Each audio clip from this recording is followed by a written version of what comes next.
Mi gente, you already know who it is. It's Danny Limelight. And I need all of you to subscribe to According to Wiz podcast on Facebook, YouTube, and all other platforms.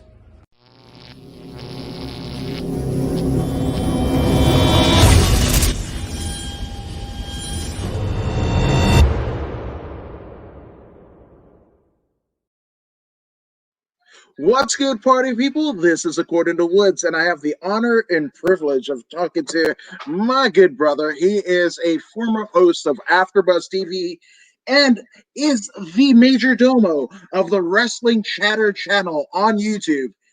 He is the one and only George Hermoza. George, what's going on, my man?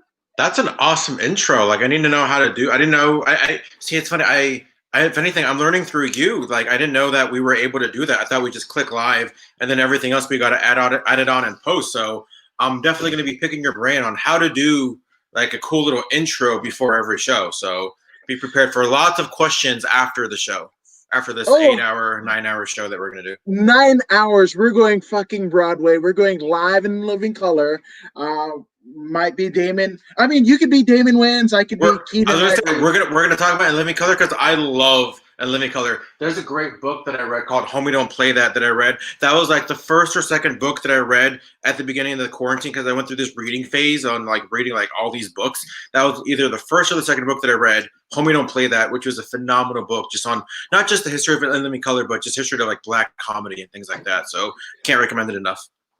Now, I mean, what's your take? Who do you think is the funniest Wayans brother? Damon.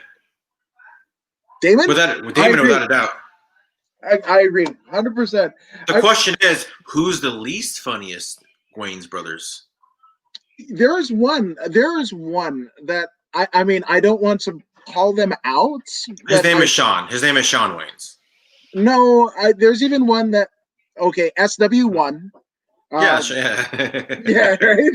Yeah, you know, and BJ Darden, hashtag good brother, he goes, shit, I can help you out with that, bro. So bring it. You messed up. Which, by the way, BJ Darden, I am ready to get booked.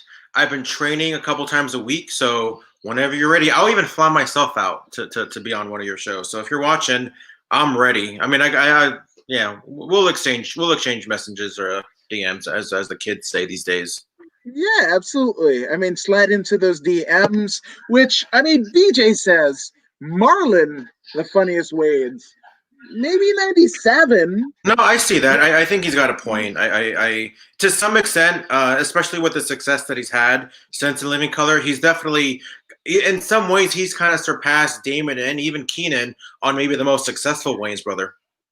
To be fair, Wayne's sibling, because Kim Wayans was very, very talented as well. So funny as fuck. Apologies to saying Wayne's brothers. I know that was a show, but Wayne's siblings, because again, Kim Wayans, rewatching In Living Color, she is hilarious.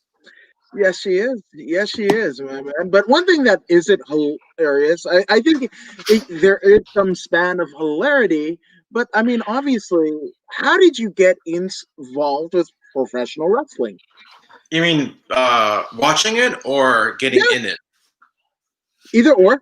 I wish I had a and I'll get into both of them, but I wish I had a I was watching this match or I saw this guy and I was hooked. I wish I had that. I don't. I honestly do not remember how. Maybe I was flipping channels and then just got hooked, but I can't exactly pinpoint exactly how or who was it that that made me catch the bug. And honestly, and this is gonna sound cliche, maybe not cliche, but I've loved it ever since. I know people go through phases. They'll be like, oh, in high school I stopped watching, or in college I stopped watching. If anything, my love for pro wrestling grew more and more and more as years went by. It never, ever stopped. Even when my friends were growing out of it, I still was in it. Even when I became an adult, I became even more obsessed with it. So I wish I had an answer on how, but all I know is that for as far back as I can remember, maybe 5 or 6 years old, always been obsessed with it. Now, what era would you say is kind of your most memorable as a fan? I would say maybe early 90s just because that like everybody kind of holds their childhood kind of close to their heart. And I remember this pro wrestling just being so pure and so authentic back then. It still is in some ways, but just back then, I just always hold it. That was when I started buying the action figures, had this subscription to the magazine. Just that to me was just like wrestling was just heaven to me. I think it can be. I mean, it's funny. It's a duality, right? Where wrestling can be heaven, wrestling can be hell, but either way, it's an escape from reality, And I love that era. I mean, I make no bones about it. But I mean, Bret Hart. So Bret and Owen, in terms of all WWE feuds, that was Mhm. like my favorite feud. I had a sibling that was kind of conniving. At Mhm. least I thought. Well, she's a sweetheart now. I mean, but I just thought, like there was a particular story that Saturday morning cartoons and wrestling, right? And me and my sister would love to get Costco. Like my dad had a Costco size carton or canister of Tang. And what we would do is we would try and grab said Tang and eat it straight out. And I mean, it horrified our parents, right? So what essentially happened was my parents put it in the top shelf of the cabinet in the kitchen, right? So we couldn't get to it. I think I was maybe in kindergarten. My sister might have been 3, but we essentially went like acrobats, right? I stood on a chair, my sister climbed on my back, and then we got a broom and we started knocking off the canister of Tang. But we couldn't get our coordination together, and it literally falls out, take a bump, all over the floor it goes. My sister, speaking of bumps, like she comes off of my back, jumps off of the chair, sits in the middle of the Tang, and starts crying. And then obviously my parents came in. What the hell happened? Whatever. And I'm like, the baby did it. The baby did it. And they're like, no, hell no, it's you. I got an ass whooping. My sister literally went, ha ha ha. And Oh, that she always did the reminded me. Eddie. She did the Eddie. Yes, she did.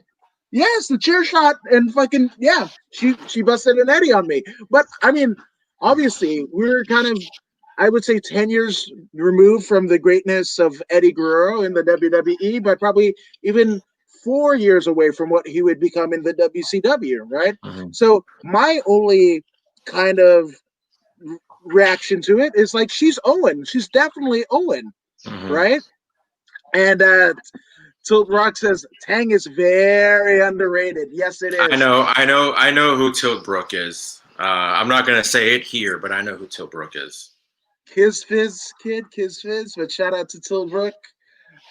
But yeah, so I mean, that was my favorite era, right? And because I had a younger sibling that would always, kind of try to one up me. So, I mean, what in that early 90s kind of scenario, what influenced George Hermoza? Was there a particular storyline or run? I was a Hulkamaniac, so I was a big Hogan fan. I think I mentioned this the other day with a friend. That I would think I was one of the only people in my class or in my school to be upset that Hogan lost to Warrior because everybody else was rooting for Warrior, but I was like, no, man, it's Hogan.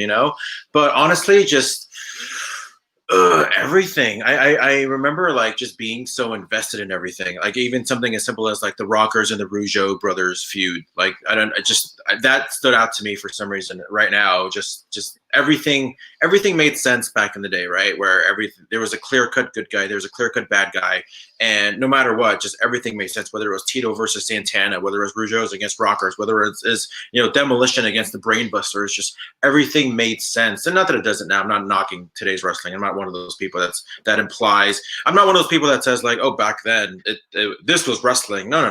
It's all wrestling, no matter what year it is. But just honestly, it was just so perfect back in the day. Just there was a clear cut good guy. There was a clear cut bad guy. It almost as if it wasn't so complicated as far as what the prize was. There was always stakes involved. So I think back then they were just so.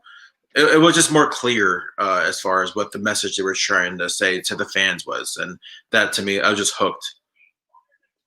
So, what was the heelish of heels and the babies of babies during that time? Like Ted which DiBiase was a big one, and Ravish and Rick Rude. And it's crazy because like even when I was a kid, I was so enthralled by DiBiase, Rude, Martel, and his arrogance. Just so many of the heels, and I'm thinking back like, why am I so enthralled by these guys? And now I'm like, man, those guys. It's because those guys were geniuses. Those guys were brilliant. Like I didn't realize just how great somebody like a Rick Martel was. Back then, I'm thinking, I hate this guy so much. He blinded Jake. Like, oh my god, like everything. Even when I heard rumblings of wrestling being, obviously not real or fake, as people like to call it, I was like, that may be, but he really blinded Jake, right? Like he really blinded that one was real. He really sprayed arrogance in his eyes. So yeah, like, and looking back, I'm like, man, like Martel, especially going back even longer, where I'm like, this guy was a former AWA champion. Like people don't realize, and especially as an adult, like I realize it now, even before when I started wrestling, but people don't realize just how how brilliant some of these guys were as far as being workers. Like you have. And WWF was like really the best of the best. Like they had former AWA champions Kurt Hennig and Rick Martel. They had former world class champion Kerry Von Erich, even though it wasn't his prime in WWF. You had UWF / Mid South champion Ted DiBiase and Junkyard Dog, working in the WWF. And I'm like, looking back, they were obviously Vince has a different vision of what wrestling is as far as let's give these guys entertainment, but you got to know how to work first. And they wouldn't have been the success that they were and the impact that they had me as a kid if they weren't masters of their craft. And I'm talking about DiBiase, Savage, Hennig, Mr. Perfect, all those guys. No, 100%. And I love that you brought up obviously Rick Martel, because I mean one of the territories that I think gets like lost in the shuffle, especially in 2020, is the AWA. When you talk about obviously Rick Martel, you talk about Vern Gagne, you talk about Billy Robinson, you talk about the Iron Sheik, you talk about Ric Flair, Hulk Hogan. Andre. Hulk Hogan, Andre, Bobby Heenan. Yes, Mean Gene Okerlund. My goodness. I mean, even Larry Zbyszko, he wasn't bad. I mean, the Dangerous Alliance is probably my favorite faction of all time. I had a buddy over, Chris Kloss, who we know well. He came over not too long ago, and we were watching like old school AWA promos, and there was like an old school, and I'm talking, it had to be like mid to late 70s. I forgot who was interviewing. It might have been Mean Gene. He brings out the Iron Sheik. And like we know Iron Sheik today as the jock and jabroni, big beer gut, but even like fast forward to like 84, 85 Iron Sheik, he was big, he was thick, he had the big belly. But this clip of Iron Sheik in AWA, he was like thinner than me. He was still buff. And he had those, I forgot what they're called, but those things that those workout that he does. And the best was like the announcer was like, oh, here comes Iron Sheik. Each one's got to be 400 pounds. Like total pro wrestling thing, right? Over exaggerating everything. Yeah, just, oh, look at him just swinging the 400 pounds of the billy clubs, over his head. Like, and we're just like, really 400 pounds, but that's what pro wrestling is. Yeah, and I mean, shout out to Sheik. I mean, I grabbed some when on it. Joe Rogan's supplement company were selling these. I was like, oh, inbox, like that's dropped in my cart, and my wife was like, where the fuck are we gonna put it? I still 5 years after the fact still don't know. My body doesn't look like I've swung these any time soon or any volition of it, but I'm just saying, and Tilt Rock says, I've looked in every department store and online, can't seem to find Aragons anywhere. Any suggestions? I mean, it's probably somewhere in Florida at probably a Remax that Rick Martel is actually selling houses for. So I still say to this day, there's two biggest like missed opportunities, I guess you can say, that the WWE never did. They never sold arrogance, right? Like even something as simple as like putting water in a bottle, like, oh, here's your arrogance, And two, I don't know why they never sold gummy worms when the boogeyman was a thing. I agree. I wholeheartedly agree. Now, Tilbrook is saying about Jesse, and that Jesse is Jesse Ventura, 100%, which I think I might know who Tilbrook is as well. Um, who Yeah. Let's who just would keep it be there. up? Who would be up at this hour with the bastion of wrestling knowledge? I have no idea. I think we Right. both know. I think your instinct as far as who Tilt Brook is very, very correct. Yes, absolutely, man. But I hope that Tiltbrock agrees that, I mean, my favorite XPW announcer was when Chris Kloss. So I hope Tiltbrock agrees. I'm sure he doesn't. My favorite XPW announcer is Chico. Man, and it's for the reason of like for maybe like what from 99 to maybe 2009 2010 I thought that was his real voice. So when I met him in person, I'm like, wait, what happened to the accent? And he's like talking like a regular guy. Oh yeah, how you doing? Yeah. My name's Pat. Hey, how you doing? I'm like, what do you mean? Where's a Chico? I mean, the Yeah. Carlito Montana and the crack, like what happened to that guy? But yeah, it was one of those feelings when I found out that Ivan Koloff isn't really Russian. And if mind you, like I barely found out that Ivan Koloff isn't really Russian like 2-3 years ago. I'm like, what? He's Canadian? Like what? Me as an adult, as in my 30s, I'm like, wait, Ivan Koloff is not Russian at all. Like that was mind blowing to me. Oh my goodness. I mean, I swear to you that I'm not convinced as a 35-year-old man, father of 4 and husband of 15 years, that if I don't turn the lights off, I will hear a gong and the shuddering screams of "Whoa, my Undertaker!" Like I swear to God, that's probably what's gonna happen. So I have at least one fucking nightlight on close to 40, like 5 years short of 40. So I'm never gonna say Candyman 3 times in front of the mirror. I don't care how much of a movie it is. Like I'm never gonna do that. I'm not even gonna risk it. I wouldn't risk it for the brisket at all. But Tilt Brock wants to know what's XBW, to which I say he should subscribe to the Wrestling Chatter channel on YouTube, where you can find extreme memories. YouTube.com/the wrestling chatter. My silly self picked a YouTube name that apparently is similar to Wrestle Chatter, which is a huge, ginormous YouTube channel that's pretty much all in I don't know, Indian, that maybe Punjab or one of those Indian languages. So I was like, this is going to be no issue because mine's going to be in English. Nope. If you go YouTube search the Wrestling Chatter, you're not going to find mine. But if you go to youtube.com/the Wrestling Chatter, you'll see mine. And then obviously I always look up Extreme Memories, which where we divulge the XPW main play-by-play announcer Chris Kloss interviews a lot of XPW alumni, which we'll get into that later. But yeah, if you want to know a good history about XPW and Extreme Pro Wrestling, which is definitely one of the most controversial pro wrestling companies in the last 20, 30, 40, 50 years, just because of it was, owned and ran by a porn guy. And I was actually having a conversation with Chris the other day where I'm like, we both agree that saying like XPW wouldn't be what it was if it wasn't ran by a porn guy, right? Like he added so much just from being from that world. But yeah, we definitely have some good episodes up. That one that we released about 2 weeks ago that definitely everybody has been talking about, getting a lot of feedback. I mean, the feedback is good. Buzz is tremendous. But I mean, obviously, as a fan, right? And you basically were influenced quite heavily by pro wrestling. But what made you decide to take up training? I always thought about it. That's the thing. I always kept thinking about it.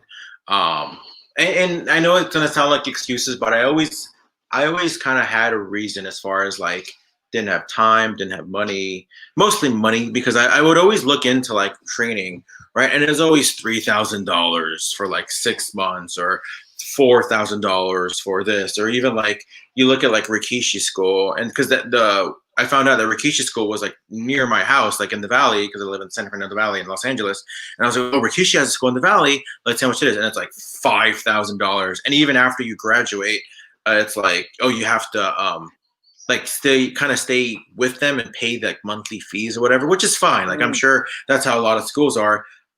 I just couldn't afford it. I'm sure it would have been better. And not only because I couldn't afford it, I always kind of had to work to get money, and I couldn't focus on a lot of time and money for that, which I would have loved to do. So I know it sounds like excuses because a lot of other people, I'm sure a lot of people are saying like, well, me too, right? Like, oh, you act like as if you're special. I know I'm not, but again, I know it sounded like excuses. But eventually, I saw a place that did like $20 sessions. And I was like, all right, there's really no excuse anymore, right? Like I can't go from thinking about it. Let me just go out there. A school out in Chatsworth, or not Chatsworth. I know it's in Chatsworth now, but Moore Park, called Millennium Wrestling Academy. And buddy from AfterBuzz, his name's Hobo, now known as Robert Baines on the indie scene. He was running training on Thursdays, so I started going over there every Thursdays and just getting into it. And I mean, so that's essentially how I started. Just pulled the trigger and just went for it.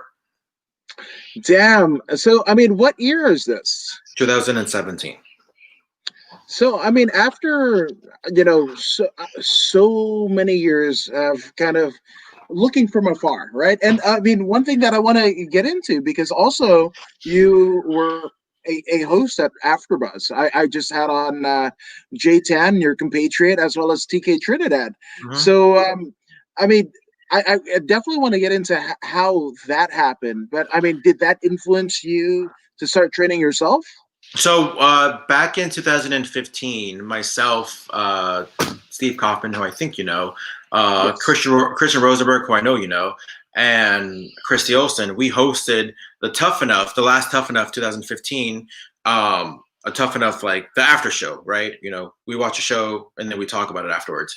And then one of them was like, wouldn't it be cool if we all, went to a ring somewhere out there and just started, do like a little Tough Enough skit, right? Where if we're Tough Enough, and Hobo came and we were kind of rolling around and doing some stuff. So that was the first time I ever got into the ring, and I was like, I love it, right?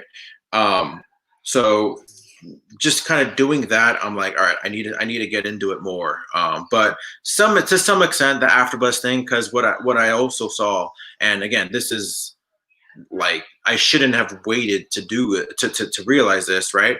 Where being at AfterBuzz, I saw people from AfterBuzz getting hired for certain companies that are number one in the world as far as pro wrestling, and I'm like, not that I needed them, not that I was trying to look for AfterBuzz to help me out with that, because Johnny LaQuasto did everything on his own. He just happened to be at AfterBuzz when he obviously got hired from the WWE.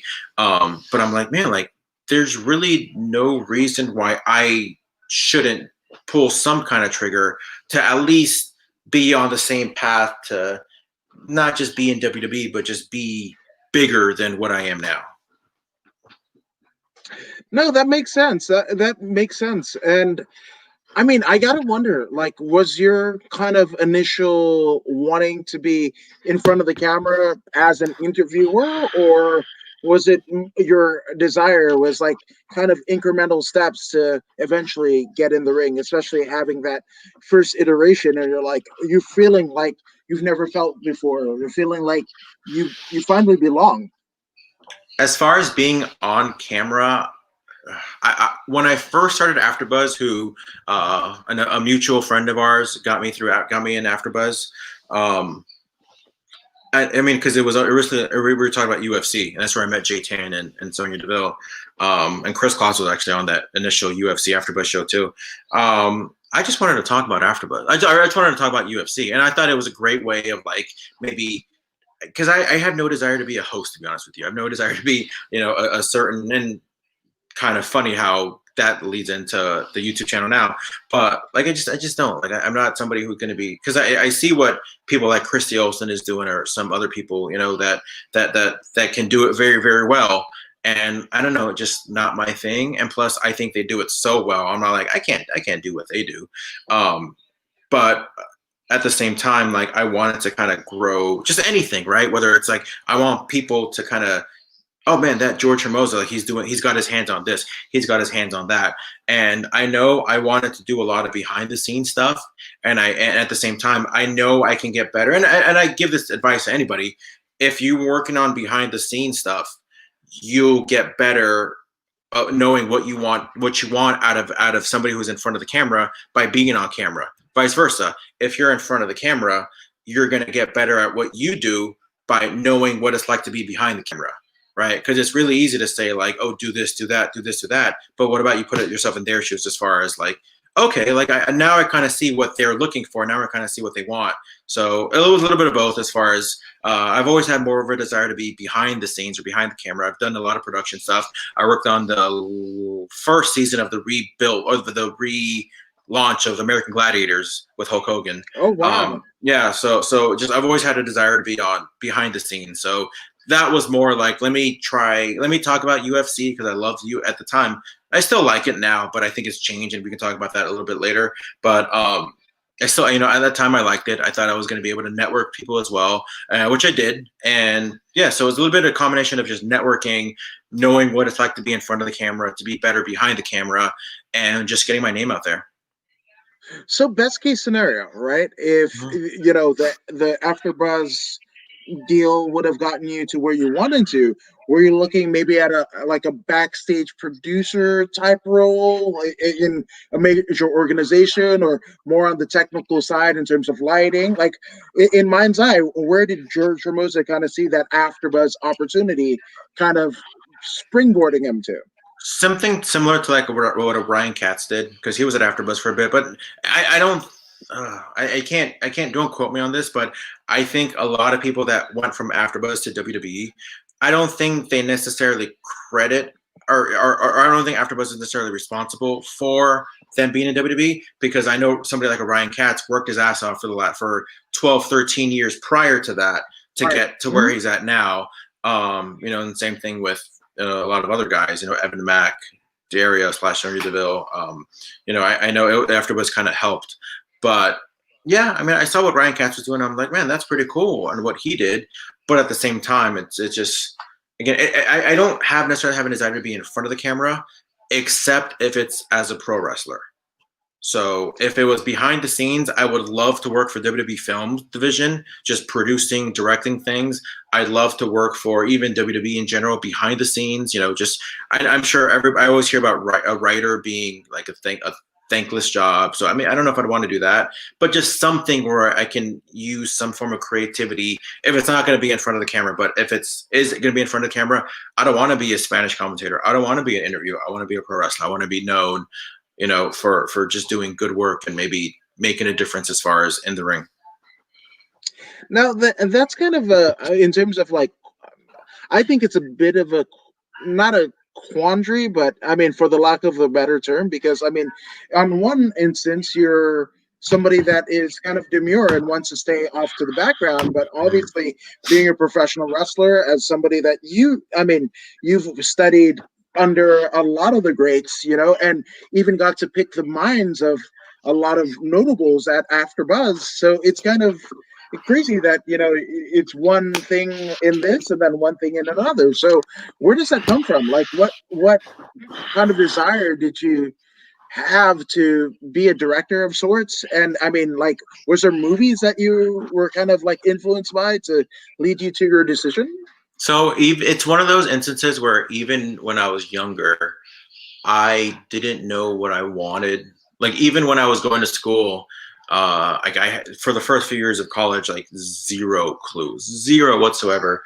And then I pretty much settled on business management, just because I was like, oh, well, the business degree is pretty good. It's good to have in my back pocket, even though I haven't really used it at all. But, it's just good to have in your back pocket. And so we had a project one time in one of my business classes where we had to, obviously do a presentation. And I cannot say enough great things about this group because we were so in sync with each other. And there was for our presentation, we had to do like a lecture skit base, like that was just part of the project. And one of the things that I personally came up with was like, let's do like because because we went last, right? It was like so for the semester, every group had to present like maybe every 3 or 4 weeks. And we were the very, very last group of the whole semester. So we got to see what everybody did. So I was like, everybody did it cool, but I want to do something where I want to do a lecture, skit, lecture, skit, lecture, skit, right? And for the skit, like I wrote it. I pretty much did I pretty much did everything, right? Um, I mean, people help, and just so that was kind of my first thing. I'm like, this is actually pretty cool. Like being able to like write something, and even though I'm not a writer at all, saying like, all right, cool, this is going to be your character. This is going to be your character. This is going to be your character. Practicing it, in the library, right? And then finally presenting it, and then we had to do a game show afterwards, which cannot say enough fun how much it was. And then seeing the feedback that we got was like, man, that was cool, this and this and that. And I was like, man, like this is really, really cool. At the same time, I don't know what it was. I was so intrigued by, I don't like to call it porn. I call it adult entertainment. But strictly behind the scenes. Like I had no desire anything to be in front of the camera, nor do I wanted to mix any kind of pleasure with it. It was strictly business because I thought that was a huge, huge industry to be a part of. Unfortunately, when I got into it, it was like the tail end of like the DVD era. So like pretty much like a year or two later, pretty much everything was free on the internet. So I kind of wanted to do that as well.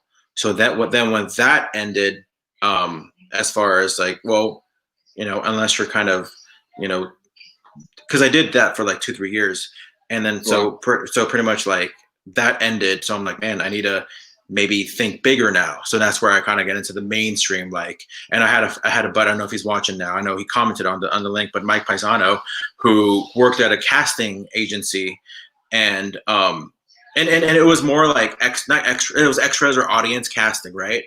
And that was the time where I was like really, really unemployed. So I was like, you know what? I'll do extras, I'll do audience, I'll do whatever that is. And then the first thing that he got me on was like a Deal or No Deal. So I was in the audience for Deal or No Deal. And that was like my first real exposure to like seeing how everything is. And I was just like mesmerized. Like I was like in awe of just how that production was. I remember going up to the stage manager. His name was Chris. I forgot what his last name was, but he was super cool. I'm like, because when they shoot, they're like, or when they're done shooting, they're like, all right, everybody out. Blah, blah. I'm like, no, man, I want to sneak in. I want to talk to some of these guys. So I talked to the stage manager, and he's like, dude, I told him, I'm like, yo, like I saw what you did, and that you're freaking awesome. Like I want to do what you do. And then he's like, oh man, thanks, man. I'm like, dude, how did you get into it? And just he kind of told me he was a writer, and obviously, networking, knew the right people, and just being on set. And then after that, it was like a couple other sets that I was on. And then again, I was on American Gladiators as an audience. And then somehow I find my way to the production truck, and it was like, yo, like, do you need anybody? And they're, yeah, come by tomorrow. Come by tomorrow, and you'll be a PA, a production assistant. And so that was amazing. But yeah, again, it's just being in that environment, just being in that like that setting, it was just so like dream world. No, and it's weird. I don't think it's weird, but I think it's pretty apropos because, talk about American Gladiators, at least for me, right? When I was growing up in San Francisco as a youngin', we had, obviously there was cartoons, but then there was like a 3-hour block of like Monster Jam, American Gladiators, and WWF Superstars. Oh, that grudge match after American Gladiators. Remember that with Michael Buffer? Oh, no, I didn't catch that. Maybe we didn't get that in San Francisco, but what we had was like the 3-hour block. It was Monster Jam, American Gladiators, WWF Superstars. Oh wow, that's pretty cool. Oh yeah, in the morning? Yeah. You had it in the morning, or what time? We had it. No. Superstars would come on 12 to 1, so it would be like 10 to 1. Yeah, 10 to 11 would be Monster Jam. 11 to 12 would be obviously American Gladiators, and then WWF Superstars with obviously Hulk Hogan when he was on top. Who is your favorite? Real quick, who is your favorite American Gladiator, and why was it Nitro? Oh no, it is, and it was funny enough. Wasn't he the coolest? Yes, he was. He was that, and the gal with the that was deaf that could Siren. Siren. And she could blow the stack of books with her breath. Yeah. And yeah, like those were my two. I mean, Turbo was one too, but I mean, like Nitro for sure. And it's actually funny. So I was working at the FedEx office on, I believe it. Damn, I can't. Lancashire. I want to say it's Lancashire, right by the Vivid building, Vivid Mhm. Adult Entertainment Industry, right? But I mean, it was literally like the next thing over, right? And I remember Nitro coming in, and I was like, "Holy fucking shit!" And I mean, that particular time in my life, I was a shipping coordinator for FedEx, right? And I mean, this was one where I saw like Paul Mooney, right, the The writer comedian. Yeah. yes, I mean, writer for Richard Pryor and Dave Chappelle.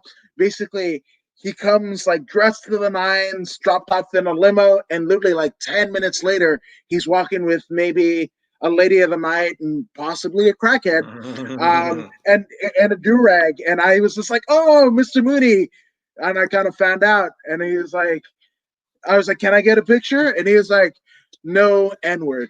So Wow. that's that. Yeah, That sucks. yeah. So and then I mean, there's also notables like I mean, Chris DeJoseph, like Big Dick Johnson. Yeah, he would come in pretty frequently, and WWE writer. Also, I mean, John Legend lived right down the road, and like literally the first time I met John Legend, I mean, that was like literally months away after he did America the Beautiful for Mania. So I would ask him Mania questions and shit, and he was just cool as shit. But I mean, that was how wrestling kind of tied in with me. But you are working on the American Gladiators, obviously, and that particular run was, I mean, the daughter of arguably the greatest boxing heavyweight of all time in Muhammad Ali and the immortal Hulk Hogan. So, It's crazy I because mean, like, wrestling. yeah. I was gonna say it's crazy because like I wish I kind of was able to like interact a little bit more with Hogan. But if anything, the person that I marked out for the absolute most out of everybody there was Crush. Do you remember who American Gladiator Crush was? No, It was Gina no. Carano. Gina Carano. Oh shit! It was. It was. Yes, that was post Strike Force. That was her first foray into Hollywood.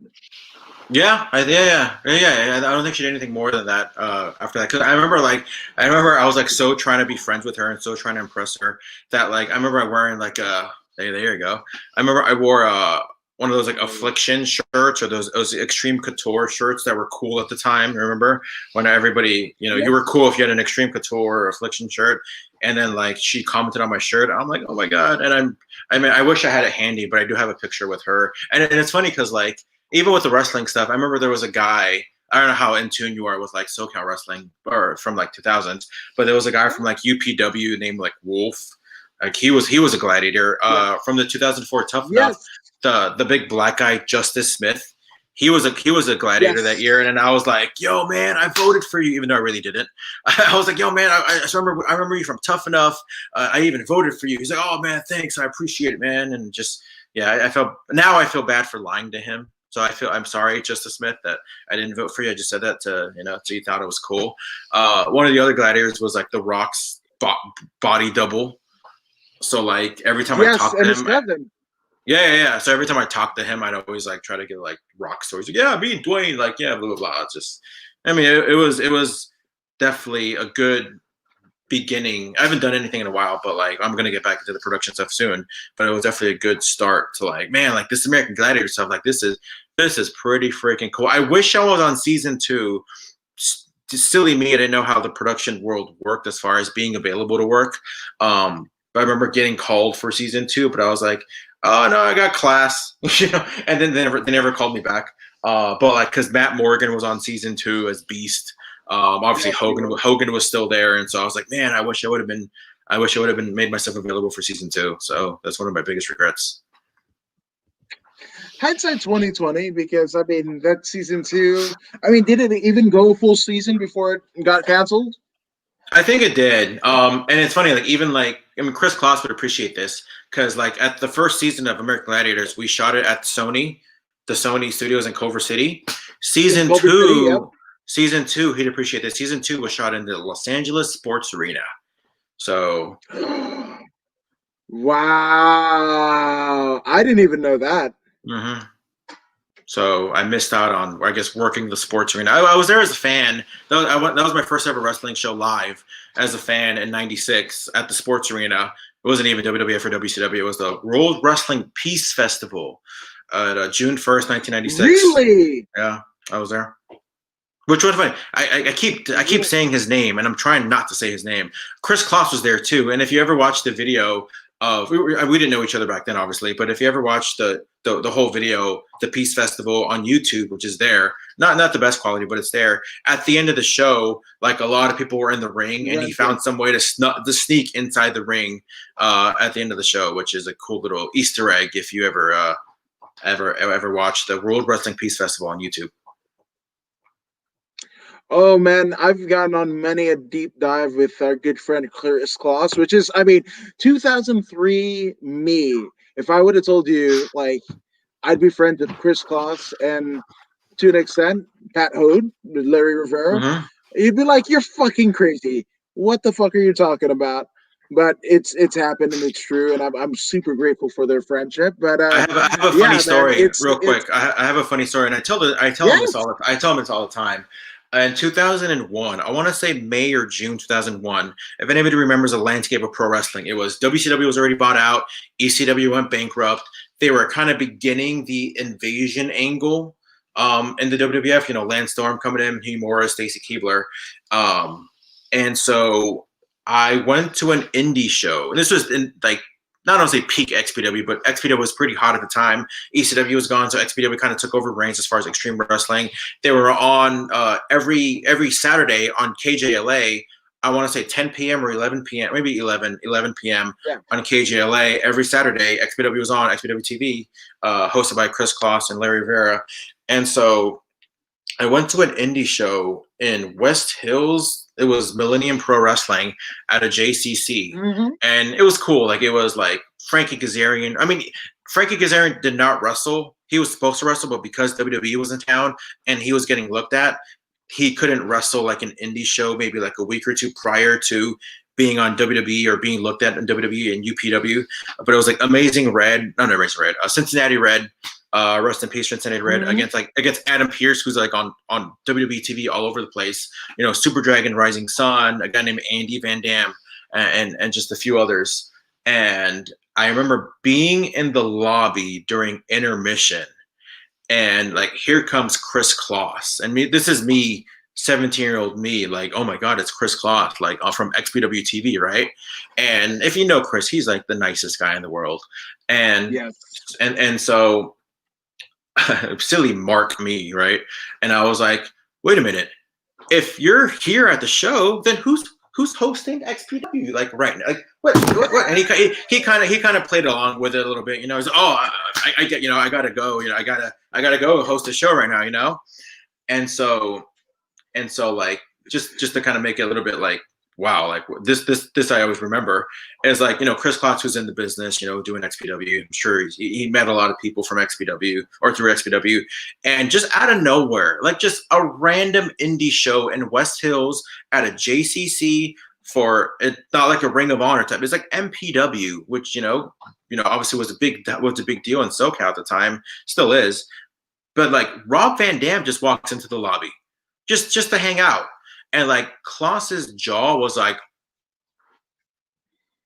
oh my god, like, is that? And I always remember that about what his reaction to seeing RVD just show up. I mean, there was a guy named Andy Van Dam. I just mentioned it. He was on the card.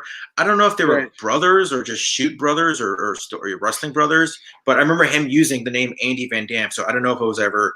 I don't know if it was his real life brother, and maybe RVD was coming to check out his brother or whatever, you know. But just, I always remember kind of Kloss with his jaw drop and just seeing Rob Van Dam walk by the lobby, you know, pretty much marking out. Or the way I marked out for Chris Kloss was marking out for Rob Van Dam.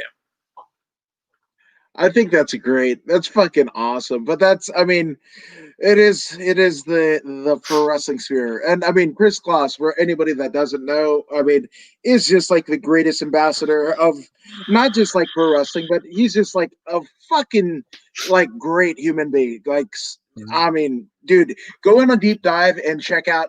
I mean, it's funny, like watching like early, like late 80s, early 90s WWF TV, and just like random fucking shows here taped here in Southern California, and he was at all of them. Like I even checked out like WrestleMania 9, and him and his buddy are there. Like it's fucking great.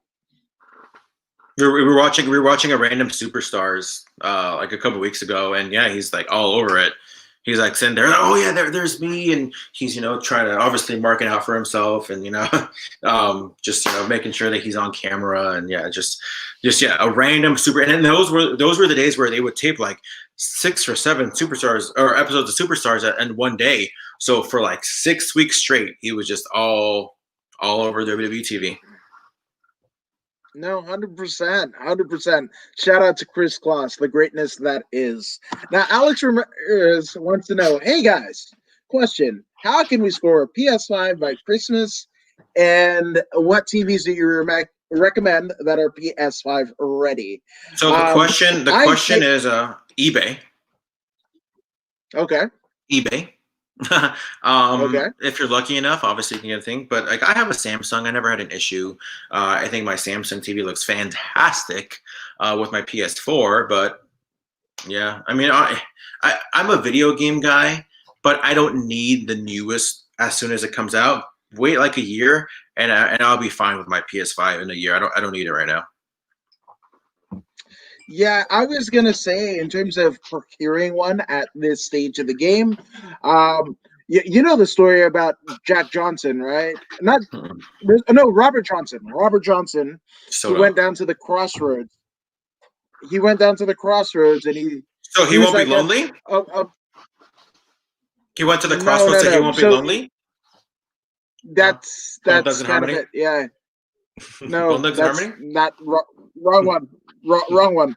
It's the guy who sold his soul to the devil for fame and like he was a shit guitar player, but then like he went to what they called the crossroads in Mississippi and apparently made a deal with the devil, and then he came back this kind of fucking guitar virtuoso. But again, in turn for his soul, like he died a horrible fucking death, and there's only like one recording ever known by man of Robert. I mean, yeah, of Robert Johnson, and the Crossroads. The song is essentially covered by every blues and rock guy, from Clapton on to present day. I think even like Dimebag Darrell from Pantera even has a Crossroads cover. It's just a kind of a rite of passage. So, Oh wow. I mean, I think that's what you kind of have to do is like make a solid pack for your soul with the devil For a for PS5. getting a PS5 before Christmas. Yeah, good luck with that. I Nothing remember less. it's funny, like you were telling that story about I guess Robert Johnson. It reminded me of an SNL skit where like Garth Brooks was like, or his character was like, "Man, I'd sell my soul for a hit song," and then in pops in Will Ferrell dressed as a devil. He's like, "Oh, I'm the devil. I heard you want to sell your soul for a hit song. Well, here's a hit song," and he starts playing the crappiest music. He's like, "Yo, man, no offense, devil, but that kind of sucked." And it was one of my favorite SNL skits of all time. It's on the Best of Will Ferrell Volume 1 DVD. But it just that reminded me of that skit. If anybody's ever seen it, Oh, you meant? I mean, if we're gonna go gimmick, right? Do you know that Garth Brooks actually? Because that's not his shoot name. That's a kayfabe name. Like is it that's a Chris gimmick Gaines? name. Is Garth Brooks? Is his He's real not name really Chris that, Gaines? right? Is his real I name was Chris gonna Gaines? say Chris Gaines. I don't know. I might have to go in the, as Conan 5150 says, the Wikipedia. But I Because don't yeah, that actually yeah. know his name. I Because I just remember he would be on SNL. Garth Brooks would be hosting SNL, and then with musical guest Chris Gaines. yes. So that did happen. So that was a weird one where there was actually supposed to be a movie where Garth Brooks was, I mean, literally contemplating retirement, but he was going all in because he wanted to go and be an actor in Hollywood, right? And there was this big fucking movie that was supposed to be almost like what a serious version of what Walk Hard, the Dewey Cox story ended up becoming, right? Like he was going to be this fictitious rock god, right? And he was going to play it almost like Jim Carrey. I mean, in that same kind of timeline, 96, 97, but he was going to play it straight. Like he was going to play it as a shoot. So he fucking, I mean, like literally grew his hair, dyed his hair, and became Chris Gaines, and even released 2 songs under that moniker. But it went nowhere. Like they fucking lost funding and all that shit. But funny enough, yeah, I was gonna say, like, did you know his alter ego? Yes, his alter ego is Chris Gaines, but his real name is Troyal. Like Troy, but Y-A-L. Well, I mean A-L. Troyal Garth Brooks. So it's his middle name. That's like Shawn Michaels, right? Shawn Michaels, Hickenbottom, Shawn Michaels, right? Just like Michael Cole. Did you know Michael Cole's real name isn't Michael Cole? Yeah. Michael Coulthard. It's like Sean Michael Cole, but it's like Sean Michael Coulthard or something like that. Like Sean Coulthard is like his real name. That's crazy. Yeah, because I actually remember him doing reports for CBS. Like I remember that. Mm-hmm. Like, and when I saw him like on WWF, I was just like, whoa, there's like a legit reporter doing WWF. Like, what the fuck is this? And I still say to this day, I think people don't really know how good Michael Cole is on commentating. Like, I will to fight to the death on like the first UK tournament when they crowned the first UK champion. It is top notch, like one of the best play-by-play calls. I'll put that up there with pretty much almost anybody as far as from beginning to end of the actual event. I know it's 2 nights, but like just the whole thing. It is 2 nights, yeah. Some of not just Michael Cole's best work, but some of commentators' best work just overall. So anybody that sits there and talk crap about Michael Cole, I get it. He replaced JR, but that doesn't mean he sucks. And I know he gets a lot of flack, but just if you're watching Michael Cole, I think you're awesome. Yeah, you know, and I would second that.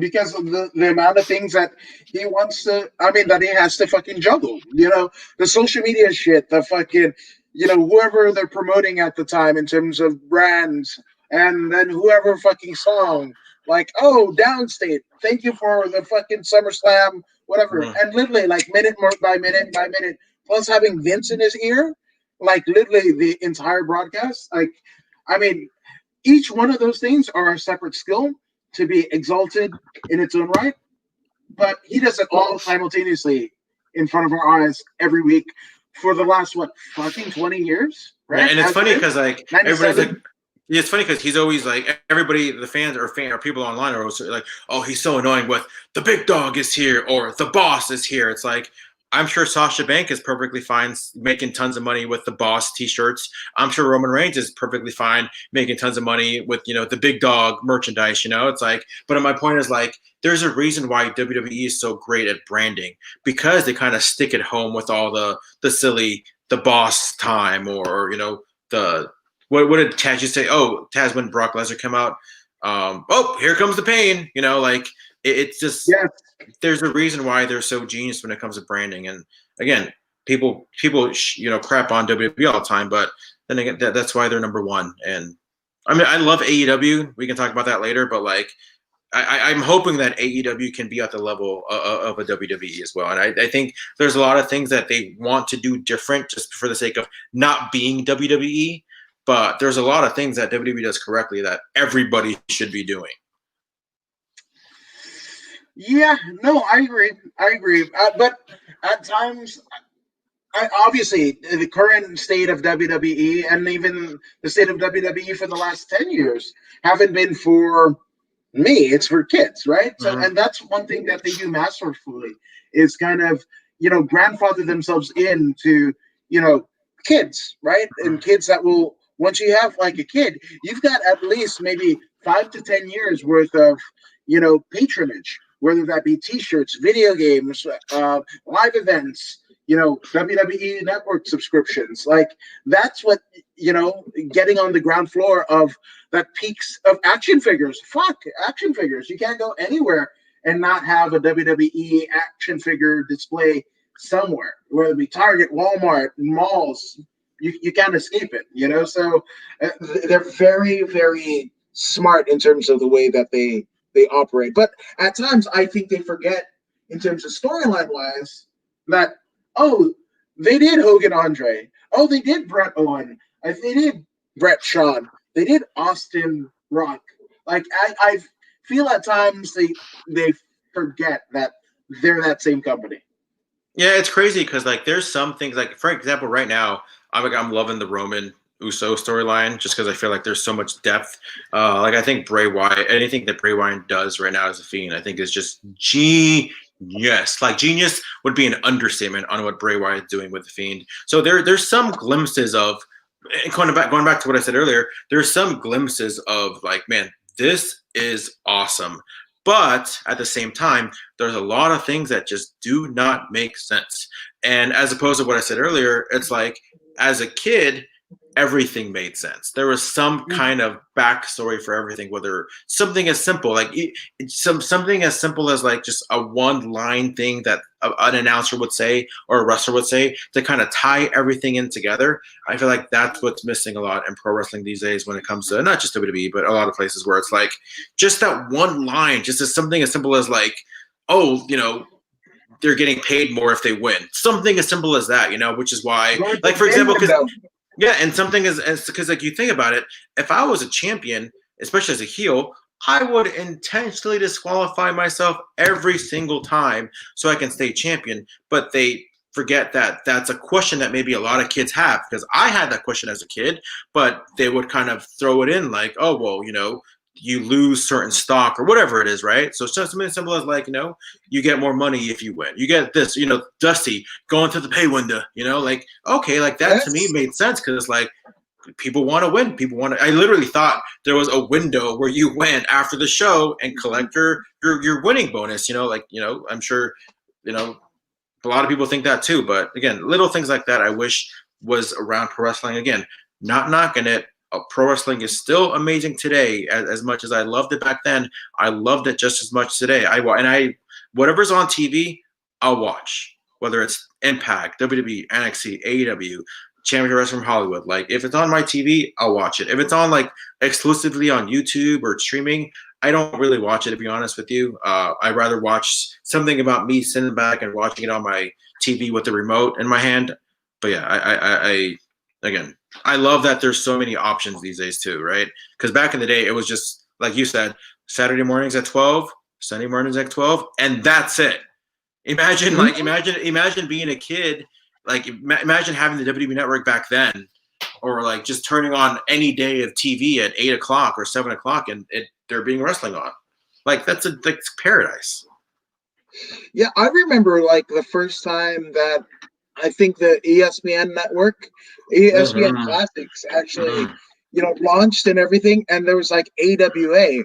And I was like, oh my God, because like I had seen a little bit of like, I think it was like WWE Classics on Demand was like the first iteration of what would become the WWE Network, where you paid, whatever, and you had like the Legends Roundtable and whatever. But I remember seeing like, I think it was like Vern Gagne at like Comiskey Park, and I can't remember. It might have been Vern Gagne and Nick Bockwinkel, but I remember like watching it and seeing Vern Gagne's dropkick, and talk about things that, I mean, we've seen sleeper holds before and kind of get rehashed, or DDTs as setup moves, or super kicks as setup moves, right?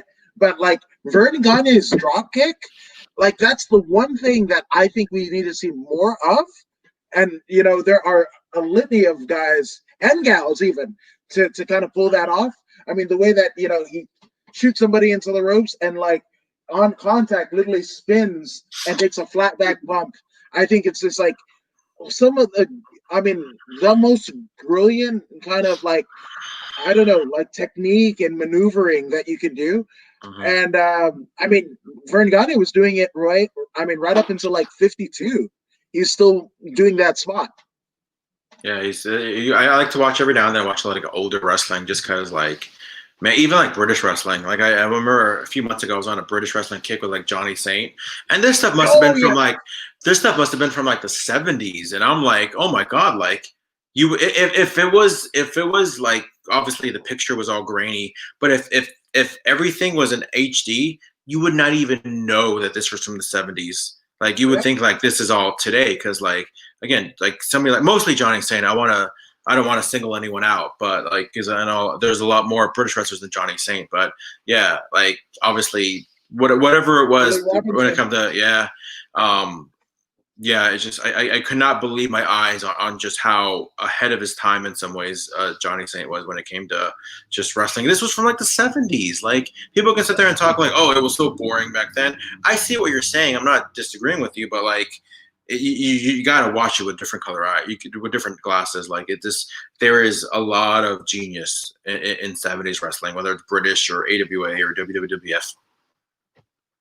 Yeah, man. Oh God, when you talk about that world of sports stuff, I mean, Johnny Saint, recently departed Mark Rollerball Rocco, Kendo Nagasaki. I mean, in terms of like living a fucking gimmick, like he wasn't even Mm-hmm. Japanese at all. Fit Finley, Fit Mm-hmm. Finley, and David Taylor in World of Sport. Oh, just that's so it's so good. It's so good. It's crazy to see like even like a young Robbie Brookside or like a William Regal where I'm like, oh my god, like these guys look so young and they're still young now to some extent. And it's like, man, it's always pretty cool to see like pre WWE stuff. Like I remember I was watching on YouTube like I got probably from like '84, probably Continental must have been Continental, right? That's Memphis. Memphis is Continental, right? It became continental, I think but yes. you could even say like Robert Fuller, the Fuller, like he ended up being like Colonel Robert Parker, but he had a branch of Continental as well. Yeah, and it was like it was like introducing the pre-match was like a very very young Miss Elizabeth. I'm like, oh my god, like this is awesome, and it led into like a match with like Randy Savage and Terry Taylor, and I'm like, man, this is just so awesome. Like, and again, this is like '84, and like they were Mm-hmm. doing stuff that's like, man, like this isn't boring at all. Like there is genius and there's like mastery and so many levels, even pre Attitude Era or pre ECW or all those things that everybody kind of holds near and dear to their heart, right? Everybody always says like, oh, the ECW saw that kind of changed wrestling. It did, but also the stuff that we saw pre Hogan, there was some really good stuff there too. Oh man, a Harley race you can go. I mean, the obviously the concession, concession stand brawl in Mm-hmm. Memphis. That was like the precursor to what we knew as Extreme Championship Wrestling and XPW. But I mean, hell, anything that, I mean, Terry Funk. Talk about like not getting the credit that he's due because I mean, run, NWA champion, right? So like one world title up until he won the ECW title in 96, 97. 97, yeah. I mean, 97, yeah. I mean, he phenomenal. I mean, he was a straight lace, much like his brother, kind of straight lace, kind of shooter type wrestler, just like Dory Sr., his father, and Dory Jr., his brother, his older brother. And then he just becomes this wild man, at the tipping point of the late 80s, I mean, the late 70s, early 80s. And it was just like, fuck, he goes, I mean, his career in itself is almost like an onion. He's just so many fucking layers. Mm-hmm. I agree. I mean, yeah, definitely. Like, I was a little bit more exposed to him in '97 when ECW, but yeah, even like WrestleMania 2, like him teaming with not Dory Funk Jr. with Haas Hunk, Lost funk. or Haas Funk. Yeah, like even things like that, and obviously, you know, I wasn't watching NWA at the time, but when the network came, not the network, but all the DVDs came out, seeing like Terry Funk versus Ric Flair at in late '89, I'm like, oh my god, like this guy, he's like in his 40s and still killing it, in NWA/WCW. Yeah, the matches at the fucking Omni. Ugh, Jesus, that's a masterclass for anybody that wants to work. Which I gotta ask. So, your was it Millennium Pro? That was my first training, where I started my training. So I mean, did you have any matches under that banner, or was it just No, strictly training?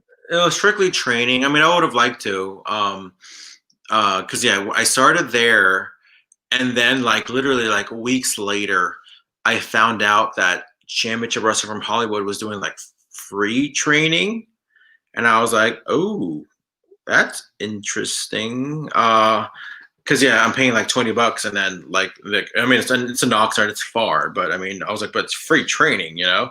And so I got a little bit of that with Peter Avalon, who's obviously every trainer I've had is fantastic. I'll put everybody over right now, but like yeah.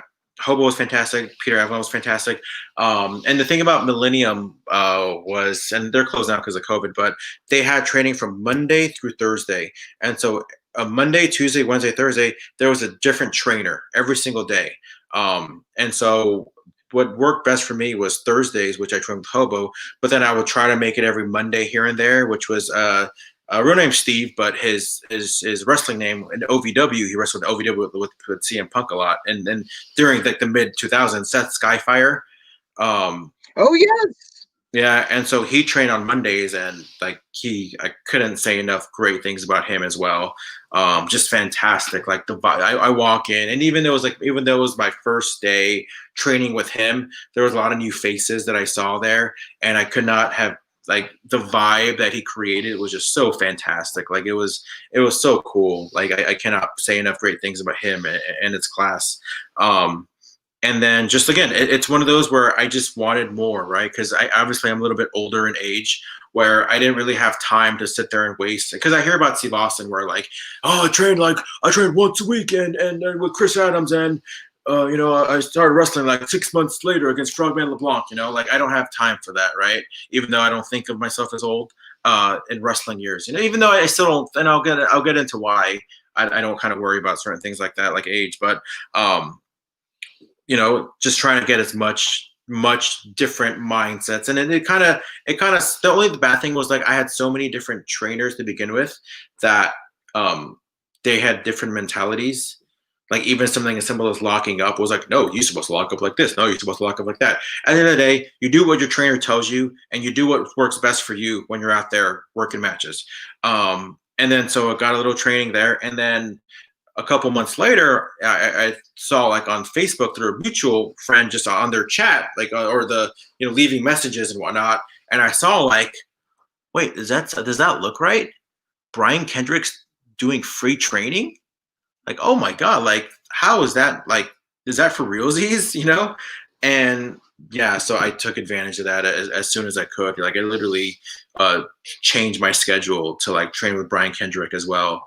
And that, I mean, again, I train with a lot of people. Ray Roses as well. Ray Roses is another guy that I cannot say enough great things about. Ray Roses. But yeah, so I try to get a little bit of everything. And so as time went on, I just started mostly training with Brian Kendrick.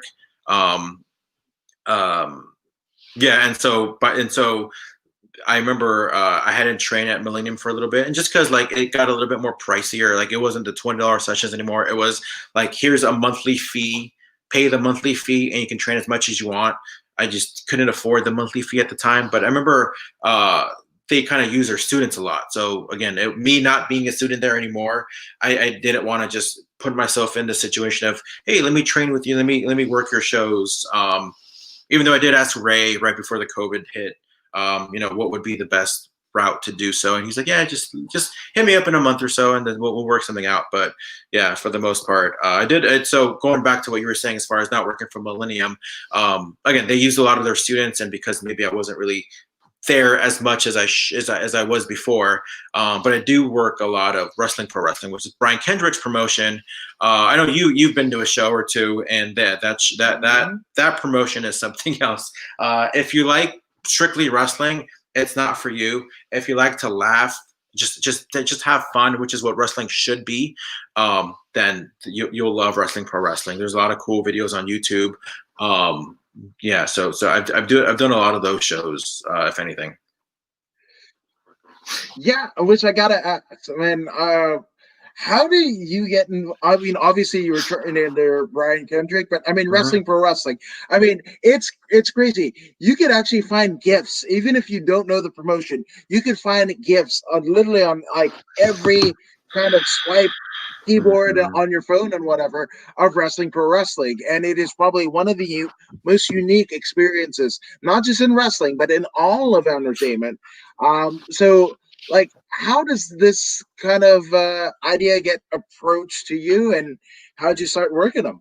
Well, it's funny because like I remember I went to a pro wrestling show before I trained with Kendrick because it was literally like 5 minutes from my house.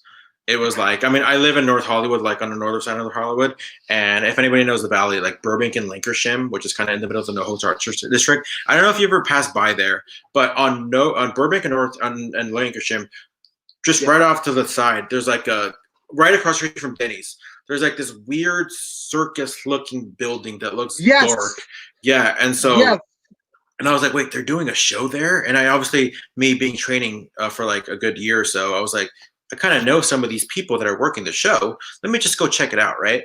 And yeah, I was like, not so much in awe. I was like, oh my god, like this is just like this is just a cool vibe. Like, and it's great because like it doesn't really attract many wrestling fans. Like it does, but like they're like so many non-wrestling fans come in and they have the time of their lives.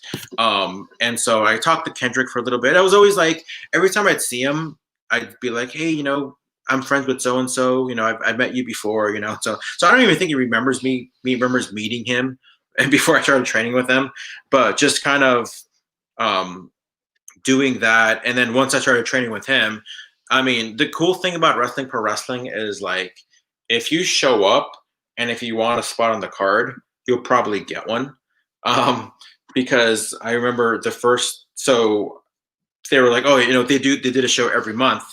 And then obviously as a student, we were like, we don't have to go to the show. Like, it's not one of those, like, you better be at the show or else, it's like, yeah, but you want to pay your dues, you want to set up the ring, pull down the ring, do all the usual stuff.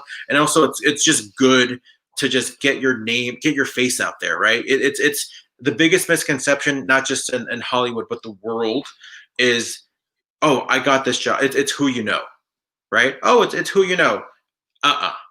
That is the biggest misconception that you will ever hear in your life. It's not who you know, it's who knows you. Because you can know somebody, but if they don't know you, then what's the point, right? You got to go somewhere and you got to get your face out there. You got to get noticed, right? So you can know them. Oh, yeah, I know Brian Kendrick, but is he going to call me for a show? So it's not who you know, it's who knows you. So again, it's just good to get your name out there, get your face out there. Hey, I'm so and so. I'm humping, put out the ring. I'm hoping, tear down the ring. Oh, if you need anything for the show, So just being at the show, um, there's always obviously a lot of costumes involved and a lot of characters. So I remember the first thing I ever did was he's got an act named Rubber Baby and Leather Daddy, where Yes. it's yeah, those are different. It looks like, I mean, the head looks like a ginormous, like Tommy Pickles head. Even one of them is kind of dressed like Tommy Pickles, and just the other one's like a S&M bondage. The guy who plays Leather Daddy now is like perfect for it. I think it's Leather Daddy. He loves that character, but yeah, just that was my first thing. They were like, all right, so technically that was the first match I ever did, which I don't count it, to be honest with you. I have an Excel sheet of all my matches. I don't have it in there, but it was me and Pinky, who is the other BB, I guess you can say. And yeah, you just, we're going to do this, we're going to do that. We're going to get in there. We're going to hump each other. You're going to, rub yourself on each other, whatever. So, and then just even the next show was like, cool, we need you to be a turkey, right? The midnight, you're not, so think of Dusty Rhodes, but you're not the Midnight Rider, you're the Midnight Turkey. And so, yeah, just dress up as a turkey, trying to do the little Dusty Road stuff, and things like that. And then he, like, Brian called me one time and he was like, you know what? You're going to be the Devastator 2. And I'm like, okay, like, I'm not, what I'm going to do, say no, and he has me wearing like these see-through mesh stuff, which I hate, mostly because I'm not in shape. But I mean, he's like, yeah, you're gonna do this. You're gonna talk a lot of smack, but then when it's time to fight, you're gonna run away. So yeah, and then I mean, it's fun. It's one of those things where it's like I can sit there and say all I want, like, oh, maybe I'm not a fan of the character, but when I'm out there, it's freaking fun. It's just so much fun just to be out there and just kind of do my thing, like talk a lot of smack and then just run away. Even though there was like a brief time where I was like a baby face because I was teaming with Terex, but either way, I can't say enough great things about all those experiences.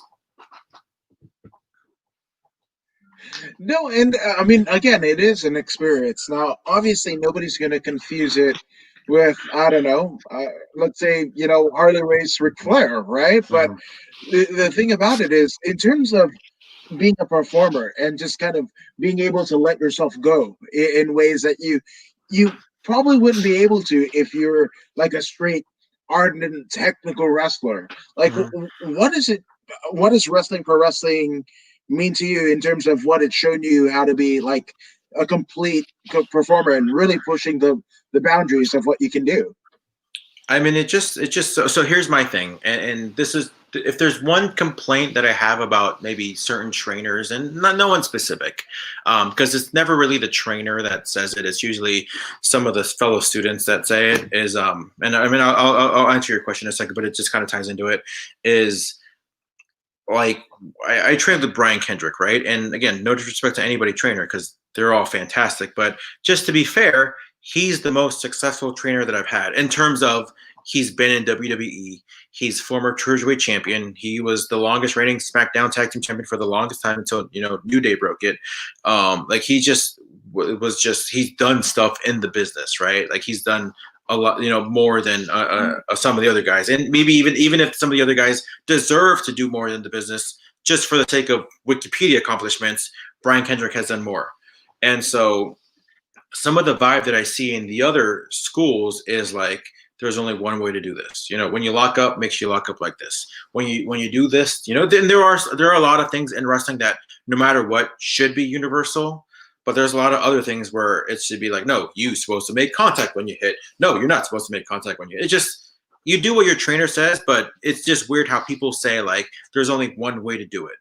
Uh, Brian is the same way as far as like, when you're here, you do what I teach you, but just to let you know, there's more than one right way to do it, right? It's like he can sit there. I remember there was one time where we were doing, we were training and he's like, doing a lot of serious stuff, and he's explaining certain things like, the psychology of a match and whatever, which is, obviously he's really good at it.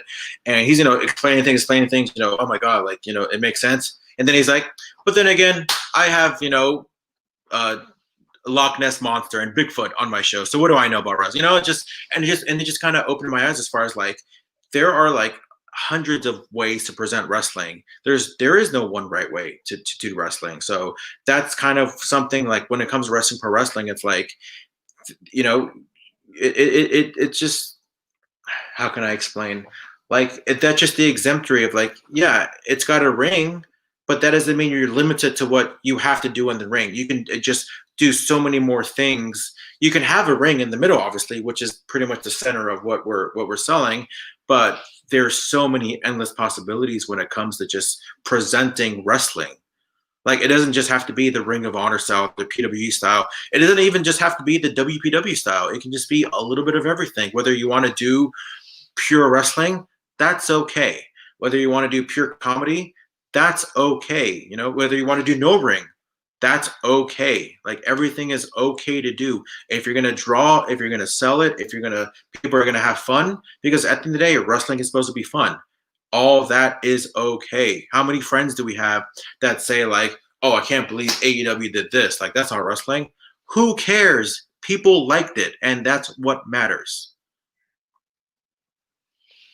Yeah, no, I agree 100%. Which I have to ask, right? Because obviously, I mean, a accomplished career in Japan, and a hell of a run, not just like the first run, but second run too of Brian Kendrick. Do you have a favorite either moment or match of Brian Kendrick? As far as a match goes, I always like, and I like picking his brain too, because like even though I'm not I would never want to be a tag team wrestler.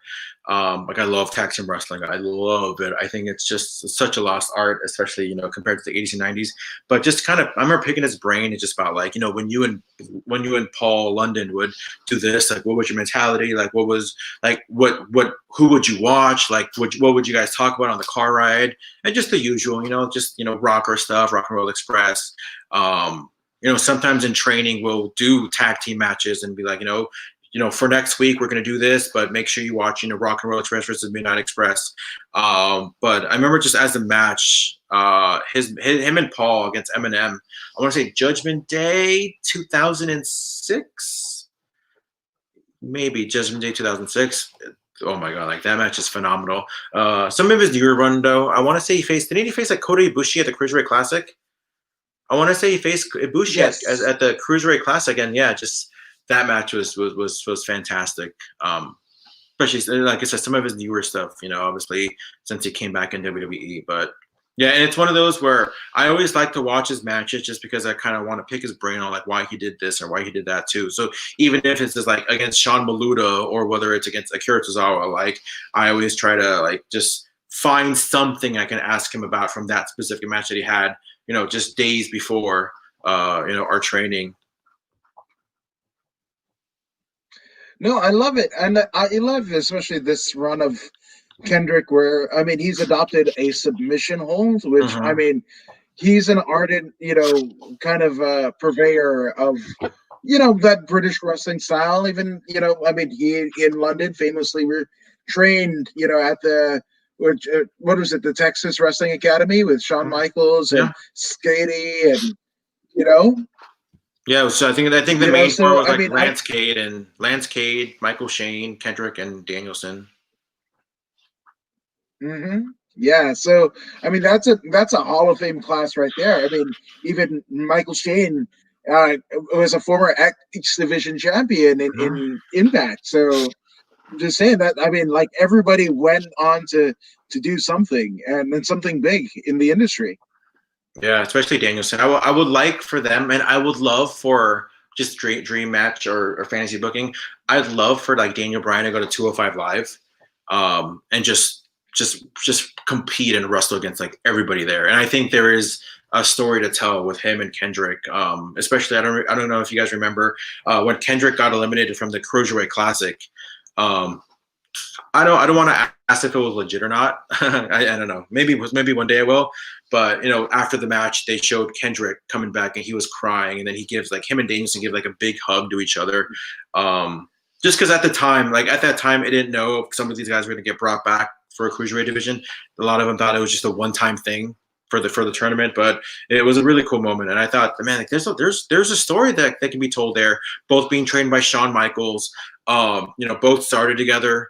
I think they had their first match together. I think they had a tryout match as a team, and back in 2000 for a dark match. They both married reality people, Brie Bella and Taylor from Tough Enough season 1. They're both from Washington. I just think there's a big story to tell. I didn't know that. Yeah, Brian Kendrick married. Like she was on the first season of Tough Enough. And she's heavily involved in pro wrestling too. She has a couple characters as well. Yeah. But yeah, she's Mean Janine. Is her big one. Wow. Yeah, man, dropping knowledge. Holy hell. That's damn incredible. Now, have you had a first match on paper? Maybe non-wrestling, pro wrestling? Yeah, I've had a few. Even though some of them, I do consider as Devastator, I do consider a lot of those matches. And here's a little fun fact. On my very first match, which is against a girl named Kid Sister, who trains at Santino's, she's fantastic. I think a lot of people are fantastic. Actually, I'm that guy that like will find the good in almost everybody. Even if it was like, oh, that guy's a prick. I'm like, I've never had an issue with that guy or girl. I think they're rather nice. But like at my first wrestling match ever, granted, I'm gonna lie and say they all came to see me, but on my first wrestling match ever in Burbank at the Moose Lodge, check out who was in the audience, right? Nigel McGuinness, Katie Lee Burchill, Becky Lynch. Whoa. Becky Lynch. They were all what in the hell? They were all there to witness my first match ever. No pressure. No pressure at all, right? None at all. But I wouldn't have it any other way. Yeah, it just So I've had a few matches there outside, and it's funny. I say a lot of. I said earlier today or earlier in our interview about like I just want to be noticed as a pro wrestler, but I wear a mask outside of wrestling, pro wrestling, which is ironic. But I have had a few matches. I remember. Because I don't want to obviously say who I am, with the mask. I don't want to reveal myself. Mm-hmm. But I've done like a couple lucha shows, or one or two, and it's just crazy because like my wrestling gimmick doesn't really translate well in Spanish. So I go to the wrestling show and I go to the lucha show, and they're like, "Oh, what's your name?" No, that's not gonna work. You're gonna be this. I'm like, all right, cool, whatever. I mean, I'm not gonna say no to anything. And I've worked like OCCW, which I know you're very familiar with OCCW. That was one of my last. That was one of my last shows. That was one of my last. I literally worked that last show before COVID, which was again. I cannot say enough great things about OCCW. Like just the environment, the vibe. I remember being in the battle royal and like doing the thing, kick punch, forearm, and then one of the guys, there was like a tag team. I can't remember what their tag team name was. Like darker. Was it Thunder and Lightning? I don't think so. It was like they were darker, not darker, but like they had the kind of like a darker look, black hair, black tights. Was it Helmet? Maybe one of those guys. Yeah, no, I think so. Okay. And like I just remember like him, like he gets me into the corner and starts working on me. He's like, "Hey, so how are you doing?" And we're literally having like a casual conversation in the middle of a battle royal, and just it was fun. Like in the locker room, I could not say enough great things. I remember just being on such a high, just because man, that locker room was just so like welcoming. It was cool. Like I was very nervous because it was kind of like anytime I work with like I wrestle for like a new company for the first time, I'm always pretty nervous. So like, the couple guys were like, yeah, just remember, like, remember, and just kind of giving me the confidence. So again, I cannot say enough great things about them. What was the other one that I worked for? I can't remember. I can't remember. There was another one that I worked for. I can't remember at all. Wow, I can't remember something that's actually kind of just worrisome a little bit. But again, I've been training a lot. Or trying to be training a lot because once that COVID's done, even though I know there are shows that are running now, like I have been reaching out to hopefully get some on some of those shows, and then hopefully just kind of keep the ball rolling. AOW, I worked AOW in December, which another one I just can't say enough great things about. It's far, it's really really far, but it was just fantastic. Man, and I gotta ask because I mean, you were definitely getting like you said, the ball rolling in terms of your wrestling career. So I mean, in terms of trajectory, right? Because obviously, wrestling chatter is some of my appointment watching and YouTube consumption. But I mean, in a world of 2020. All right. I mean, was wrestling chatter on the on the horizon, or were you more going to do wrestling oriented stuff in ring, if not for COVID? Probably more in the ring. I mean, obviously, just during those first few months of COVID, there was a lot of downtime, and so I saw what like you were doing. I saw what other people were doing. I mean, I remember like I was literally picking your brain about all the things about StreamYard for like the longest time, and I just remember just talking about wrestling a lot, right? I'm like, dude, if we're gonna talk about it, let's just put it on video, just we're saying this stuff anyways, so why not just put it on a video? So it was something that kind of maybe was in the very, very, very, very, very back of my mind, for a long time, but it really kind of became forward. Again, when I saw you doing your thing, when I saw a friend of mine, Leslie Colon, do her thing, when I saw, other people do their things, and I'm like, there's no reason why I have all the tools to do what I need to do. So why not just do it? And then obviously, although initially it was more like, I wanted to do like the Extreme Memories, and I wanted to be just be the channel, Extreme Memories, YouTube channel, right? And then I was like, at some point, we're going to run out of people to talk to. So I was trying to already think ahead. And I was like, why not? Why not I just create a channel where Extreme members can be a part of? And I can also talk about all these other things, whether it's, are you a Brett guy or a Sean guy? Are you, this or that? Who do you think is this? Who do you think is that? So just obviously, it's just fun, like wrestling should be fun. Why not just keep it fun? No, and that's one thing that you've been able to do. And I mean, kind of leaning on a lot of the things that you learned from the AfterBuzz run, right? And you mentioned Leslie Colon, and just letting you guys know, but Leslie Colon on Friday, next Friday, a week from tomorrow, she will be a guest on the According to Woods podcast. So you guys want to check that out. But I mean, my goodness, you've been able to assemble kind of like a super team of like AfterBuzz personalities and wrestlers. I mean, if not for you and the Wrestling Chatter channel, I wouldn't be literally like in this same YouTube video with none other than former WWF Women's Champion and TNA Impact Knockout Champion, aka Lisa Marie Verone, aka Victoria, aka Tara. And I have you to thank for it. But I mean, you've been able to assemble like quite the guest on the Wrestling Channel. So like, what has that process been like as a content creator?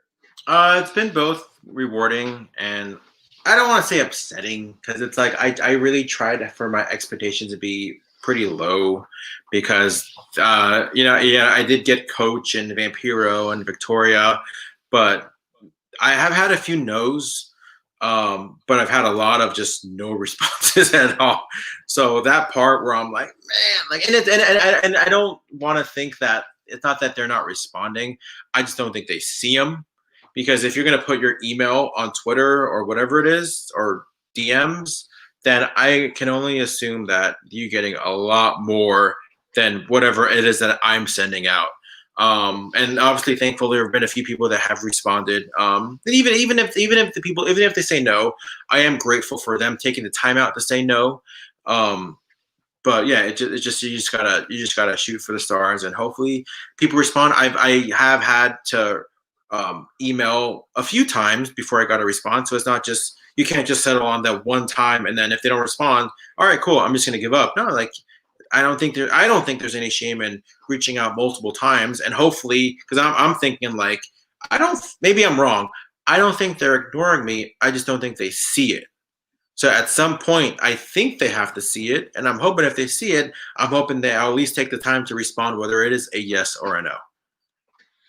No, and I think your AfterBuzz compatriot TK Trinidad kind of, I mean, she kind of put it in, because I always feel like, hey, if somebody says like no or doesn't respond, like I'll just move on, like I'll just do something else, right? And because I never want to be, I don't want to say annoying, but like I don't want to inconvenience them. Obviously, COVID affected almost everybody differently, and the way that we've responded to it is different. So, like, I can't expect anybody to respond or, I guess, feel the same way that I do. I've had people that are like, I mean, literally, I've been in the throes of depression, and I don't even know. Like, yes, I portray something on social media, but it is like, do you know how much it takes me to do just to even do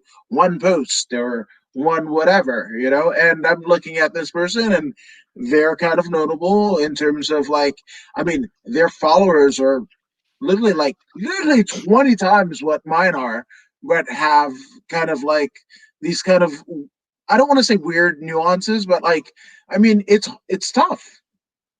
Yeah, I mean, it's yeah, you just got to keep it going. I mean, unfortunately, whatever the YouTube content creator equivalent to writer's block is, I do get that a lot. Even to the point where I am sitting on content that you're involved as well, that I just haven't put, edited together and do all that stuff that I have. It's just a matter of like, you can't, and it's easy to preach, but actually do it are two different things. Like you can't get unmotivated. Like, yeah, maybe this video didn't get the amount of views that you were looking for, but that shouldn't stop you from just keep creating. You know, like not all, they're not all going to be Victorias. You know, they're not all going to be Messiah. You know, like you just can't expect that. And because I think I'm delivering good content that people can maybe like be like, oh man, that's a cool topic to talk about, you know. And I've had some in the world of my exposure, I've had some winners with the missed opportunity stuff with like LOD versus Demolition, which was fun, you know, Tito versus Martel, which was fun, and those get a lot of good feedback. And then I'm thinking like, all right, cool, people like countdowns. Let me do like a top 7 show, or let me do like a, you know, hey, everybody always talks about the best match, but let's give love to the second best match, you know? And I'm thinking like, man, people are going to like that. And then no, I mean, it's not that I don't think they like it. I just don't think that maybe it hasn't really gauged people's interest. Cause I think again, wrestling should be fun. Let's have fun with it. That's why you're not going to see me. I think maybe don't quote me on it, but I'm 99.999% sure you're never going to see me say like, let's talk about the worst match. Let's talk about who sucked. Let's talk about, you know, this. Like, no, I'm not focused on the negativity. That's easy, right? All those other channels, and they're successful for a reason. You know, they want to talk about, you know, the wrestle crap, and oh, let's talk about how awful this storyline is. Let's talk smack about how much, you know, the Bobby Lashley, Lana, Liv, whatever, Rusev storyline sucked. Like, I'm not about that, you know? Like, even when I did a story about Retribution, I was trying to focus on, like, let's find something good about Retribution. Like, let's see what are some pros. We're going to talk about the cons, but let's talk about the pros about Retribution as well, you know? And so it just, but again, I can't let I guess you can say lack of interest from the outside unmotivate me. But unfortunately it does. But the good thing about the Extreme Memory Show is like it's constant, 15th and 30th, no matter what, 15th and 30th. So at least we got that going. But again, I just got to keep it going as well. You know, I know very soon I'm going to put up the video that we did on They Live. They just celebrated, I want to say 32 or 33 anniversary of the release of the movie. So that's going to be coming up soon, which again, showing love. Like we want to talk about the love. We want to talk about how great that movie was, John Carpenter's They Live, which I barely saw for the first time, maybe like 7-8 months ago. And I'm just like, oh my God, like Yes. This movie is something else. Like I didn't even know what to expect. You know, I read the synopsis, but even reading a synopsis or a summary of what the movie is does like that is nothing compared to actually watching the movie. So again, we have a video talking about They Live, like because again, people have no idea just how phenomenal and just how like mind blowing that movie is. So then, boom, we're gonna see a video for the appreciation of all things with yourself, myself, and Chris Kloss about They Live. No, 100%. And I mean, so I've got really, I mean, I remember seeing it as I don't, maybe like a preteen, right? Was the first time I saw it, but I saw it obviously, but I mean, the first time you and I first met was like literally, I'm sitting on a Survivor Series 2018 chair, right? Oh, And then, I don't have mine handy, but yeah, yeah. I mean, and you too. I mean, it's funny, and I mean, I guess we can say it now because we have pretty much the same chair and courtesy of the same person. So that same person, and I'm definitely going to give him a shout out anytime it is. But he is current Championship Wrestling from Hollywood and United Wrestling Network Primetime Live commentator. The one and only Blake Bulletproof Troop, mixed martial artist, 2-time Gladiator Challenge champion, and 8-time National Grappling Association and commercial star of Chop Stop. Chop Stop, absolutely, and it's one of my favorite kind of places whenever I'm in Burbank. So shout out to Chop Stop. But yeah, I mean, he's done a lot. But you and I are, I mean, to an extent, sitting on something of his doing because he had a physical copy of his Survivor Series ticket, as well as a digital copy on his phone. So we kind of played it where, I mean, we essentially got two chairs from the same ticket and went opposite directions. And I mean, the rest is history, but I mean, cool of Troop. He was just like, I just love the experience of just talking wrestling and of like-minded people. But he gave us his two chairs from one ticket. So shout out to Troop for that. Although I still owe him because he was like, "I'll give you a chair, but I gotta give you a chair shot." And it's been pretty much almost 2 years, and he still hasn't collected. And we're trying to keep it that way. So let's not remind him that I owe him a chair, or he owes me a chair shot, I guess you could say. So I mean, there's only two recorded chair shots that I've had in my life. So one is Blake Troop, and then one is Rose Gracie. I mean, daughter of Horion, who started the UFC, which, by the way, happy birthday, UFC, because it is the 27th anniversary of 93? the very first, of the very first UFC. So shout out to the UFC, Art Davey. You just had Jay Tan on your podcast earlier today, and we actually interviewed Art Davey a few years ago, and I remember Jay Tan provided us a copy of his book of detailing him putting together the first UFC, and I read it, and then we had Art Davey on, and we talked all things about putting together the UFC on at AfterBuzz TV alongside current WWE, or I guess maybe not current because she's fired, Sonya Deville. So we all three of us had the pleasure of interviewing Art Davey. I mean, when you think about that, that's pretty cool, right? You have U of MMA co-founder Jay Tan, George Hermoza of the Wrestling Channel, Sonya Deville, and then Art Davey, co-creator of the UFC. That's not a bad kind of place to be in.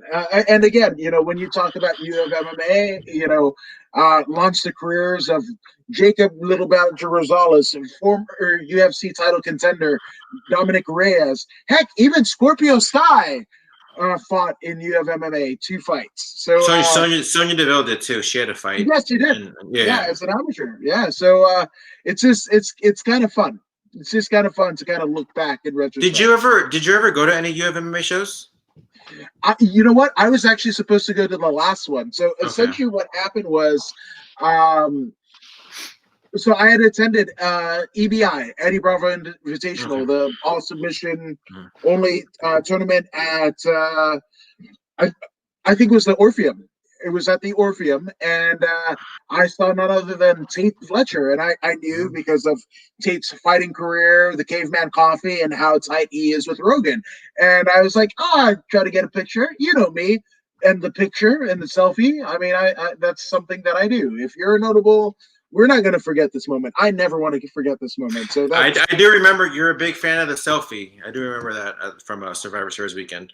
Yes, I mean, and that's a reputation that permeates not just in the pro wrestling sphere, but also in MMA. Like I've become the selfie guy, so that's a gimmick.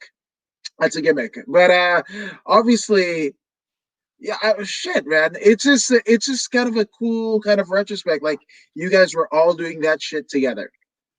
Yeah, I mean, even kind of going.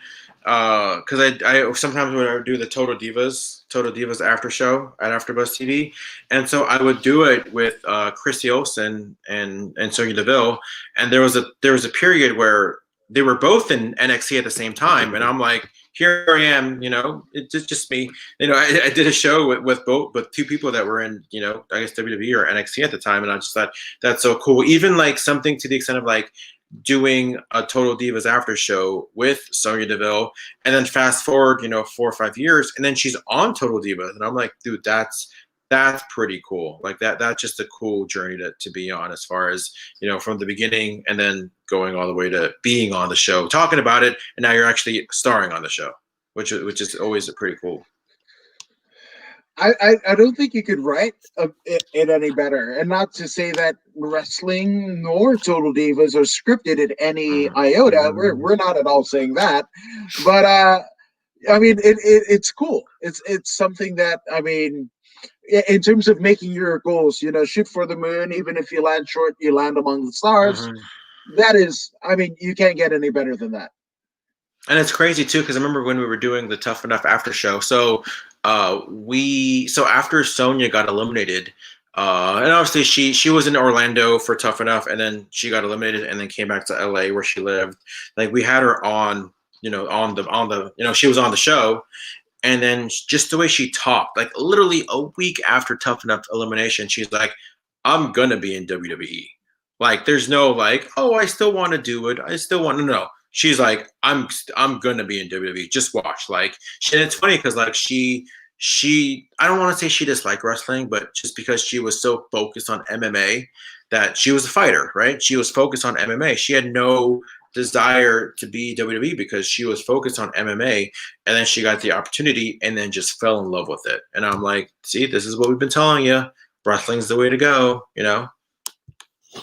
No, 100%. And I mean, she is, most people say that, the inability to multitask, right? That in some circles could be a detriment. But I mean, that is an instance where it essentially is one thing that it almost motivates you, because I mean, I would hear the same thing from her former teammates, at Systems and Mm-hmm. Fight Science, and her former coach, Ian Harris. I mean, that is something that, I mean, when she has a vision, like, fuck everything else. Literally, she will destroy everything else to get in line with her vision, So whatever that may even be. yeah, because even that, it's like I take a little bit of motivation from everybody, right? And she's still relatively young. I'm not relatively young anymore, but at the same time, like in a good example is, let's say, Roddy Piper, and I got this from somebody that I work with a lot. I'll tell you who it was in a little bit, but like when Roddy Piper died, like he died at 61 years old, and what was everybody saying? Wow, like he was only 61. Yeah. Like he was so young. Like, oh my god, it came out of nowhere. Like Roddy Piper, oh my god, like he passed away. And so people are saying how young he was, like when he passed away. So I'm thinking like, and this is what she told me, and it was like, so if Piper is young, I'm sorry, if Piper is too young to die, then we're definitely not too old to live. So like all those people that are saying like, yo, like, I mean, just to be fair, I haven't had anybody tell me I'm too old to wrestle. I have never once, right? Because maybe I just don't tell them how old I am. Not that it matters, anyways. Sometimes I say that to myself because I'm like, here they are signing 20-year-olds, 23-year-olds, and even if they sign a 37-year-old, like they got 10, 15 years in the business, right? And I get it. Like that doesn't mean I'm going to quit. But like, if the second I think of myself as being too old, like what's wrong with me, like, because again, the person that told me that is Lillian Garcia, because like she's somebody who, like, when I saw how old she was, I'm like, no way you are that age. Like, you got to be at least 10 years younger. And she's like, nope. I'm right now she's like 50 something. And she's like, nope. I'm like, I'm this many years old when I met her. And she's like, yeah. She's, well, if when Piper passed away, the whole thing, and she, well, if I'm too young to die, then I'm definitely not too old to live. So I always kind of think of that in the back of my head, as far as like, if barring an injury, like I don't see myself stopping the wrestling stuff. Like you have PCO, Pierre Carbolette, who got this career resurgence at like 50 years old. Like, it's possible. As long as you kind of keep yourself healthy. Think maybe because I started a little bit older, my bump card isn't that much. I have a bad knee, but as far as like I can still wrestle. Like I don't have a bad neck, I don't have a bad back. I got everything still works. So for the most part, like, age is, I think, a little overrated when it comes to certain things. No, I agree 100%. But I want to get into, and not to go in a somber tone, but I mean, you mentioned obviously, the passing of Roddy Piper, and I mean, there's been a litany of like wrestling related deaths. A lot of I mean, I think Bret Hart, put it the best in terms of like the people that he thought he would be able to sit and have beers with and tell old stories, to and about. They're all gone, and I want to ask you, was there a particular wrestling personality or luminary that affected you like pretty soundly? Nothing too deep, to be honest with you. But if I can look back, maybe probably like Eddie, just because like his connection with the crowd was just so like infectious, and I'm hoping that I can have the same kind of connection with just in any way, the same way that Eddie had. And unfortunately, I think with a lot of these people too, again, not to be too somber, but like you don't really know, you don't really realize what you have until they're gone. Where it's like I don't I hate that like people were like, yeah, Eddie was great, like blah blah blah, like yeah, he was great back then too, like but for whatever reason, like people maybe didn't get too behind him. It wasn't until maybe after he passed away, where it's like, oh man, I totally would have bought his merch, I totally would have watched him on TV or whatever, and you say that now, and there's a lot of guys now that you should do that for. But yeah, I look at Eddie and it just like his smile was so infectious, just his work rate, like just everything just looks so smooth, and I'm like, man, like if I can be half as good as that guy was. And I'm not just saying that to be Latin, and I think that's stupid to say. Like I think a lot of people were like, oh, Sammy Guevara being compared to Eddie Guerrero, or you're just saying that because he's Hispanic. Shut up. Because if somebody compared me to Eddie Guerrero, I'd be like, hell to the yeah. You know what I mean? I don't care. I don't care if we're both Hispanic. Please, I want somebody to compare me to Eddie Guerrero, because that would be one of the biggest honors in the world. No, I would push more stock in you being more like Eddie Guerrero than Sammy Guevara, because I mean, No, I think he's good.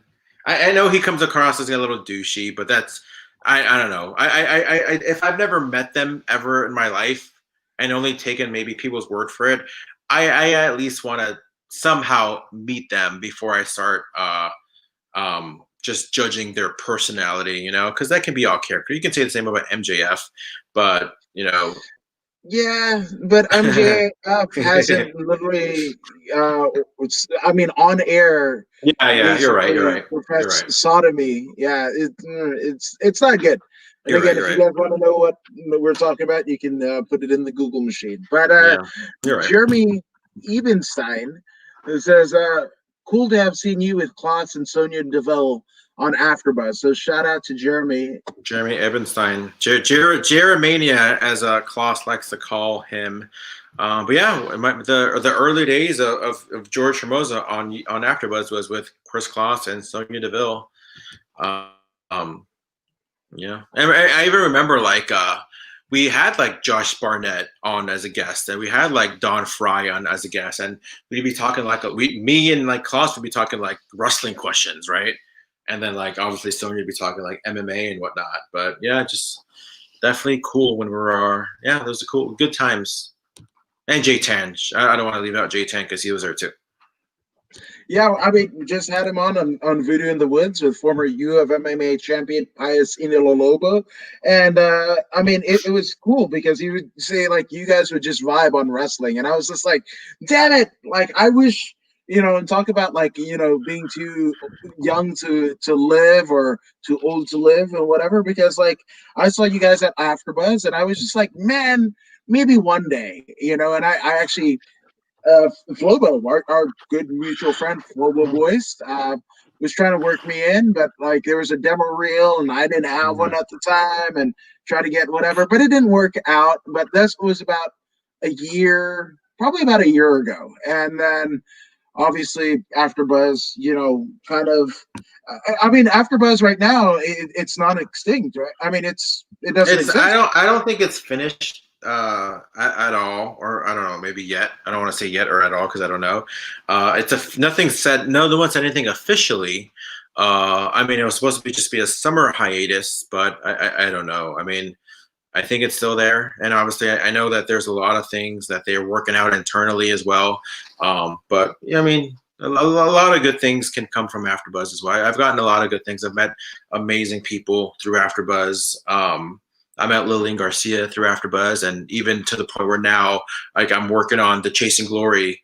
That's featured on the WWE Network. If you watch Chasing Glory with Lillian Garcia on the WWE Network, there are things that I have done that appears on the WWE Network, which is very, very cool to me. Because yeah, I definitely, I never would have thought it would have been like this, but it's really, really cool to turn on the network and see something I've done show up on WWE Network.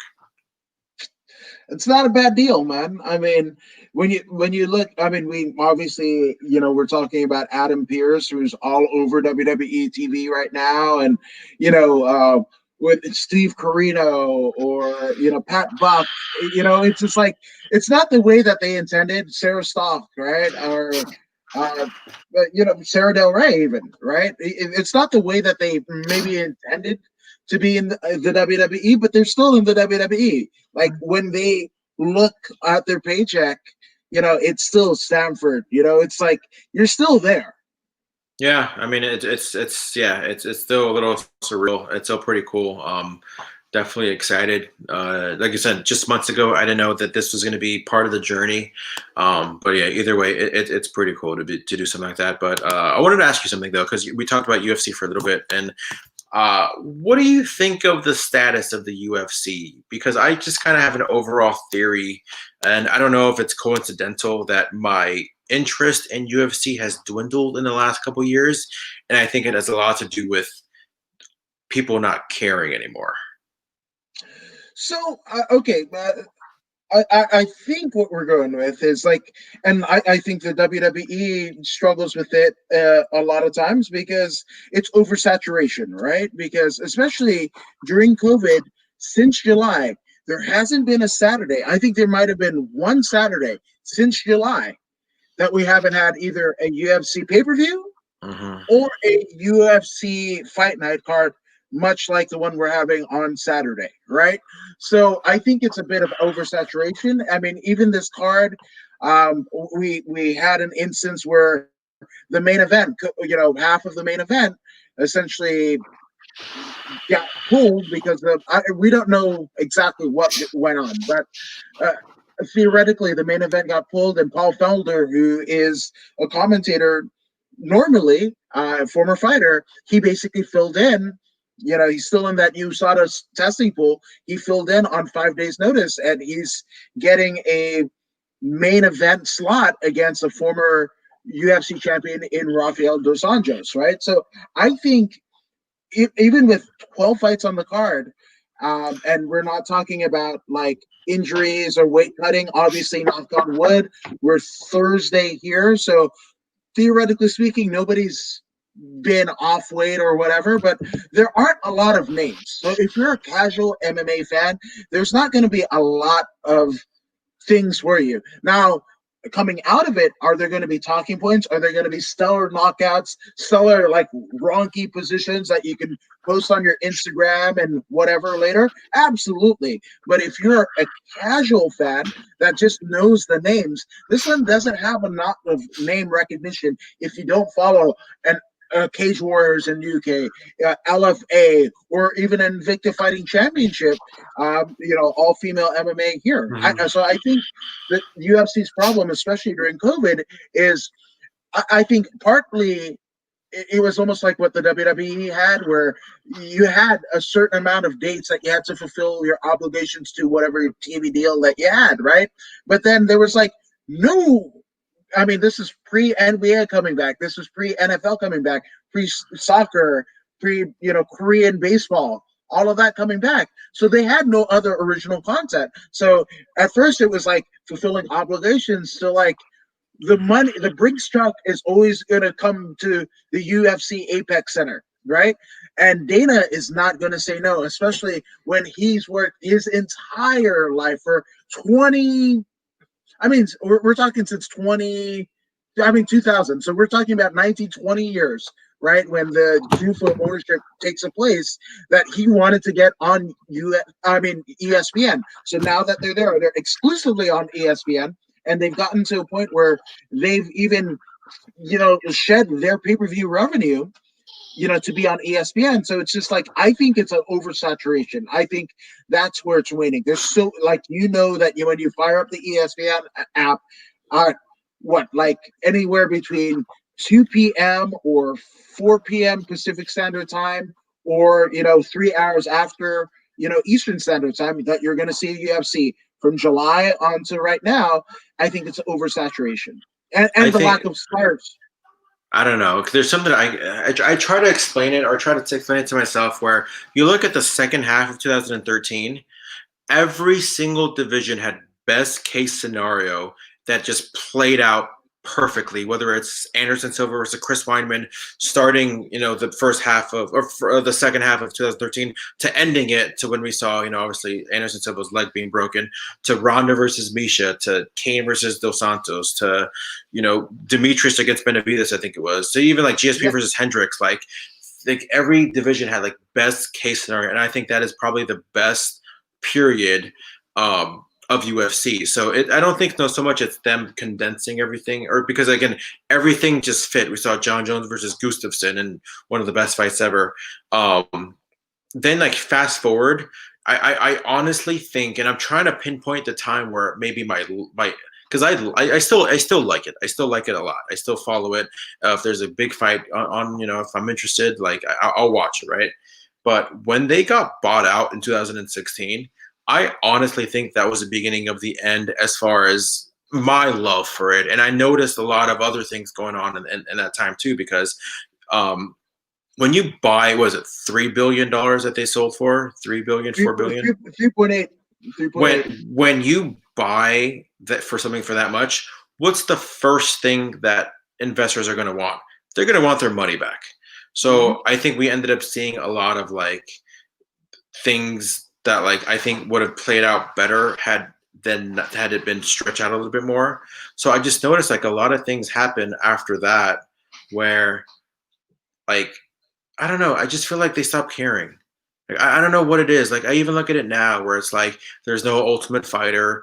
Like I can't put. I think they try to invest too much in their very few cash cows, because in 2016 Ronda was gone. I think she had that one more fight. Connor was obviously on his way up, and like that was it. Like that was it, and there was no one else. And it's like, what do we do now? Like it's crazy because WWE gets comparison all the time. I don't think that they plan for the future, but how can you? Because being a shoot fight sport, like how do you, because Bellator does this all the time. I remember like I can't remember if I was there. It was either his first ever, I can't remember if I was at the Forum or not. Did you ever go to the Forum shows, Bellator at the Forum? Yeah, I was there too for the first few years. But I remember like watching Bellator and they're like, all right, the next big guy, Aaron Pico this, Aaron Pico that. It's the Aaron Pico show. Aaron Pico is the greatest athlete in the world, and then he lost. Like, and it's like I can't even remember who the guy that he lost to. Yeah, and I can't even remember the guy he lost to. It's the same, because remember, and it was his name, Henry Rollins, really? No, Henry Corrales. Oh, Henry Corrales. Oh yeah, you're right. Funny enough, Henry Corrales, his first MMA coach is John De La O of OCCW and De La O Jiu-Jitsu. That's pretty cool. That's pretty cool. But yeah, Bellator does that a lot. And look what happened to Kimbo. Remember what happened to Kimbo? Like the Elite XC, and I know there was a lot more shadier stuff that happened behind the scenes that maybe caused the downfall, but like that was the beginning where it's like they're banking on Kimbo. Kimbo's going to be the guy. Kimbo's going to be our star. Then what happened? He got knocked out by Seth Petrozelli, and then Elite FC, like pretty much, went down months later because obviously. I mean, I'm sure there was more to the story, but the whole like, hey, we want to make sure you keep that fight standing up, and then it's like, okay, but I'm gonna knock his ass out if that's the case, Yeah. Like,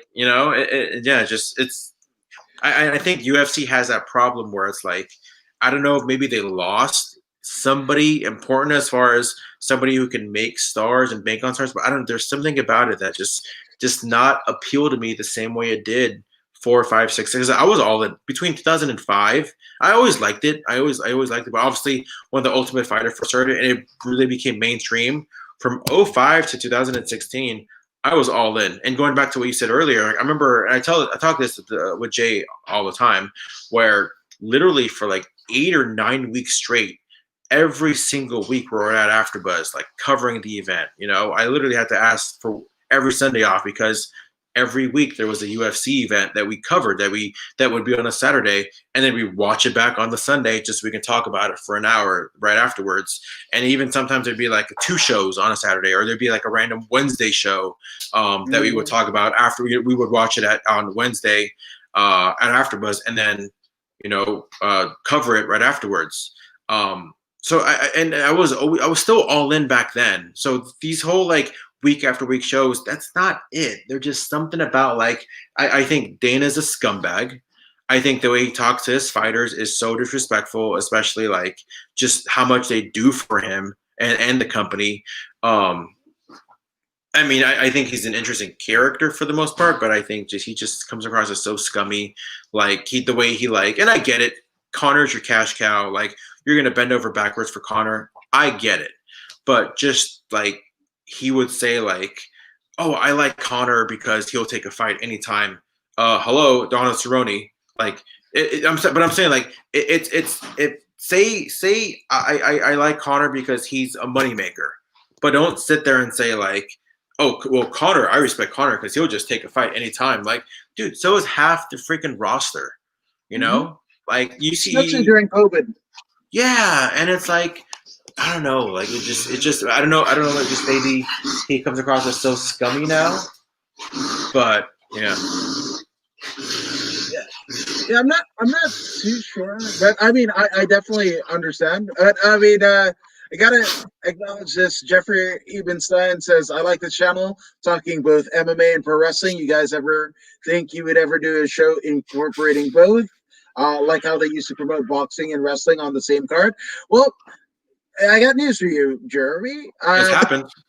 Yes, it has. And then also right here on the According to Woods channel, I mean, such luminaries as the aforementioned Josh Barnett, Frank Trigg, Rafian Satz, who's fighting for Bellator next Thursday. There's a litany of both MMA and pro wrestling luminaries that have been podcasts on this very channel. So you definitely want to check it out. And I warmly invite you to subscribe to this here deal, right? And Flobo Boys says George is the goat. Yeah. Oh, you guys are too Flobo. Nice. You guys are too nice. Shout out to Flobo Boys. He's got a great channel as well. Absolutely. Yeah. No, I mean several great channels. Yeah, I mean, again, I met Flobo through AfterBuzz, and yeah, from day one, he's always been super cool. And again, all these guys, like whether it's Flobo, whether it's Jack Farmer, like I'm looking at these guys, like, and it's funny because people say like, "Oh, George, like you know, wrestling chatter." I'm like, dude, my inspiration is you guys, you, Adam Woods, Flobo, Jack Farmer, you know, Leslie Colon, you know, Christy Olsen. Like I see like all you guys are like go-getters, and I'm like, man, like that's inspiration to me. You know what I mean? Like you guys, like I never like to say like, oh, if you guys can do it, anybody can do it, because like, you know, I don't know. It's just I don't know. I never want it to be confused with like a backhanded compliment, because like I don't mean it that way. You know, I look at it as like you guys don't have like I there's no reason for me to not do something that I want to do as well. So I look at you guys. I'm like, hey, like you guys are the ones that are, you know, setting the bar for me. You know, it's weird, right? Because like I can't speak for Leslie, I can't speak for Flobo. I can only speak for myself. But I mean, I kind of did or helped do this, but like you guys, I was watching on AfterBuzz, and Flobo actually tried to get me. We were talking off air. Flobo actually tried to get me in. You know, so like I was looking at you guys while I was. I mean, getting paid to, you know, do post-fight interviews for MMA shows for the last 4 years or whatever. But I was just like, man, I want to do more. Like, I know all this wrestling. And it's so funny because, like, you know, wrestling's fans, to some extent. They don't like MMA, right? And MMA fans kind of don't like pro wrestling, right? But you talk to pro wrestlers, they love MMA. You talk to MMA fighters, they'll talk about pro wrestling. And that was Yeah. my in for both kind of deals, is talking wrestling to MMA fighters, and vice versa. And literally, like the first time I met Barnett, it was at the Combate America show at the Burbank Marriott Convention Center. And I mean, so I'm covering the weigh-ins, right? I'm covering the weigh-ins the day before. It's kind of in a back room, what would become for the next night the locker room for one of the corners, and I just see this dude in like Dickies and Chucks and this kind of cool Iron Maiden Harajuku Japanese kind of like manga anime thing, and I was like, that's cool, right? Mhm. And guy gets up, and it's the fucking War Master. And anybody that's been in like, I mean, around Barnett, he is all of like every bit of like the War Master. He is 6'4", 6'5", maybe even 6'6", just a Mhm. towering, bulking, hulking son of a gun, right? And I was just like, oh, first I wanted to ask him about the shirt and where he got it, but then I was like, oh my God, this is Barnett. So literally the first question I asked Barnett was, A, can I get a picture? Because that's what I do. And then B, what was it like to be trained by Antonio Inoki? And he literally fucking, like, there's a silence. Now, it might have only been like 5 seconds, but it was an eon of time. Like, and it was like infinity. And I was like, did I piss off the War Master? Holy fucking shit, he's gonna kill me. And he sits back and he goes, nobody's ever asked me that. And I literally go on my Kindle on my phone, and I I mean, downloaded is, I mean, Billy Robinson, who is his trainer, and again, an AWA great. His matches with Vern Gagne, I would Mhm. put up against a lot of fucking shit in any time period, including Brett and Owen during any period of their feud. But holy shit, it's just phenomenal. But I mean, Billy Robinson, like, he's of that ilk, right? And I mean, everybody wants to talk about Brock Lesnar and UFC champion and WWE champion. But I mean, Barnett is a black belt in jiu-jitsu. He is a certified catch wrestler under Billy Robinson. He is a Metamoris grappling heavyweight Mhm. champion, tapping out Dean Lister, who hadn't been tapped out in literally 8 years, almost a decade, right? He is a former IWGP champion. Yes, IWGP, as in New Japan. He Mhm. is a former King of Pancrase and the UFC championship. The only heavyweight championship that, I mean, Brock Lesnar has that Barnett doesn't, it might be a NCAA championship and the WWE championship or the Universal title, Mhm. whichever one that you want to do. But I mean, Barnett is that guy. Yeah, I think Josh Barnett's another one that I think just very, very underrated as far as like just how great he was, especially in the early days of UFC, and especially even like in Strikeforce. Like he was awesome in Strikeforce. Like he was like a killer. Oh God! I mean, that heavyweight tournament, I think has to be probably one of the greatest like heavyweight tournaments that has ever existed in all of MMA. And I would Mhm. even put it up against those one night tournaments with Dan the Beast Severed and Don Fry and Hoist Gracie and like that period, Ken Shamrock. Who do you think? Because I Who do you mean, think the goat is? oh, okay. So here's the thing. I don't I don't like that question, right? Because um, I think it in terms of Luke Thomas on the Joe Rogan podcast said it so eloquently. But time bias, right? Everyone has time bias, right? Because like if you grew up under that 93 to 97 era of UFC, you would say maybe a Hoist, maybe a Matt Hughes, maybe like those guys, right? But then you go a little later and then you get the Anderson Silvas, you get even Matt Hughes, you get GSP. So I think it's a time bias, but to really I think to really you have to do it per weight class, right? But even that gets a little bit murky because you don't necessarily have a linear weight class like Jens Pulver.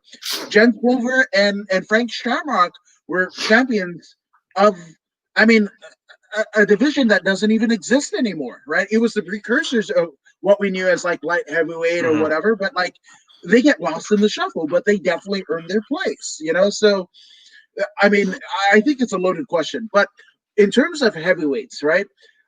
Because everybody after Stipe beat DC earlier in the summer, everybody was talking about Stipe as the greatest of all time, especially having two straight wins over Daniel Cormier. And why that's notable is Cormier, up until that point, was undefeated as a heavyweight, you know, in that until that first fight, right, with Stipe, right? And I mean, the names we have a Josh Barnett, we have a Bigfoot Silva, like the names that Daniel Cormier put away at heavyweight, and even kind of forgoed his run at heavyweight because his best friend Cain Velasquez was the reigning heavyweight champion and if he wasn't the champion, he was in title contention. But Barnett actually put an article out, and I think you should read it, is on his social media timelines, where he said, well, how many times did Stipe have to fight in one night, right? Mhm. Like, to have the accurate conversation, you have to kind of put all eras, right? And Mhm. then the level of competition, how many times they fought in the night. There are people that we probably never even heard of that fought on a pre-sanctioned, Vale Tudo or a no NHB, no holds barred fight and went like literally like fucking 200-0, and you'll never hear about them. But I mean, they're at a bar somewhere saying like, yeah, before the UFC. And I hate to sound like Don Fry when I say it, but I mean, like that dude exists, Mhm. hell, that female exists, the bar fight champion, the saloon champion. So I think it's a loaded question, but I think Barnett is definitely top five. Stipe's in there. You've got Oh, Fedor. you're talking about heavyweights, right? Heavyweights, I yeah, don't know what heavyweight. I can't. Man, I know it's gonna be controversial to say, but I can't give Fedor top five. Like, don't get me wrong. Really? Like, yeah, his lack of like, it, if you want to be the number one heavyweight in the world, you gotta want to fight the number two, number three, number four, number five, and and I get it. Like, he wanted to co-promote his M1 with UFC, and I get it. Like, maybe he was thinking more financial, just overall scheme, but like I don't know if we ever got a full number. Again, I'd like to believe Dana White when he says we offered him everything and he still said no, because maybe he knew he wasn't good for it. Like, he saw what happened to guys like Krokop, who, again, he arguably, if people think Fedor was number one in 04, 05, Krokop was number two, arguably three with Yeah. Nogueira, but like, to see like Krokop get knocked out by Gabriel Gonzaga, or see like Big Nog come in and maybe not do as well, maybe have trouble with Heath Herring, um, Yes. like maybe Fedor didn't think he was that good, and then like and then you fast forward, like, if people think that Fedor was that good, then what was it about Fedor that he lost in between Pride and Strikeforce that made him lose against Fabrizio Verdun, that made him lose against Dan Henderson? Like, what changed between then and that, and those times to make him not the man that he once was? Oh, I know. I know exactly why. And I know exactly, and this is the exact reason why anytime Fedor fought for Bellator, right, Mm-hmm. it was always at a native casino or native tribal land. What is Pride basically greenlight that no other promotion post Oh, USADA? the wait, green light? Oh, you're Yes. not. I thought you're talking about just like strikes to the head, but that nothing to do with it. No. No. Okay, so and the best kind of example, and obviously other people have kind of alluded to it, but I mean the best example when Edson Inouye was on Rogan's podcast. I want to say the first time because he's been on a couple times, but Mm-hmm. how he was saying like literally in the contract for Pride, they were like, we do not test. We do not test, right? So I don't want to go to say that Fedor was, testing or juicing or anything like that. Like I'm not privy to know that, nor do I Mhm. want to know that. But Mhm. if we know that, right, Fedor at the time of his dominance were fighting people at the fucking very best, Mhm. right? Like the best of not just like fighting acumen, but like what we could do to a human. Fucking Bob Sapp, 6'8", 320 with fucking abs, like washboard abs. Even Like that Randleman. was Kevin Randleman, the fucking monster. Holy shit. Like, fuck. I mean, dropping Fyodor in his Mhm. head at like, what in the fuck? So Mhm. that's why I say, like, in terms of like the fucking wild and woolly West, right? That's what Fyodor, that's the correct pronunciation of his name. But Fyodor, us Americans and North Americans would say Fedor, but Fyodor, that's where he kind of etches his and cements his place in Mhm. my top five, right? But so in no particular order, because I hate doing, but like I will say like top five, no particular order. We've got BC, we've got Barnett, we've got Fyodor, and then everything else got Stipe, Stipe? Mhm. Stipe. I would say Stipe. Mhm. Stipe's in there, and then Kane. We'll go Kane. Top five heavyweights, like all time.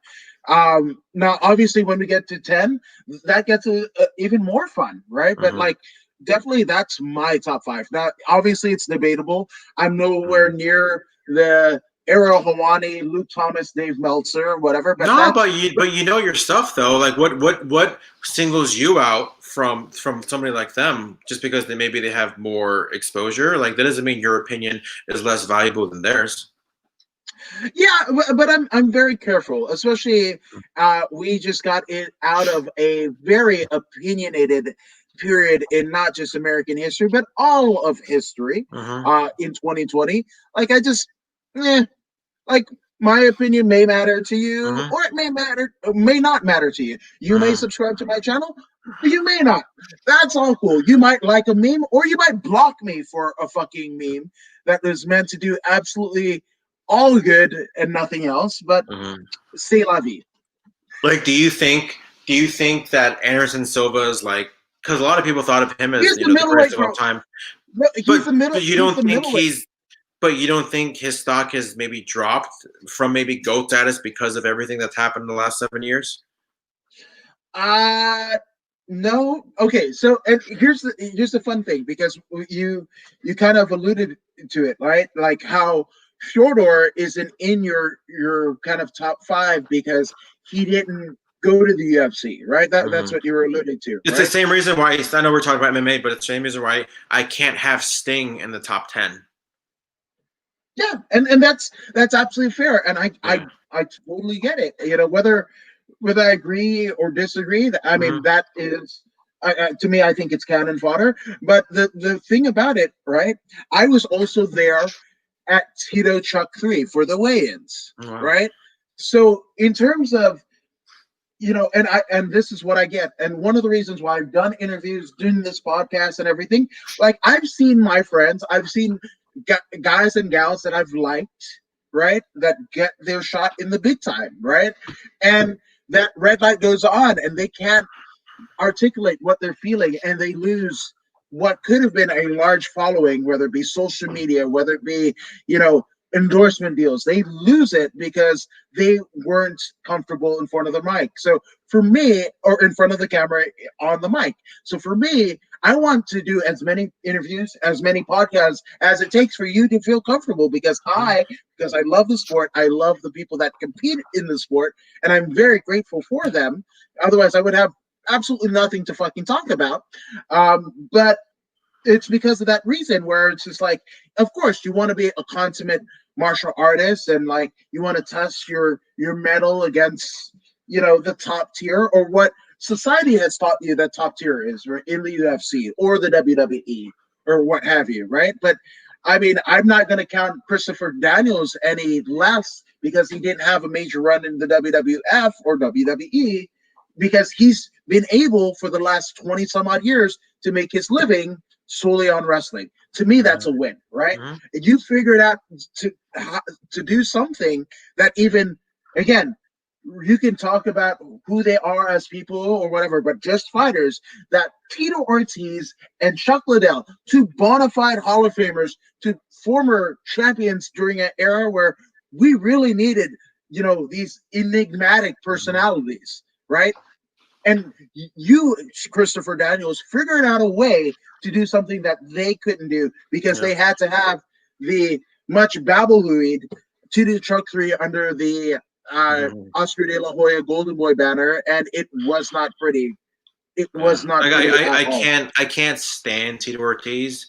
I think he's another just a scumbag, especially with his. We're not going to get politics, but like it's just especially with a lot of things that he says outside of MMA, and I'm just like, man, what a scumbag.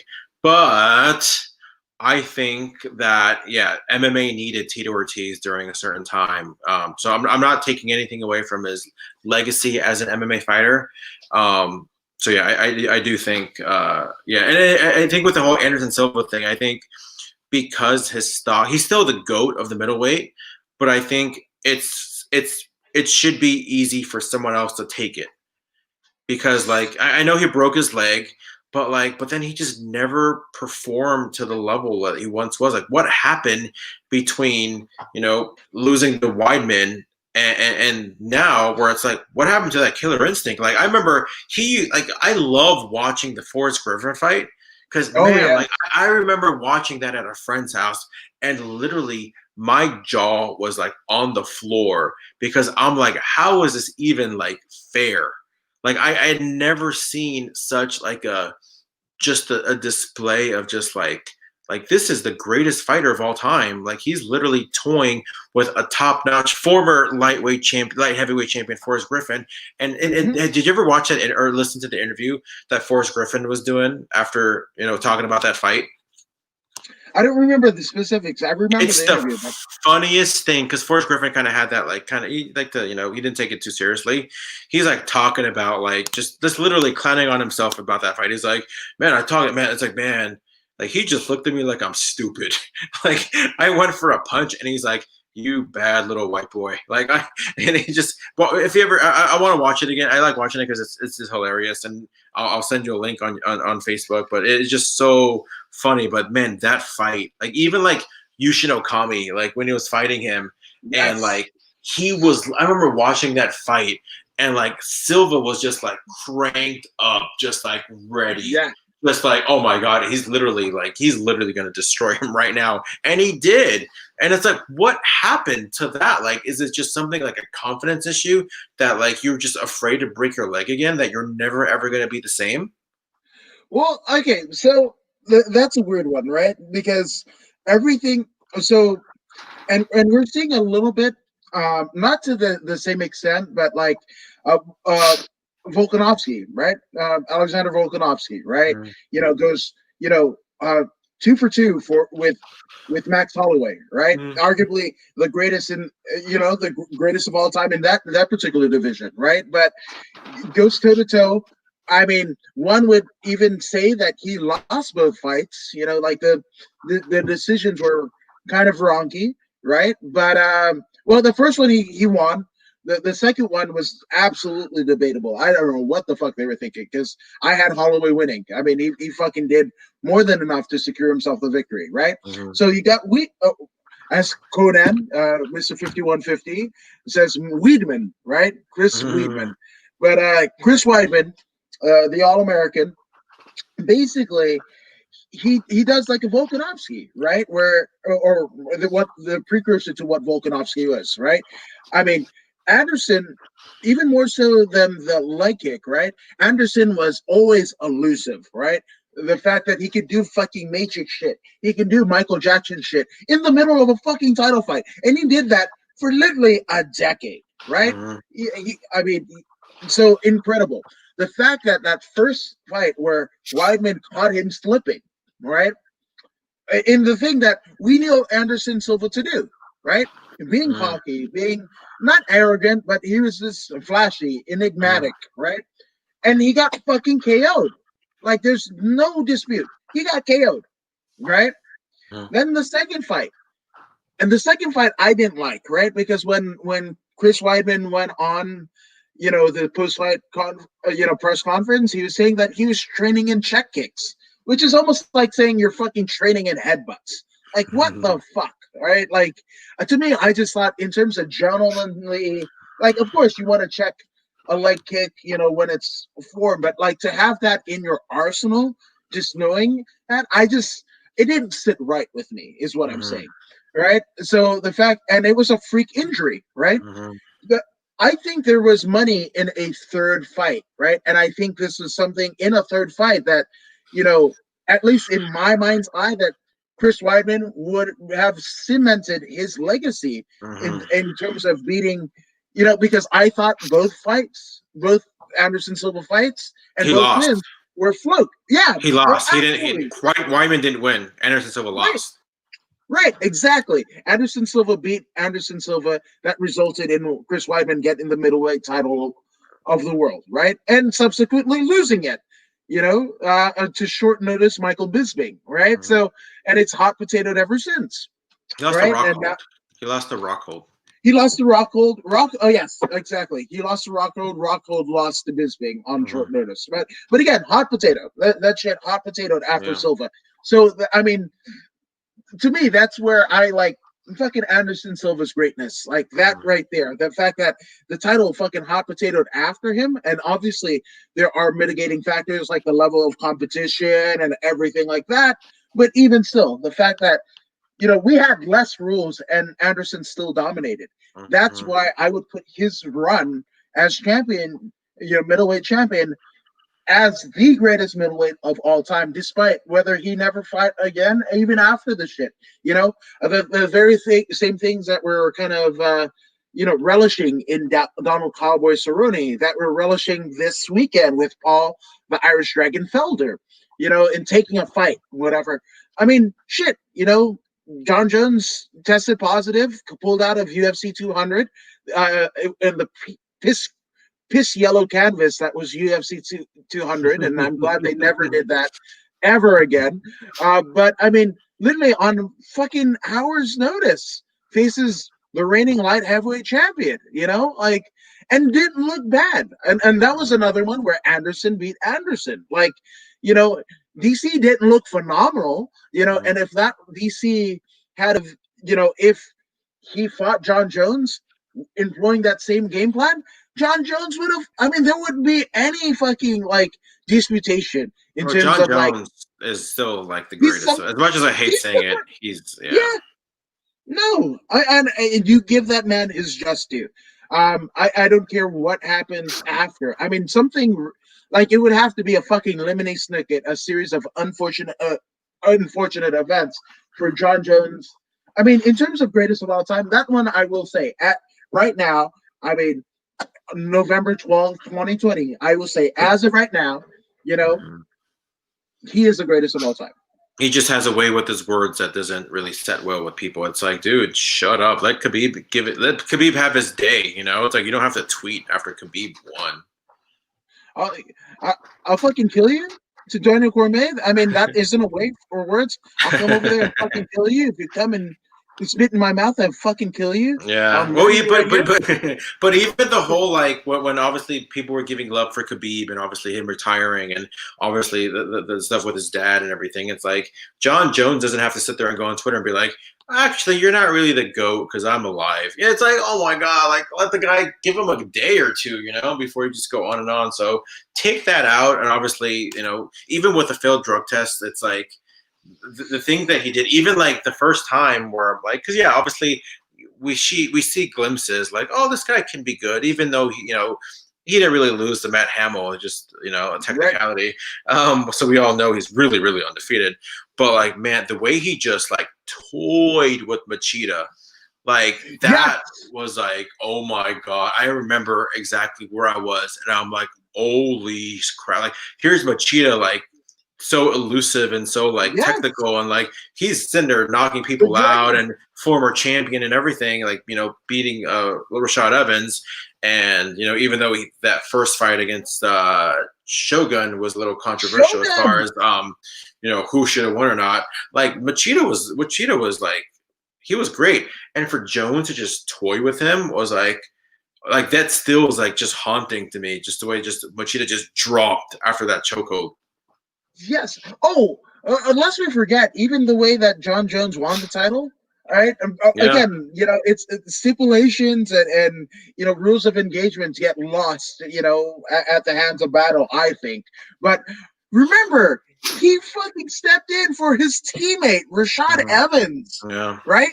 Rashad Evans and Machida was supposed to fight. Mhm. I mean, Hua, Shogun Hua, right? Yeah. Rashad Evans and Shogun Hua were And supposed this to is fight like for the title. 3 weeks after John Jones beat Brian Bader. Yes, 100%, right? And at 23 years of age, 23 years of age, what the fuck was I doing at 23 years of age? I mean, I was married, but I mean, in terms of my personal, I mean, like my professional life, fuck all. I mean, fuck all, right? But he literally, I mean, I remember Rogan after, Shogun Hua won the title. This is the Shogun era. Like, that was it. That was an era. The Shogun era lasted all of fight to fight because the Mhm. next fight was Mhm. John Jones.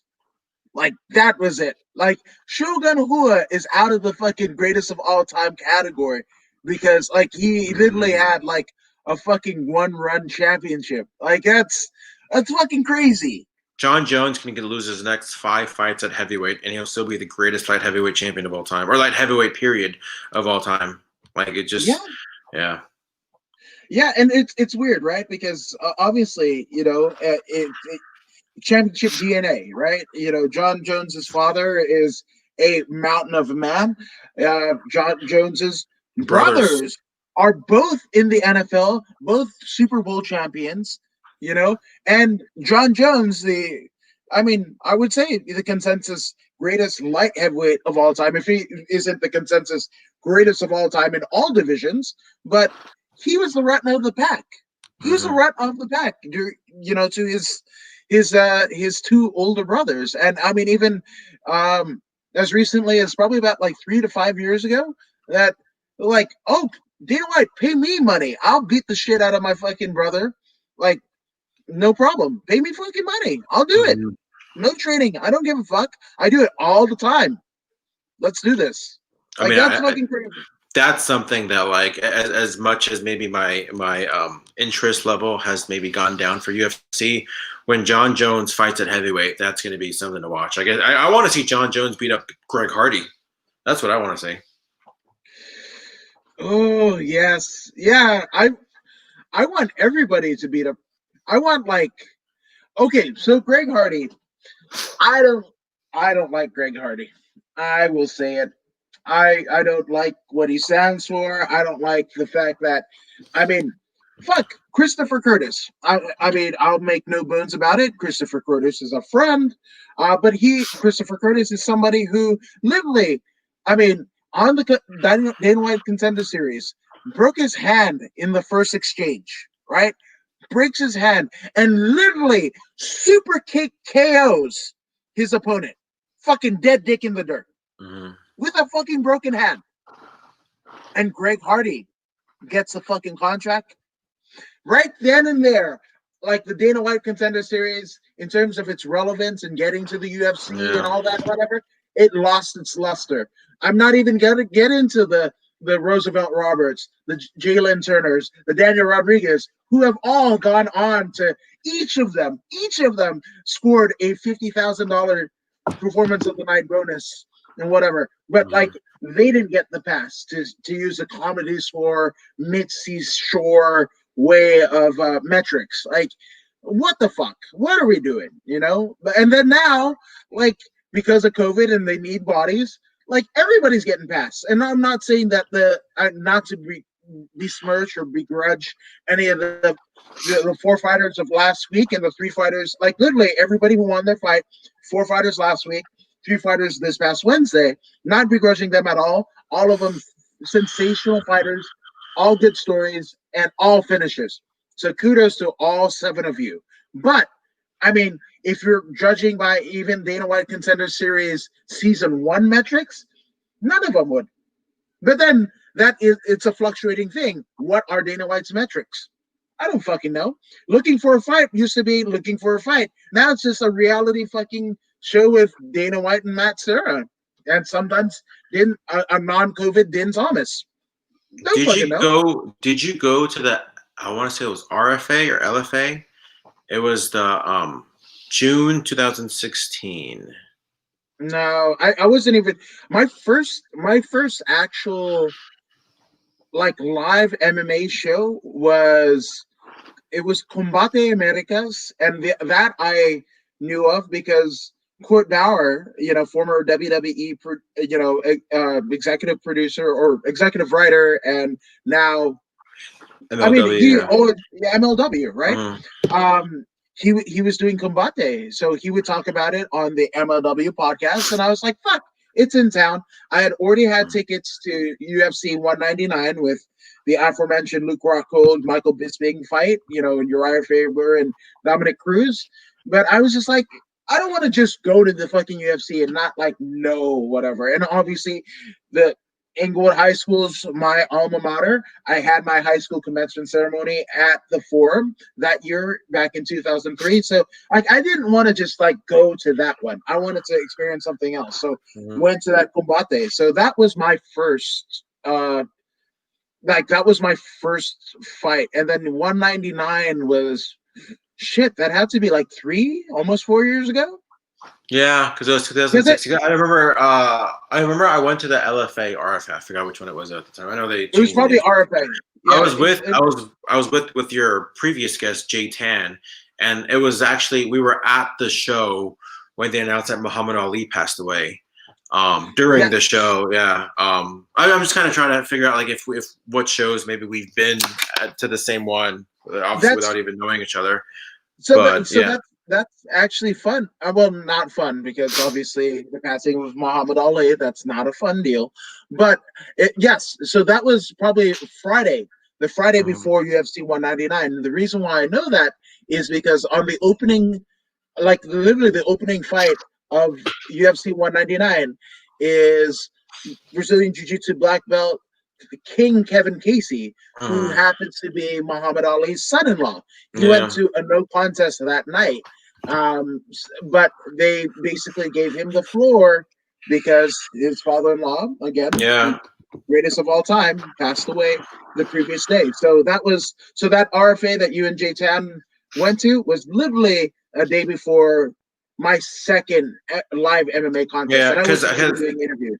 Because I remember Dana being there at the show doing the Looking for a Fight series, and I remember we were kind of in a media section, and I remember some of the tables by the cage in the front had 6 packs of Inca Cola, which is like the best soda in the world. Yes, I remember going around trying to steal the unused Inca cans of Inca Cola. But it sucks because I didn't have tickets, but I could have went to UFC because somebody had a ticket for me for UFC 199. But I had a prior engagement. I had to do a PCW show. We're just kind of not working camera, but just kind of working, just kind of running around, seeing if they need anything. Because I remember I was like, man, I do wish I was at that UFC 199 show where I remember it was Bisping and Rockhold, and I remember they announced Brock Lesnar was going to come back at UFC 200. I remember being at that indie show, and I was like, "Oh my god, did you hear Brock Lesnar was going to come back? Oh my god, he's going to be in UFC 200," and it was pretty cool. But yeah, I remember going to those Bellator shows with a good buddy of mine, Christian Cole. I don't know if you ever met Christian Cole, but ECW announcer. I mean, he's a announcer, real estate aficionado. Shout out to Christian Cole. Yeah, so I went to those 2 shows. I remember I went to Bellator, whatever number it was. I went to the first 2 at the Forum because I remember we were doing because it was always me, Jay, doing the UFC after show, and we brought in I think you know Gabriel Gonzalez.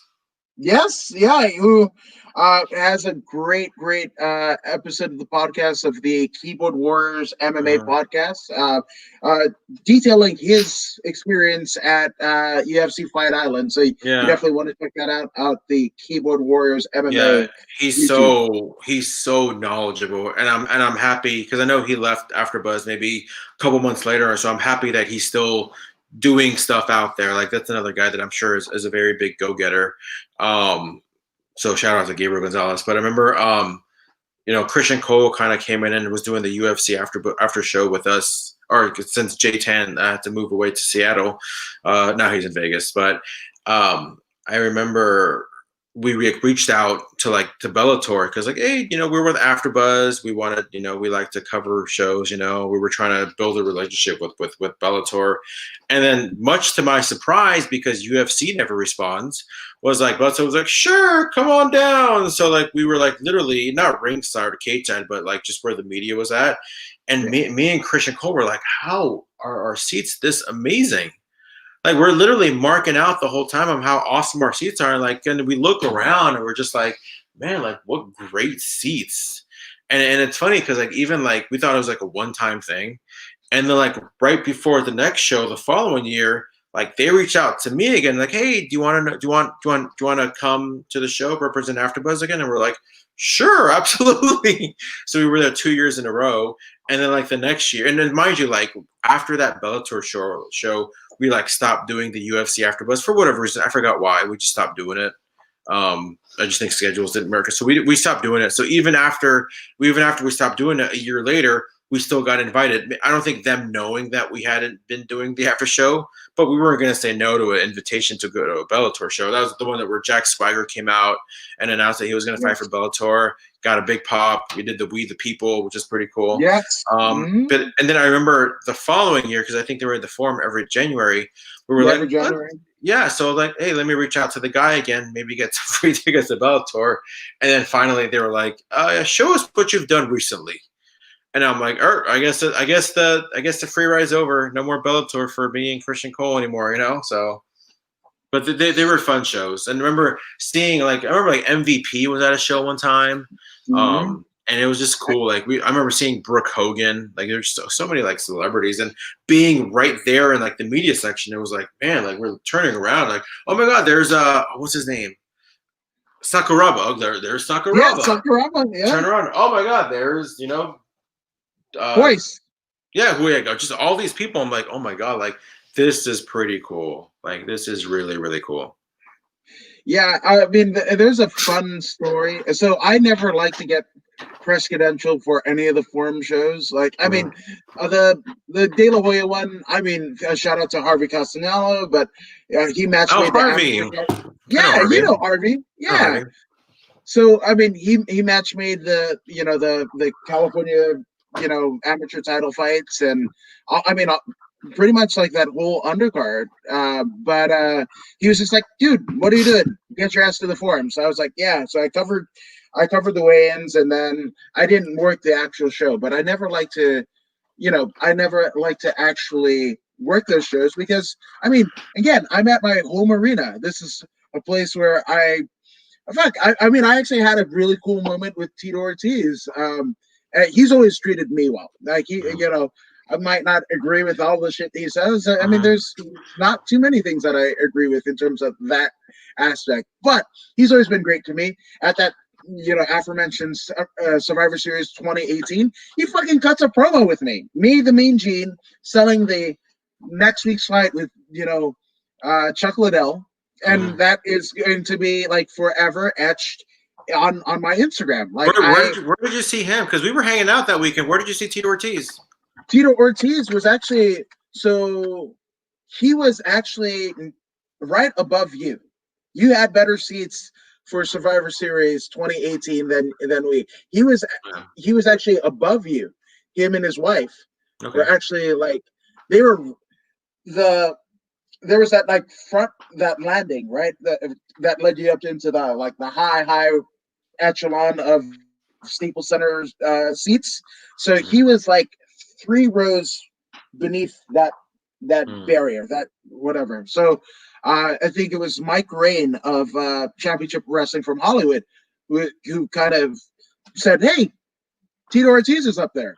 You should Mhm. check." And I'm looking, and I was there with Blake Troop, and I was like, "Hey, like, do you think he'll cut a promo?" And Troop was like, "You'll miss 100% of the shots that you don't take."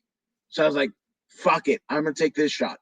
So I went up there. Hey, Tito, big fan. Blah blah blah. I've got credentials for next week and whatever. And I actually fucking went to Inglewood High School, and I remembered, and it was a kind of fun memory where it was a Limp Bizkit concert. Yes, Mhm. I still like Limp Bizkit. I don't give a fuck.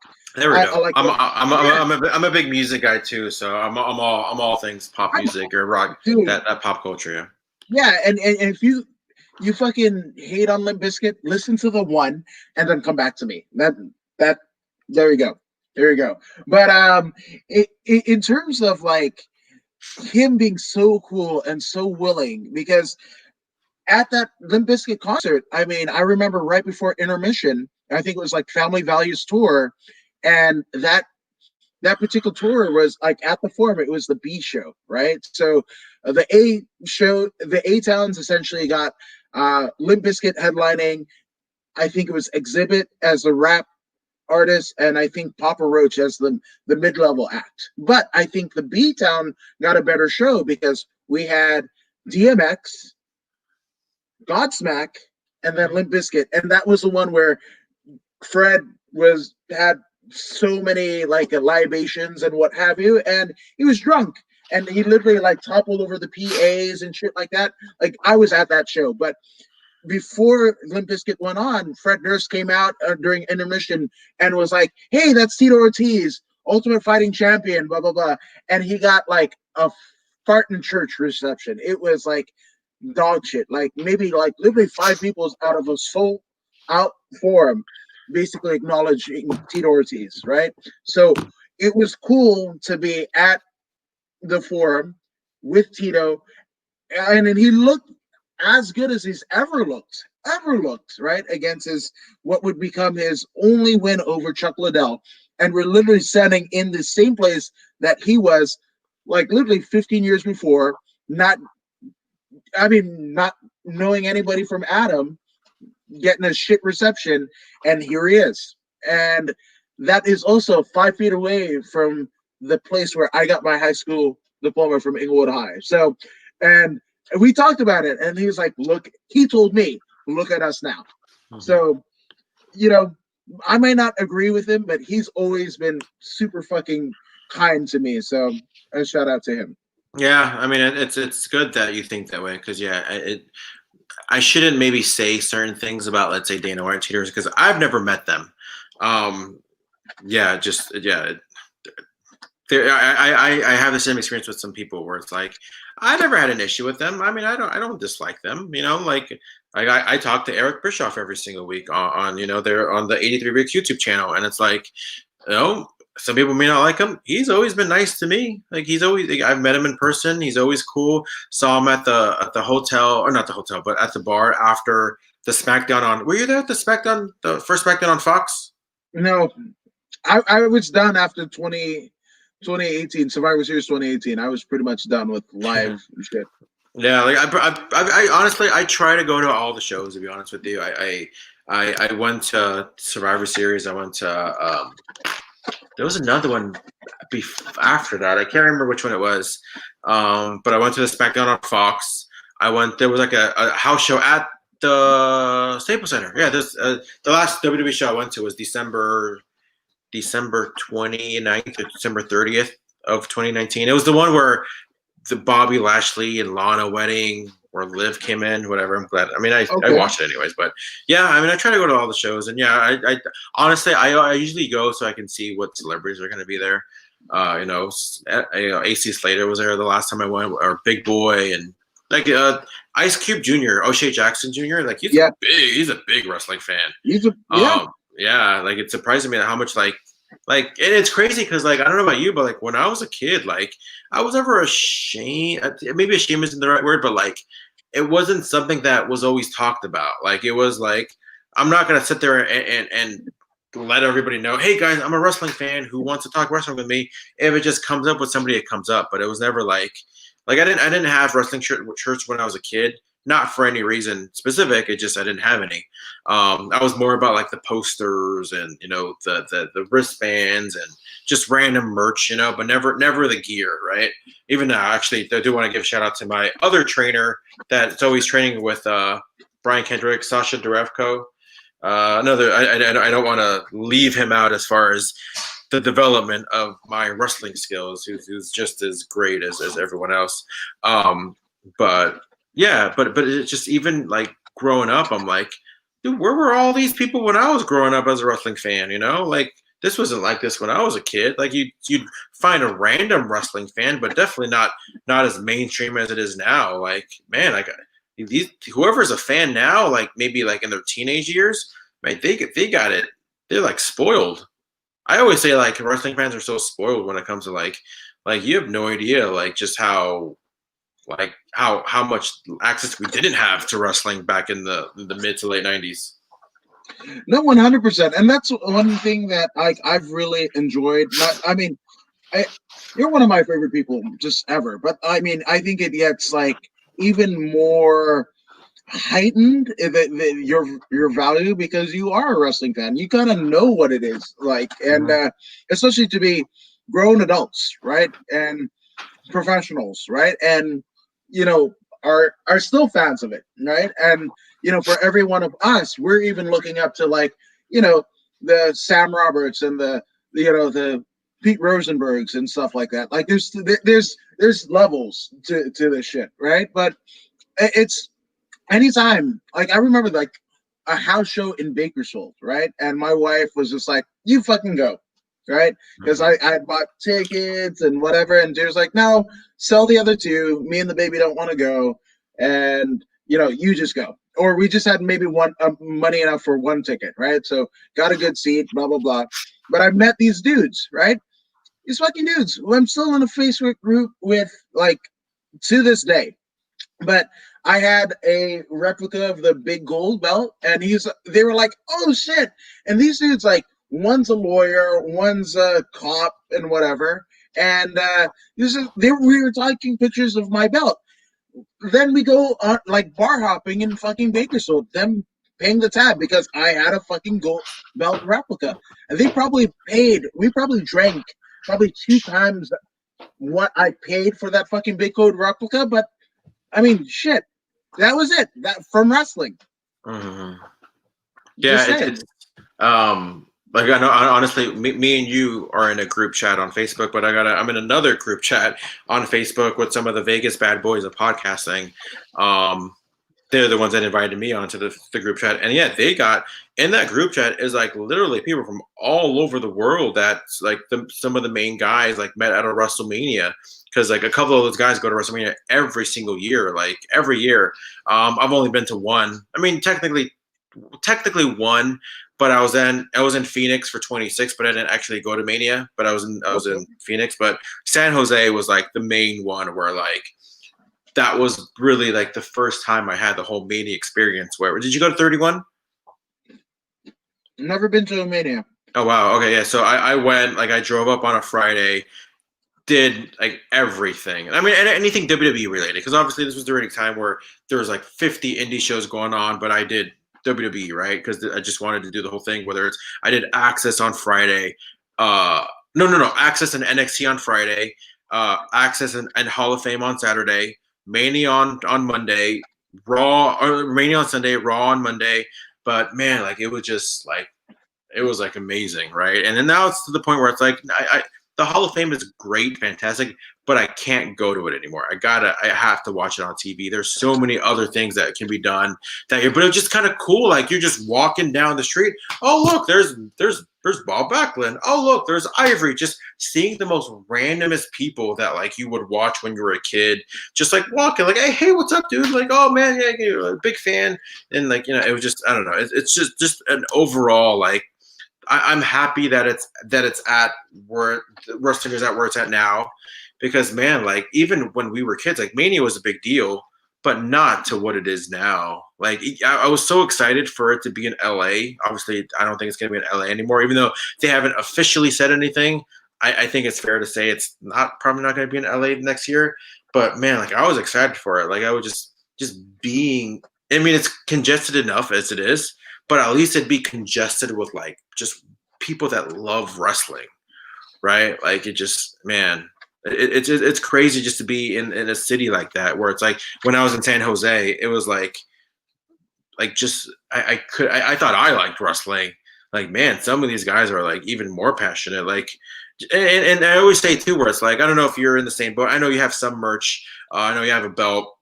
I think we all have merch in different ways, but there are some people that just spend like all their money on wrestling, and that's cool.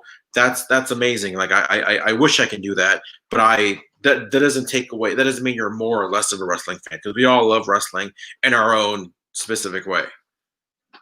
No, 100%. And I mean, this Mania that was supposed to be in Inglewood, right? They want to say LA. It's in Inglewood. It's in Inglewood.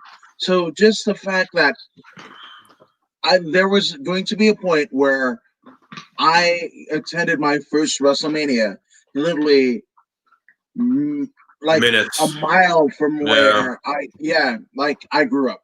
You know, like there's something to it, and maybe it happens, maybe it doesn't. You know, but that's just like I almost want to like don't until they do like a Mania. Like I kind of don't want to do it unless it's here in LA. Like I want my first one to be at SoFi.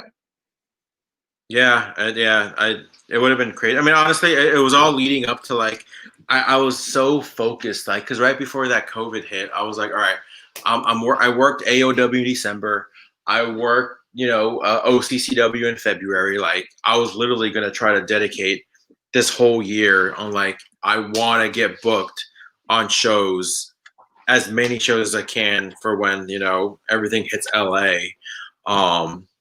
So like in some ways, I'm relieved that it's not going to be in LA this upcoming year because I feel like there's so much lost time that I could have done that I wasn't able to do.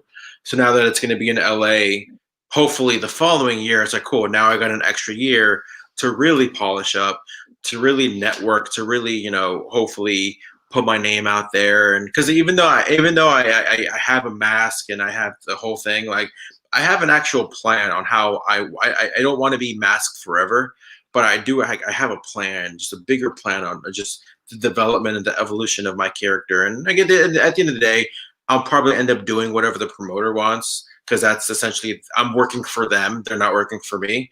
But yeah, so I'm hoping that between now and whenever WWE does come back to LA for WrestleMania, like I want to at least like really like LA's home, like LA is my home. I'm born in Los Angeles, raised in Los Angeles. Like I'll die in Los Angeles. Like I don't mind traveling. Traveling is fun. I wouldn't mind moving to a certain place. Let's say every dream scenario, sign with NXT, sign with WWE. If I sign with NXT, I have to live in Orlando. Like obviously that just goes without saying, but I will be counting the days until I can come back and live permanently in Los Angeles because I love, like, this is my home. Like this is always going to be my home. But with that said, again, like when they come back here, it's like it's one thing like to go out there to, let's say, let me try to get booked in Tampa or New York, wherever they're at. But when they're in LA, like I just have to, there's like I have to do something that way. Hopefully I don't have to hit them up. They can be like, oh yeah, let's book him. He's local. Let's book this guy. So, fingers crossed. Yeah, and I like your mindset. Obviously, the promoter, right? There's nothing more powerful than the pen or the pencil of the promoter, right? But I mean, in mind's eye, like, and I grew up here. I wasn't born here. Like, I mean, literally, and that's one of the reasons why I love wrestling so adamantly is that, pardon the pun, I'm Adam. I said adamantly, but I digress. But I mean, born in San Francisco, lived in Fiji for a bit, Mhm. back to San Francisco, well, Marin County, but still Bay Area, to Indiana, Las Vegas, New Mexico, Georgia, and then LA, well, Inglewood in 95, 96, right? And Mhm. for me, I didn't have a lot of, you don't have a save, right? This is pre-social media. So I was literally getting ripped away from friends, family, everything that I knew, like my entire life up until 9. So I mean, hell, that tumultuous time, that was only, we left the Bay Area when I was in 3rd grade at 8, and by the time I hit 5th grade and 9 turning 10, I'd Mhm. lived in all of these places. So in a year and a half, that's where we lived, right? And for me, like wrestling was it. Like I knew no matter in the world where I was, no matter how scary things were, no matter how bad my stutter was, how many Mhm. times I would get picked on or even get into fights for being the new kid, I knew I could go into, Saturday there was wrestling, right? Whether it be Mhm. Superstars, Wrestling Challenge, or even Livewire, if you had cable, Mhm. and then at the very least I can go to any video store, sometimes even like the corner store, and get wrestling tapes and rent them for $1, and just that. And that's the reason why it means so much to me. And again, I didn't grow up in LA, but LA is my hometown, even more so than the places that I've lived in before. So again, if I'm gonna do Mania, if I'm gonna do anything much like you, like it Mhm. has to be in LA. Like I mean that, in mind's eye, that's the perfect scenario, right? For like, Yeah. I almost want it, right? Even if you're a damn extra, like whatever, almost like a la CM Punk and Mhm. John Cena in Detroit, right? Like if Chicago. you're Chicago. in Chicago, right? Chicago, I want to see you like on a tank. I want to see you like whatever that deal is. I want to see George Hermoza, like literally in the center of SoFi. Like that's what I want. Because another moment where I'm like, yo, like I have to kind of focus on doing me too is like, was it like a year ago when they had the whole Tyson Fury Braun Strowman storyline? Um, there there were like they were, yeah, it was LA. It was SmackDown on Fox in LA, and then the following Monday they were in Bakersfield. Hmm. And so the Bakersfield on Raw, they had like this in-ring segment, and like it was Braun and Tyson in the ring, and obviously a lot of security that was like surrounding the ring and just kind of making sure they're being kept apart. And I'm like looking at like almost one by one and all the security that's in the ring, and I'm like, I train with like 90% of everybody that's in the ring. Like, why am I not there? And it's just a matter of like, I need to send the emails. I need to like, start working. Like, and maybe I'm in my own head too, where it's like maybe I need to get in better shape. But at the same time, there were people in that segment where I'm like, I'm in better shape than them. I mean, I'm currently dieting, so hopefully that helps whenever everything kind of comes back to normal. At least I'll be happy with whatever it is, weight that I am or whatever it is that I'm doing. But yeah, it's every time I'm like, I train with a lot of these extras that are in the ring. Like I literally, like, I'm not saying I'm better or worse than them, but I'm saying like I see these people like I should be there as well. I've never been an extra. I've never been backstage. I've never been backstage at a WWE show. Yes, on NXT, but not WWE. WWE. Um, yeah, it's. I do want one of these days to like maybe go to Orlando on my own dime, just if I know like, hey, listen, I'm from LA, I'm gonna be in Orlando for the week. Like, is there a possibility to be an extra? And we'll see. Go from there. I do want to get in better shape for that. I do want to kind of be a little bit more physically ready. Because yeah, just I don't want to look like a joke. Yeah, I don't want to fly over there. If they're in LA, that's one thing, but I don't want to fly over there. Um, I want them to see that I'm more dedicated. But again, I am, hopefully, I haven't weighed myself in a while. I started at 242. I weighed myself maybe like a month later. I was down to 233. That was maybe like 3 weeks ago. So I'm probably gonna weigh myself again like in 10 days, and then see how everything is, and then see if I need to keep it going or if I need to change anything up. But yeah, I'm with you too. I'm hoping that whenever they come back to NLA, whenever they may be, whether it's for a Raw or SmackDown, like hopefully at least I can be like a security or see what the big deal about their catering is. Yeah, I mean, you mentioned OCCW, and I know Houston Thunder Ubersud, the reigning OCCW champion. He's been, The cheeseburger. yes, absolutely. So I'm just saying, which gotta ask, right? Because you were talking about dieting. So Brooke wants to know: is it good to be on a keto diet while training to be a professional wrestler? My guess is yes, because some people, and I've known some people too, like some people that I work with outside of wrestling, they're like they like to lose like massive weight, but they're not much of a gym person. And I'm like, how did you lose it? I'm like, dude, I just dieted.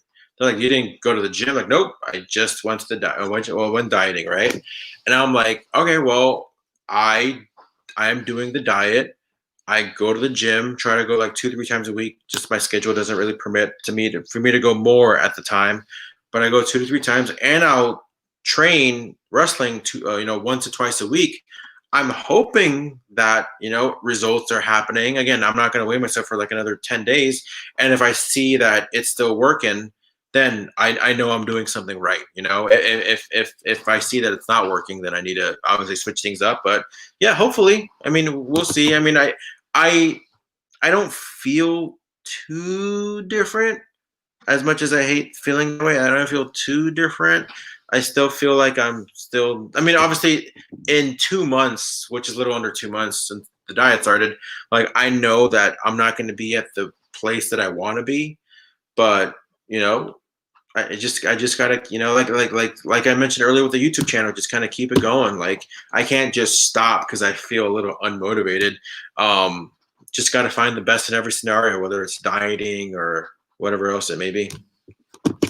I love it. I absolutely love it, and it's just being able to put in the work and see results that that you want to see. I mean, it doesn't matter who sees it or whatever. You have to be happy with the results that you put in. For the work that you put in. So I think it's phenomenal. Which Josh Beats, who is a YouTuber himself. And he does a lot of cool stuff on his YouTube channel. So shout out to Jazz Beats. I've never been to WrestleMania. He says I was definitely excited for this one. I'm planning on going. I will say this. I will say this to Jazz Beats. Whenever, let's say, if you're planning on going to WrestleMania when they come out to LA, there's so many things that are happening that weekend. From maybe even beginning from the Wednesday before. Definitely plan your weekend. Like as much as we want to be spontaneous and like there's so much going on, definitely like schedule it out. Because yeah, if you don't have a schedule, if you try to get tickets at the last minute, and I'm sure there's gonna be a lot of indie shows that maybe are gonna be a little under the radar, but just definitely plan on doing that. If you're gonna go to an under the radar indie show, plan on that. If you're gonna go to Access, plan on it. Like there's so many things happening that it's really gonna be easy to just kind of get everything going on if you don't have a plan for WrestleMania. So hopefully when it does come, you'll be there. I'll definitely be there. I think we'll all be there. And then that's so great about WrestleMania too, where it's like if you have like even like the Vegas Bad Boys of podcasting, right? Like if WrestleMania was here in LA, I already know I was gonna meet up with them. Because obviously some of them I've known for years. The one of the main guys, he calls himself King Lucky. I guess I'll call him that too. Like I've known him for over like 10 years, and I met him outside of wrestling.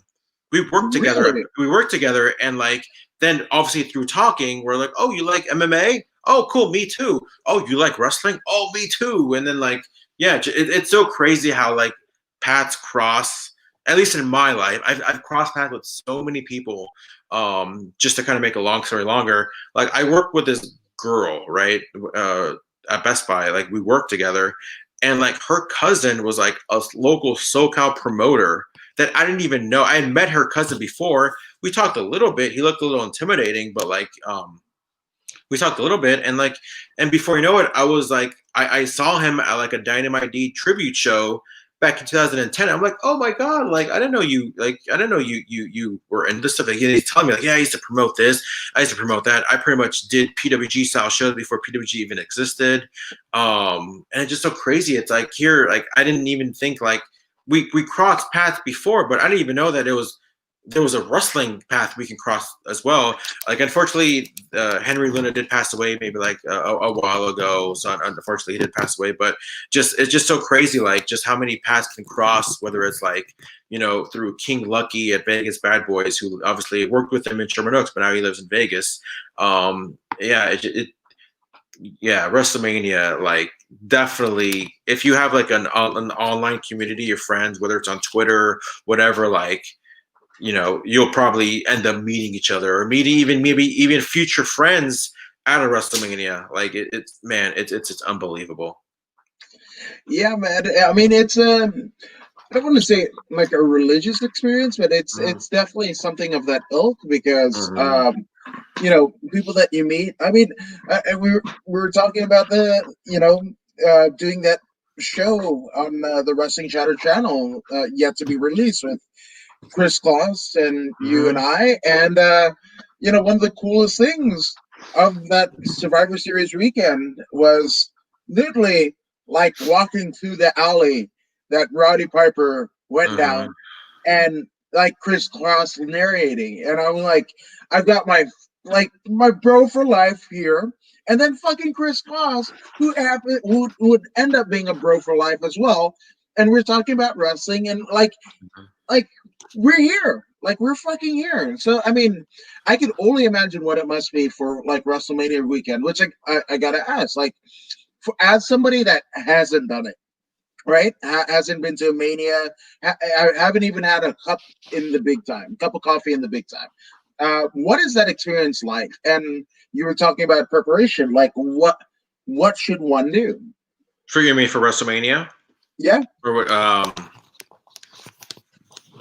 I mean, have an open mind. I mean, just keep your eyes open because, like I said, it's just. I think for anything, if you're one of the cool things about like wrestling is like when you go to a show, right? Whether it's a game, a Dodger game, or baseball or whatever, like MMA, right? It's different, right? Like because no matter where your seat is, even if you're ringside, there's no better view than your TV. Like, no, you know what I mean? Like, you can be ringside, and then if they decide to take the action on the other side of the ring, like you can't see anything, right? Even when you go to an MMA show, like even when you go to MMA or whatever event, like there isn't really a good seat because you got the cage in the way. You sometimes you kind of can't see what's going on, right? But so why do people go to shows? It's just to be in that crowd. It's to be in that atmosphere, right? It's like, it's like I've been to many. I'm a big Dodger fan, and I've been to games where it's like, man, like once that home run hits, it's like this cool vibe. Like people are just celebrating around you. People are just being happy, high fiving complete strangers. Like I would, if I can go back in time, like there are certain Laker games that I'd love to go to, where I knew, like oh my god, like I would have loved to been. In the arena when Robert Horry hit that shot, or when Kobe hit that shot, or when they won Game 7 against the Celtics, like I would have loved to have been there, right? Even though I was 5 or 4 or 5, I would have loved to have been at that Kirk Gibson Game 1 home run in World Series in '88. Like I would have loved to have been there. So going back to wrestling, it's like just being in an arena. I remember I went to February 10th, 2003. It was Monday Night Raw at the Staples Center. It was my first ever WWE show ever. Monday Night Raw at Staples, February 10th, 03. And this was during a time where Steve Austin had walked out. Remember when he walked out and took his ball and he went home, as everybody said, And then there was like chatter that Austin was going to come back. And then they had just announced, like, all right, at No Way Out 2003, Eric Bischoff was going to face Steve Austin. And Steve Austin had yet to make an appearance on WWE TV. Nothing backstage, no video segment, no vignettes, no nothing. He hasn't been on TV at all since the week before he walked out. Took his ball and went home. And so they announced the match for the No Way Out pay-per-view this in 13 days after that Raw in LA. And the last segment was that, Vince coming out that Bischoff was going to face Austin, and the show ends, right? The show ends. I can see people leaving, and that my seats weren't that weird. Maybe I was in the 300 section of Staples, so they were okay. They weren't bad. And so Steve Austin music hits, and everybody thought they were just playing the music, just like, oh yeah, Steve Austin, yeah, let's get pumped. And then he walks out, and that place went, excuse my language, fucking ape shit. Like, it was like, still to this day, like one of the loudest pops I've ever heard. And you can even tell it's on, like, I don't know if it's on the network, but it's on the No Way Out 2003 DVD as an extra, because it wasn't on Raw. It was after Raw. So after the show already went off the air, you can hear like the music hits. Yeah, Austin. Yeah.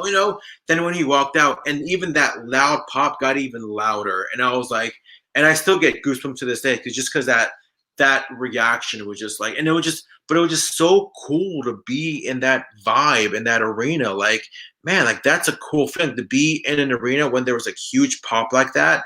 So now you take that, times it by 3 or 4 because of a WrestleMania being in an 80,000, 90,000 seat arena, and the amount of passionate wrestling fans, just like, there's really nothing compared to it. People can say Super Bowl, people can say this, people can say that, but like, people go to Super Bowl just because it's like a social event. WrestleMania, you're really in the middle of 100,000 passionate, diehard fans that just love pro wrestling. Like, it's just so crazy to be just in not only the arena, the stadium, but this is a city where you turn and you're like, man, like, this is pretty cool. Like, everything that's right, everything that is right about pro wrestling, it's that. Like, just looking around and you're like, wow, like, this is pretty freaking cool. Oh man, that's got to be a surreal experience, right? Like, you turn to your left, turn to your right, you look up, look down, and there's wrestling fan. That's it. All shapes, all sizes, all whatever, but everybody is usually pretty cool to talk to. Which you brought up something, right? In terms of the live experience, right? And I mean, nothing compares to like a Mania or what have you, but you were saying, and I agree with you, in terms of the best seat in the house, where when you go, and this is not to discourage anybody from going to a live MMA, live pro wrestling event, but the best seat in the house is going to be in your house, right? Pardon the pun.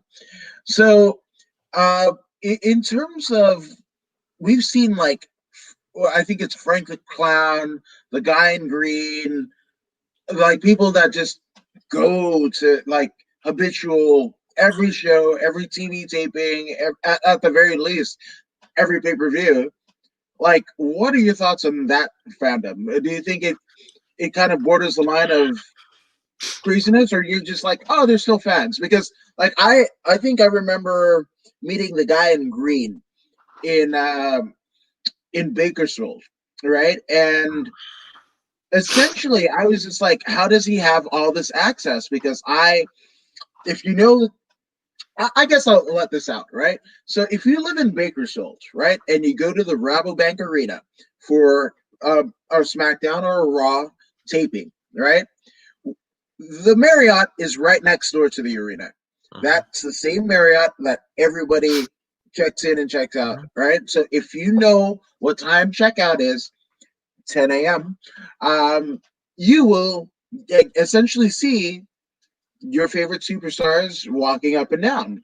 So I met the guy in green, and I was just like, oh, like, he's talking to Dolph Ziggler. Like, Vince McMahon knows who he is. Khali is not even like, I think Khali bought him a beer. Like, I'm just like, what? And I was like, dude, like, who are you? And whatever. And he's just like, oh, here's me on Twitter. And this is like 2012. I didn't fucking know about like Twitter or whatever the fuck. And living in Bakersfield, who the fuck wants to hear what I have to say in 150 characters? Not anyone. I wouldn't even think about it. So I'm like, so what do you do? And he's just like, I just go around to wrestling events everywhere, all the time, and Mm-hmm. just hang out. I'm like, what do you do for work? It's like, that's what I do. It's like, how do you have your access? Oh, just going to every show, like paying your own way. Oh, sometimes people pay for me. I was like, Mm-hmm. what? How? And I was jealous. I absolutely was fucking Mm-hmm. jealous. But I was like, what's your take on such things? I mean, I'm gonna go against what I said earlier, where it's like okay, so I could be very, very, very wrong. This is just my assumption because of my observation of what I saw. So in 2015 at WWE at the WrestleMania weekend, I was at Access, right?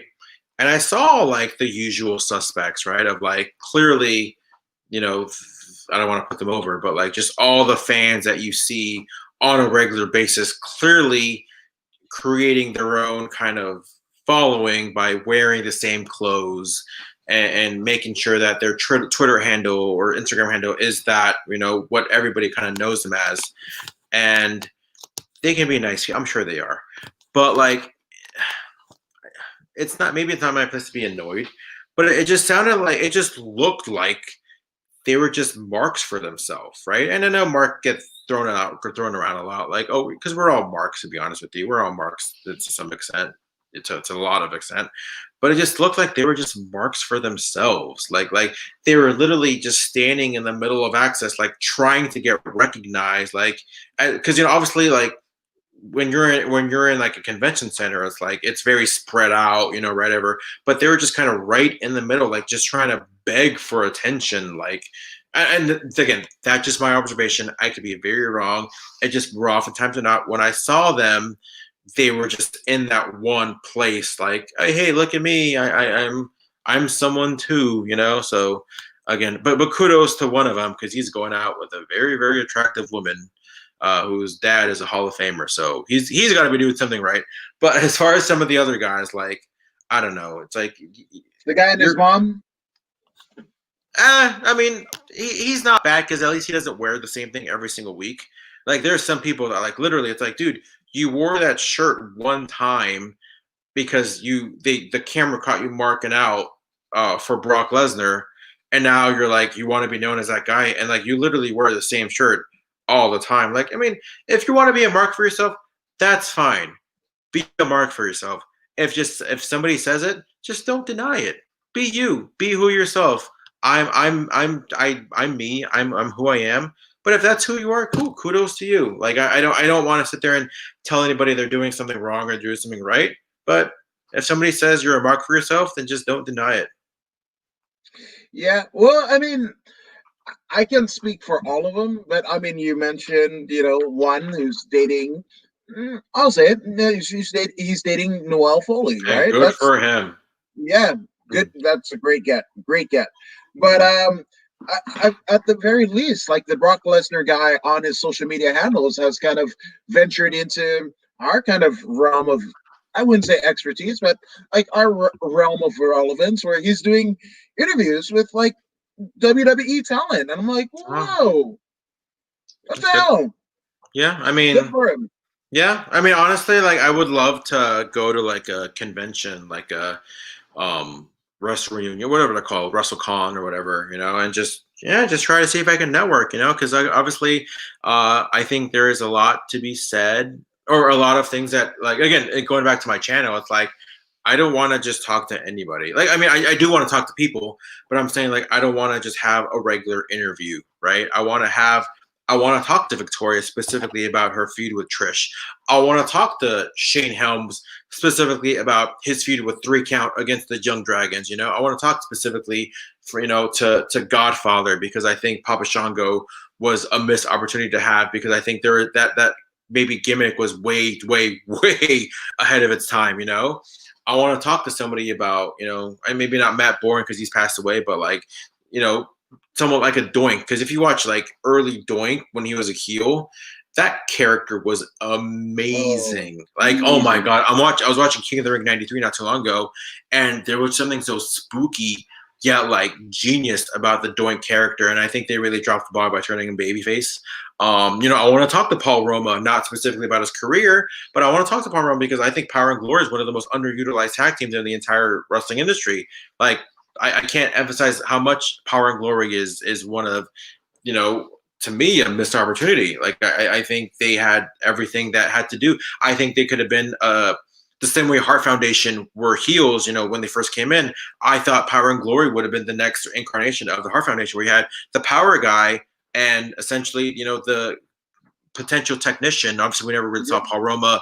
I'm not comparing Roma to Brett, but I'm saying we never even got the opportunity to see that because they just kind of, fizzled out. And we talked about that on Wrestling Chatter, where we had LOD and Demolition, but instead they put LOD with Power and Glory, which, why? Like, Power and Glory had so much momentum, but they just clearly didn't agree, the little things like that. So so I can almost guarantee, like, if I see a lot of these guys at like a WrestleCon, I can find something to talk about specifically, not about the career, but a certain aspect of the career that I think people would enjoy. Like, again, you, me, and Victoria, like, we really broke down her feud with Trish because there's a lot of that to me, and I think even still we even scratched the surface on her feud with Trish because I think that's one of the best feuds. So I like that aspect of talking to wrestlers. Like, I don't want to talk about your overall career. I want to talk about something very specific about your career and really take a deep dive and maybe uncover some things. Like, even and you were there with Victoria. Like, she wasn't aware that she was the last woman to win a title at MSG. Like, I think, I think she's or I'm sure at some point somebody will again. But for now, nobody in 18 years, no woman has won the women's belt at Madison Square Garden. And I think that's pretty cool. And we were able to tell her that, and she didn't even know. She was like, oh my God, like, I didn't even know that was, a thing. I would have thought for sure somebody would have won a belt since then, since me. But little things like that I like to point out, as far as what my channel does.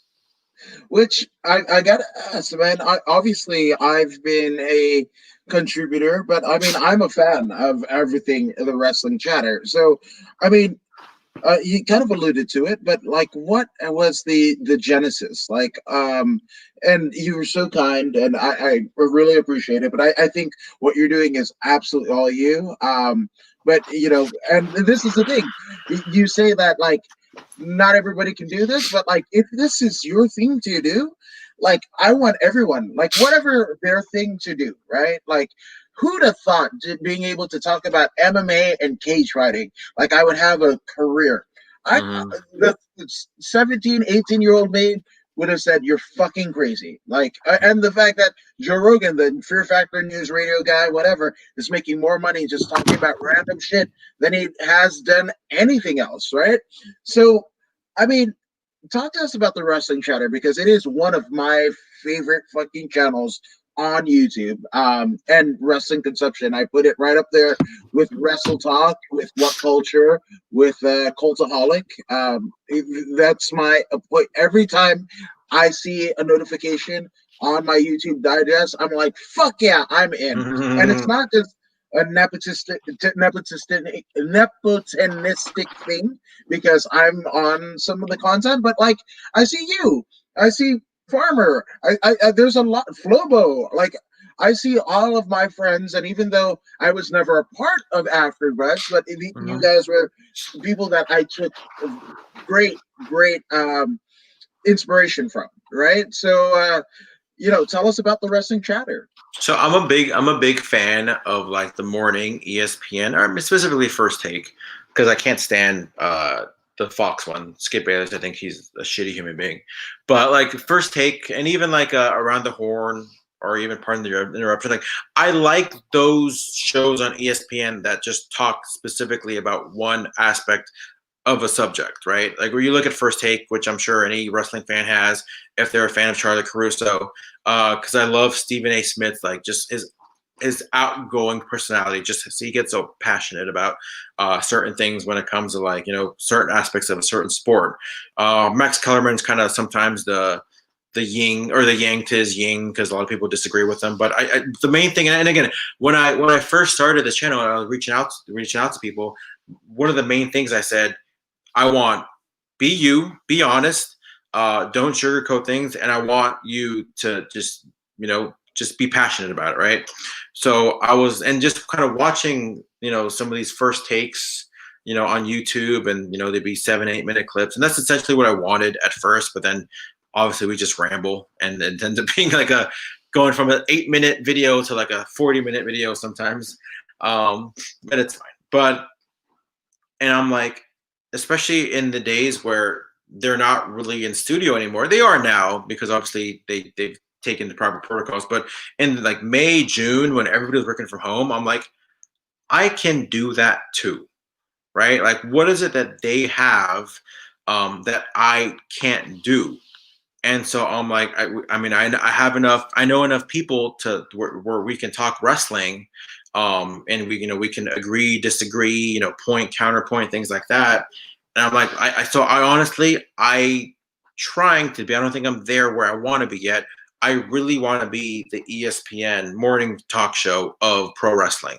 So, I want things to be talked about. I want to do stuff where people can agree or disagree. I want people like just things that we talk about anyways. But now I want to open up the conversation to pretty much everyone out there, right? If people, and again, my main thing is I'm not a big fan of saying no. So if somebody puts it out there saying like, hey, what do you think about doing this? I'm like, okay, cool, something more to talk about.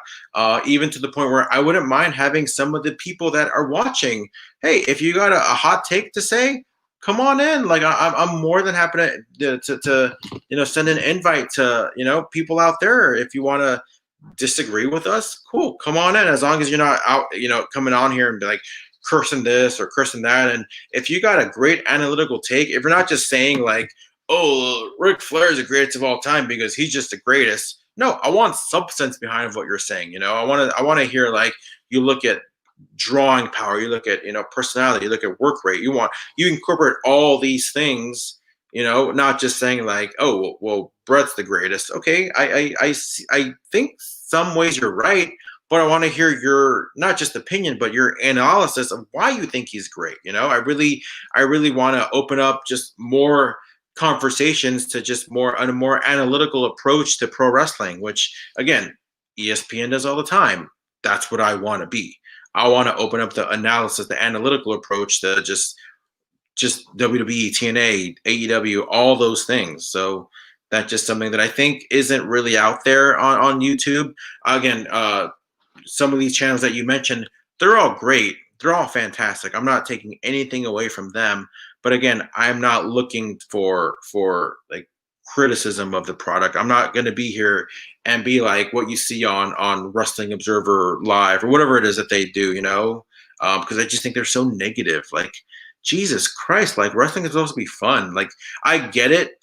People watch you because they enjoy your negative spin on pro wrestling, but that's not me. I want to bring the positive spin back to wrestling. That's what I want to do because, again, wrestling should be fun, right? Like, you watch these, and again, I'm not a big fan of like Meltzer and Alvarez. Like, I respect what they do. I get it because they're running a business, right? That's what people don't realize. They're probably playing you guys more than you think, right? They're working you guys more than the business is working them because they're running a business. What's going to keep their business thriving? Dishing out the criticism, by consistently saying, yeah, AEW is better than WWE. That's going to get people talking. Like, of course you want people talking. So you're going to kind of dish out some hot takes that maybe people don't agree with. Again, not my style. I'm mostly like, let's focus on the positivity about all things wrestling, right? I'm not here to say what's better, WWE or AEW. I'm here to say, like, let's find all great things about AEW and focus on that. I'm not interested in giving what's the worst match of the night or who's the worst wrestler of all time. What's the five most worst storylines in the world. Like, no, like that's childish in my opinion. I like it because I mean, not just in wrestling, but in all things. Who couldn't need an infusion of a positive outlook, a positive take on things, right? If not for the first take, at least some take that is in the direction of positivity. So I definitely appreciate you for that. Now, I mean, obviously, you're a wrestler. You cover wrestling. So if I were to do, obviously you grew up on 90s wrestling, right? But as somebody that's been in the ring, kind of cut their teeth, has taken bumps, like what is your go-to in terms of like match style, match quality that you like watching That I right now? like watching right now. It's funny because like I don't think of myself as any kind of coach or trainer, or I think of myself as still very green in the biz, but I can only preach what I've been taught, right? I'm not gonna sit here and try to assume that I know anything. But when I go train, right near my house, there's people that are greener than me, I guess you can say, definitely less experience, right? And it's crazy how like I think of myself as still new, green as grass and everything, but I find myself like trying to fine tune their stuff, right? Things that just kind of, and I didn't plan on like being some kind of like coach to them at all. I just find myself saying like, hey, try doing it like this because this makes more sense, right? And so it's funny because I didn't have time to stay for a long time, but when I passed by on Wednesday, I there were a couple guys, obviously still new, still green, and I just kind of gave a couple pointers, right? And I was like, you try this, try that, right? And just do it like this, do it like that. And so going back to your question, I was watching NXT. Today's Thursday. I was watching NXT last night between Tony Storm and Candice LeRae. And the way they started that match was like everything that I was preaching, like everything. And I'm like, oh my god, like I need to play this match for the two guys that were practicing in the ring the other day, just because like I don't know. So in response to your question, like I think not so much like the main eventers, because I think when you're a main eventer like that, you're so untouchable to the point where like the basic stuff doesn't even matter. It really, really doesn't. When you're like kind of still kind of prove yourself. Like for example, I love Pentagon. I love Phoenix. Like I think they're amazing, but I wouldn't exactly show one of their matches to like trainees because you know yeah, not just some a spot monkey, but it's like they do little things, or there's little things that they don't do, that where I don't want somebody that's training to say like, well, that guy didn't do it, so why should I do it, right? Like something as simple as like getting into a tie or to lock up, and you know pushing the arm away, grabbing the neck, and then bringing him for a headlock, right? Some people just go lock up, headlock, and then that's fine. But like, again, I don't want to teach that to somebody that is new. I want them to really break down the art of like getting someone into a headlock, as opposed to just getting a headlock. But no, I want you to bring them to a headlock. So again, I noticed that in yesterday's Tony Storm and Candice LeRae match. So I kind of look for those matches as far as like these guys that maybe want to get to that level, but still you got to know the basics to kind of it's like I look at Ryan Seacrest, right? Ryan Seacrest is untouchable. Like he is the king of all king. But do you think he doesn't know how to work a soundboard? I guarantee you, as far as all the technical aspects of running a radio station, I guarantee you Ryan Seacrest knows how to do everything when it comes to working a radio board, a soundboard, or anything. Nowadays, obviously, he's got people to do it, but I guarantee he knows how to do all that stuff. That's the thing about wrestling too, where it's like you got to know the basics and fundamental. So I kind of like watching. I hate saying lower mid card or some of these guys because obviously there's greatness in all of them, but I like to watch some of like especially the women, but because they still know they still don't lose the basics. So I look for that. Obviously tag team wrestling. I think there's a lot more psychology when it comes to tag team wrestling because you're working with more people. And you got to keep it, as far as isolating half the ring. Like there's still a lot of. That's why Revival is so great because they really try to master the art of tag team wrestling to the point where like it really does make sense. Whatever it is that they're doing, just little tiny things like that. No, I love it. I mean, it's crazy, and I mean, I love that you picked an NXT deal because I thought you might have I don't know picked another promotion or what have you, but I definitely love that. And we've talked many a time, but my favorite week to week, WWE programming, and I think a lot of people found that out in the title match that we had, I think, last week or the week before, about 2 weeks ago. But NXT UK, right now, I will put that up against, I don't know, I wouldn't say New Japan because New Japan is different, but definitely anything that Ring of Honor's got, anything that Impact Wrestling's got, and anything that main roster WWE's got. And that's not besmirching any of those. I'm just saying in terms of what I like, if wrestling is I guess, flavor of ice cream, right? My favorite ice cream tends to be WWE UK. NXT UK. Yeah, I mean, I honestly, and going back to what I mentioned earlier, unfortunately, I haven't really been too up to speed with NXT UK because again, it goes back to I mostly only watch wrestling whatever's on TV, even though I can easily access. I don't know. There's something about streaming. There's something about streaming that I'm just like I'd rather watch it on like a cable box. I don't know what it is. I don't know what it is. I don't know, just the ability to like rewind something 10 seconds without having to like wait for the little thing to buffer. I don't know what it is. I remember trying to watch 205 Live, just really trying. I'm like, I can't with the streaming. But yeah, I do. Unfortunately, I have not watched that match yet. I've heard nothing but great things about it. I mean, to the point if Cornette is praising something, then they've got to be doing something right. But I will make it a point to watch that match within the next couple days because I've heard nothing but great things about maybe even like match of the year contender. Oh yeah, and again, like ever since it launched, ever since like the UK tournament, like I've been all about that scene.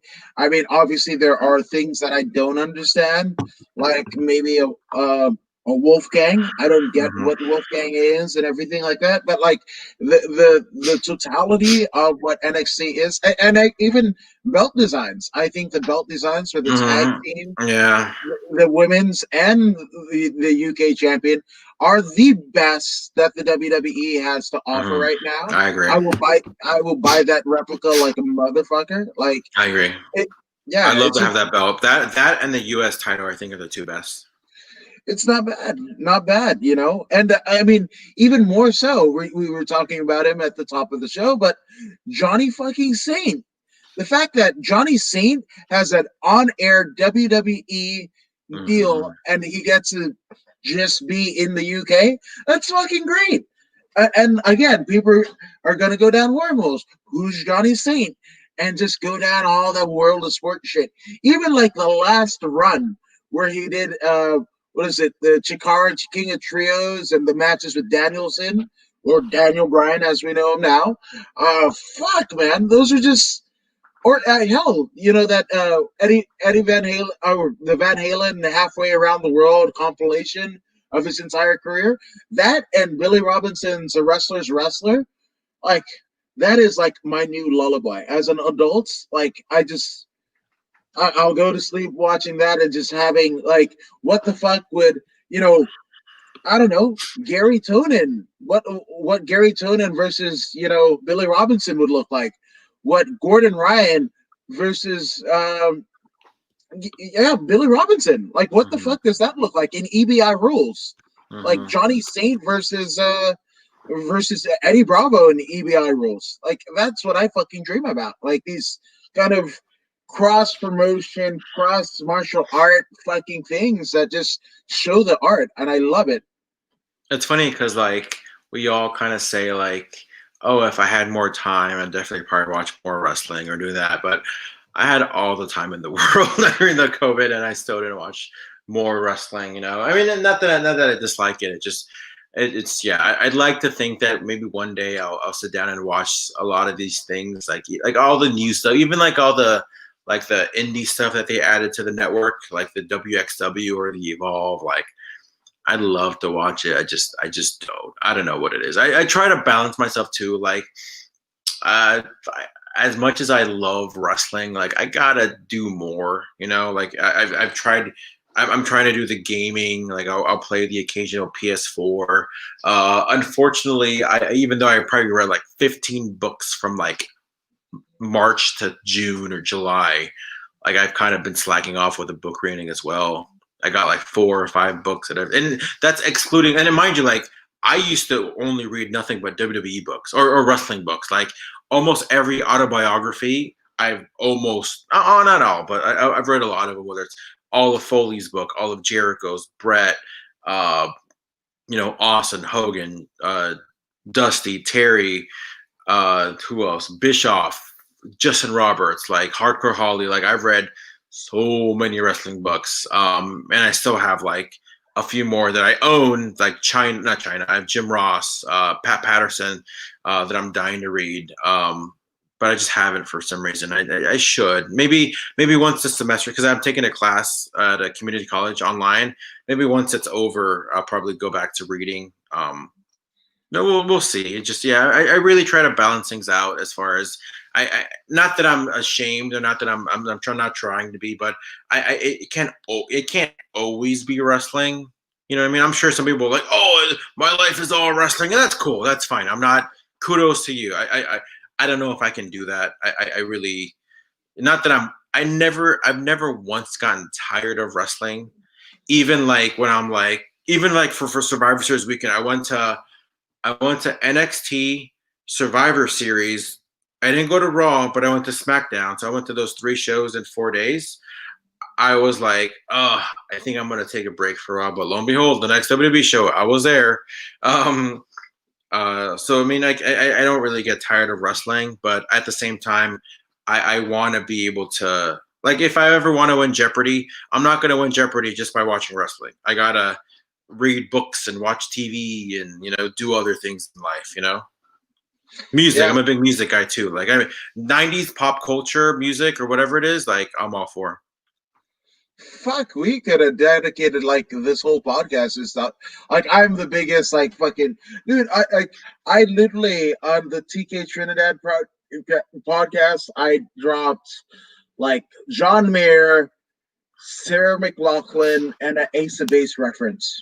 Like Can I tell all you? of it. I'm gonna tell you, and again, this is maybe me being I don't know delusional. So I worked on a Sarah Bareilles music video. Okay. It was called Uncharted. Yeah.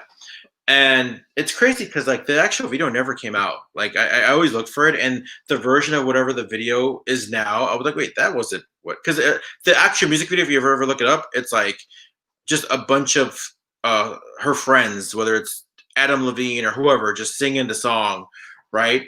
And the actual music video itself was like shot inside of a green screen studio, and I'm like, what the hell? Like, what? Where's that stuff? But so again, maybe it's me being delusional, but I feel like me and Sarah Burrows had a connection, like because we started chit chatting, right? And so being in production, like we all have our big thick walkie talkies, and then like it has our name on it because we have it assigned to us, and because if we lose it, that's like $500 that comes out of our pocket. Um, and like I don't know, she just like I feel like we had a good, nice 3-minute talk. And I don't know. I feel like she was into me because she's like, "Oh, it's George, right? Oh wow, cool. It's so nice to meet you." And I don't know. I felt like we had a connection, but then she had to go back to work because she had to obviously a music video to shoot, and that was really the last of it. I don't know. I feel like just a small thing, but either way, it just that's my Sarah Bareilles story that I will always have with me.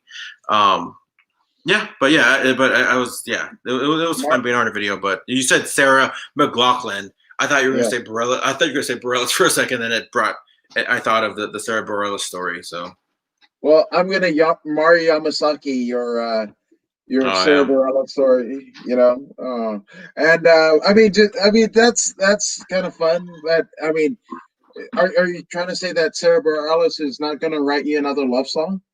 oh, Oh, I love that song. By the way, that's a it great is song. fucking it's a poppy. It's I almost love like that song. it's almost like a female Michael Bublé in terms of like the beat. I mean, Gravity is her best song though.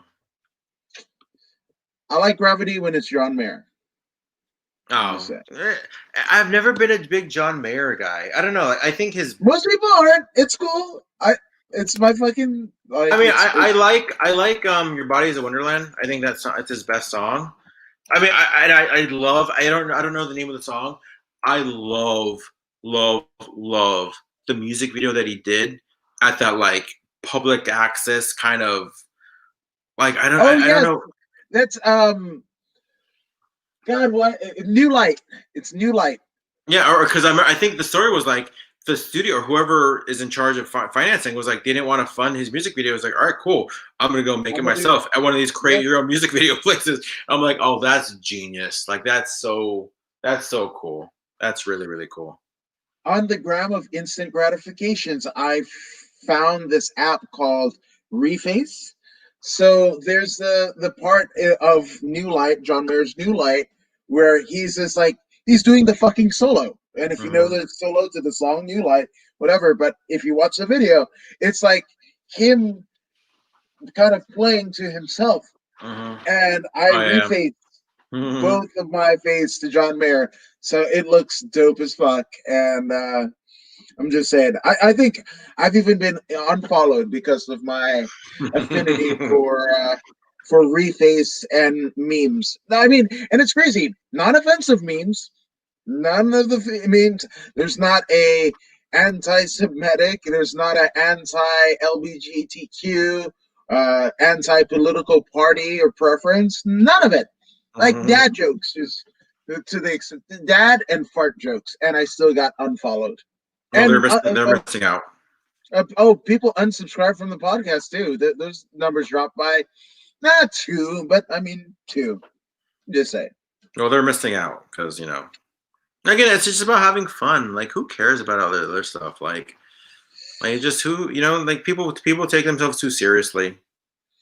At least two people. My goodness. And in terms of the book, Gary Hart's book, it says Tiltbrook, which I don't know. I know Court Bauer was trying to get that in reprint, and the person that I mean, between Gary Hart's wife or widow and then the original publisher, they couldn't work out a deal. So, like, if you can find one on the eBay, like that's the best place because I want to read that one too. I heard it's like the holy grail of like the wrestling books. I mean, even if it was available, I don't think it's necessarily for me. I don't know. I was never a big Gary Hart guy, just because maybe I wasn't familiar with him.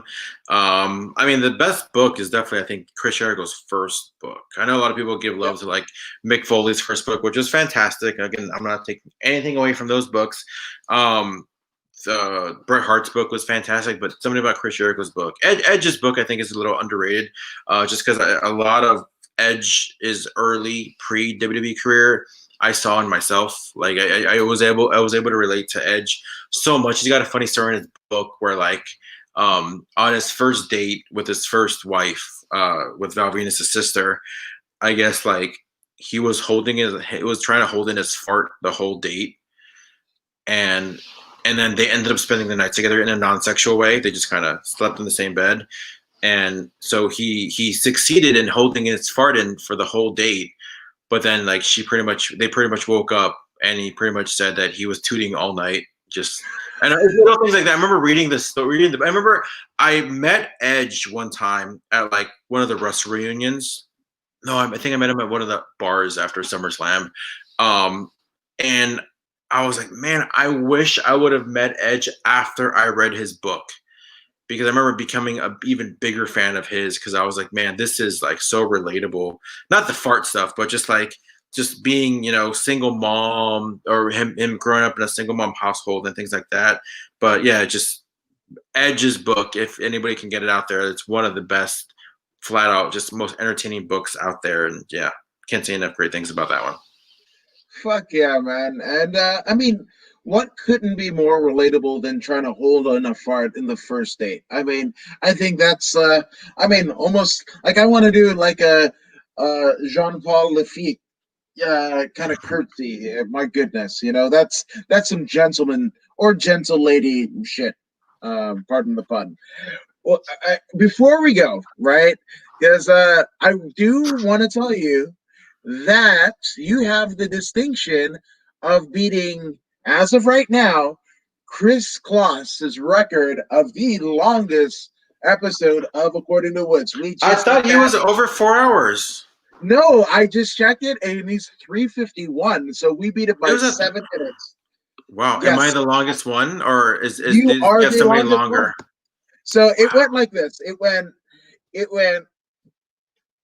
Josh Barnett, Frank Trigg, Chris Kloss, Zeta Zhang. Oh no, Zeta Zhang, Chris Kloss.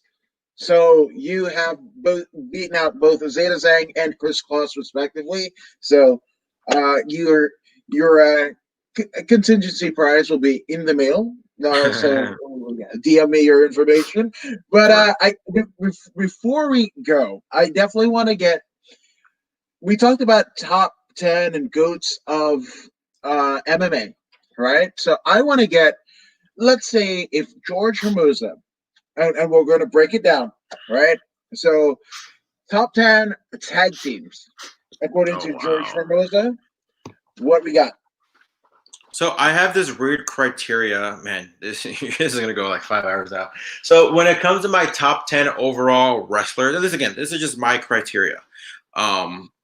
I have this thing about, if you want to be in the top 10 of all time, you have to have a world championship. Like, have to, right? And that's why, with all due respect to like Piper, like I'd love to include him, but I just can't, because he never held the world title. So it's funny because I've focused so much on my top 10 of all time for a singles wrestler that I mean, number one is Dudley's. I'll say that. But like, I've never actually focused on a full top 10 list.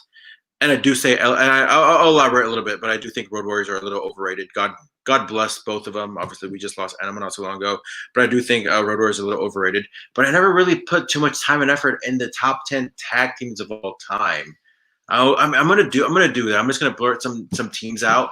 Yeah. But man, like that's kind of deep, to be honest with you. Because yeah, like top 10 singles is like Brett, Shawn, Hogan, Flair, HBK, or I said HBK, Rock, Austin, like maybe Savage, Taker, Cena. I think Cena's in the top 10 most def. But like, again, that's the top of my head because I think about my top 10 of all time on a regular basis. But as far as tag team goes, I definitely think number one is the Dudleys. I think you look at everything that they've done, like, you can say what you want about the Road Warriors. Oh, they've been WWF, AWA, NWA champions. Like, they've been successful everywhere they went. I think nothing compared to the Dudleys, and not just the Dudleys, but I don't think they were given anything as like a lifetime achievement. Like, I think they've deserved every title that they've gotten, whether it's TNA, WWE, IWGP, which, by the way, Hardy's never won IWGP. Throwing it out there. But yeah, without a doubt, Dudley's. I'd say Road Warriors maybe like, I'd say 6 or 7, to be honest with you. Like, I there's something about the Road Warriors where I think there's a reason why they weren't too successful in the WWE. Because I don't think they were, just because I know Hawk had his issues, and again, I'm not taking that away from the legacy, but like I feel like they were a little bit more protected in other territories. Like, they came in looking like no one else ever. I want to say, was it Mid Atlantic or Crockett? Actually, yeah. So it was Georgia. It was Georgia, then Crockett, then AWA. So it's weird because they started out in Minnesota, but it took them a while. I think 2 or 3 years in to get back home. Yeah. But yeah, I think they were just protected a little too much as far as that goes. Because when they got to WWE, like they're losing to like Money Inc. And they just kind of didn't really have. And again, maybe there's some a little bit more underlying issues going on. I just think unfortunately they were a little too I don't know, overrated overall. But it's still top 10. I'm not taking anything away from the greatness of being a top 10. It's still a fantastic list to be in. I'd say Steiners are up there. I think Steiners, I think, are a little.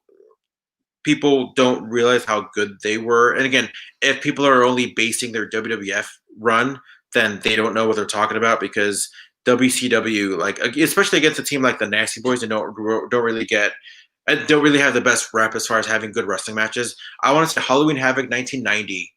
Like, watch that match. You will see the best Frankensteiner that Scott Sanders ever hit ever.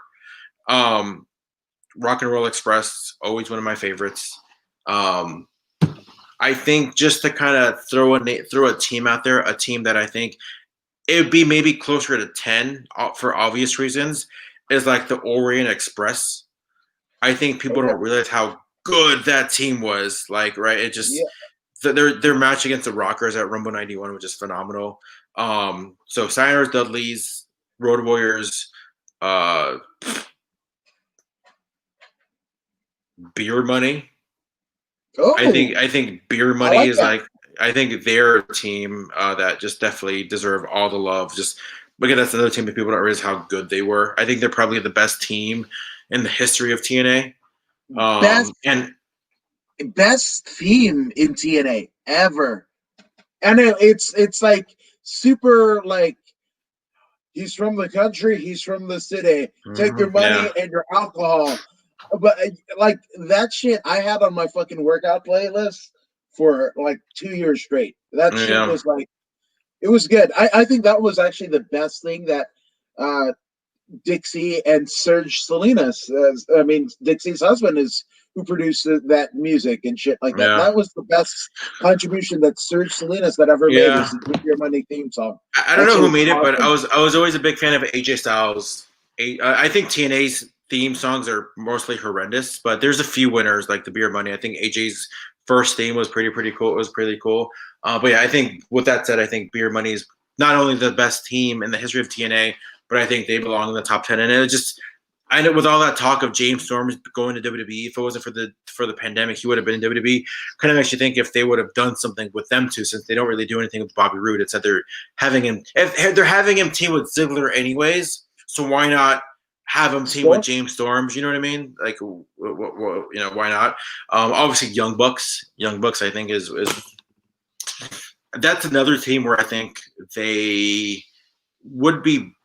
They can't be the best because they didn't go to WWE. I know a lot of people are going to say like, "Oh, you don't know what you're talking about," but I think you got to know what you can do in other territories as well. And again, I am nobody to ever talk about somebody else's success, right? Because I remember even like years ago, somebody tweeted like to the Young Bucks was like, "Oh, they're never going to be successful." I think the key word is successful.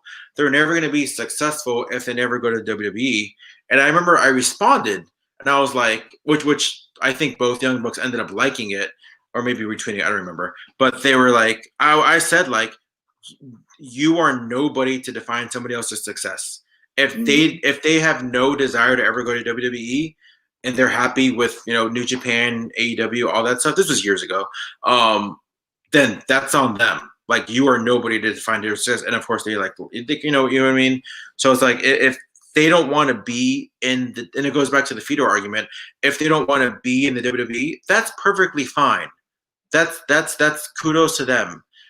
But I just don't think I can include them in that category where like.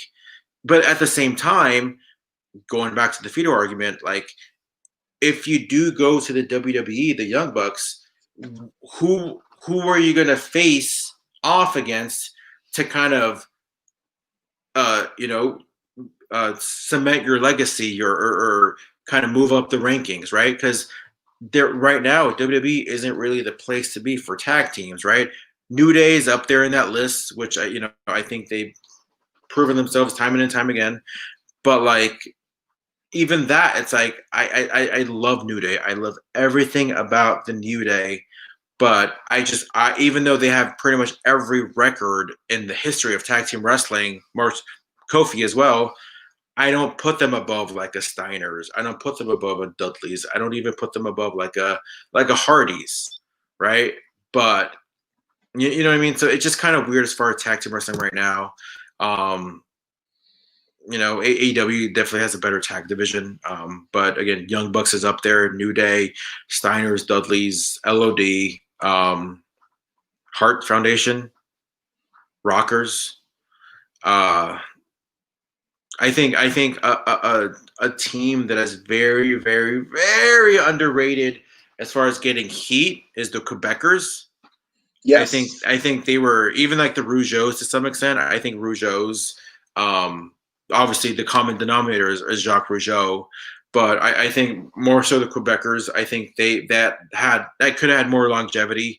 I heard again, don't quote me. I heard toward the end, Jacques and Pierre kind of butted heads a lot, or maybe not, because then they ended up becoming the Amazing French Canadians at WCW, and then they still came back to WWE, WWF to be the Quebecers. So maybe I'm wrong about that, but I don't know. I feel like that had a lot more legs. I feel like when they lost the belts against Head Shrinkers, they could have done more. But you got me thinking. I'm gonna laminate my list. I'm gonna make the official George Hermoza top 10 tag teams of all time. But definite Dudleys are always gonna be number one. Steiners 2 or 3. Rock and Roll, between 2 and 5. Hearts, Hearts and Rockers are there, but unfortunately they're not in my top 5. British Bulldogs. I mean, I it sucks because I recently YouTubed the match. It was, and mind you, on paper, right? Think of this dream match. It actually happened. I want to say in All Japan. It happened. Rock and Roll Express against the British Bulldogs. Think about that. So I'm like, wow, this match exists. Hell to the yeah. Let me tell you, I saw the match. It was not good. And now I don't want to, again, this must have been like 88, 89. You can just tell that Dynamite Kid's back was just messed up. So again, there's contributing factors on why that match wasn't as good as we thought it would be. But man, in 85 and 86, that would have been the best match ever. Yeah. I mean, not that anybody wants to know, but I think I'll do it because I have a pretty regularly. But top five in no particular order, right? We've got Hearts, we've got the Hart Foundation, we've got the Bulldogs, we've got Bockwinkel and Stevens. Mm-hmm. And again, that's a team I will put up against anything. And they went up against the Road Warriors. They went up against I don't think they went against the Midnight Rockers because, I mean, obviously, I think Ray Stevens was kind of out of in-ring competition, but still, right? So you've got Hearts, Bulldogs, Stevens, Bockwinkel. I would even say, I'm going to go Steiners and Harlem Heat. Oh, Harlem Heat. Oh, my God. How could I forget about them? Definitely. As far as if you want to say WCW, and by WCW, I mean from 91 to 2001, probably Harlem Heat is the best tag team in the history of WCW. Now, mind you, everybody sit there and say like, well, the Road Warriors and the Steiners were WCW. But you look at 91, right? Where it's like in 91, Road Warriors weren't in WCW. They were in WWF. And even when they came back to be a team in WCW in '96.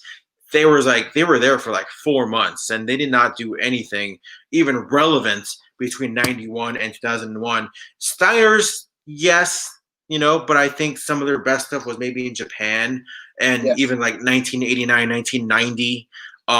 So kind of in the beginning of like '91 when it really became WCW, Harlem Heat, man, like they defined that tag team division, and even though they didn't really exist after '98, or I'm sorry, after '99, and that horrendous feud between Booker T and for the battle of the letter T.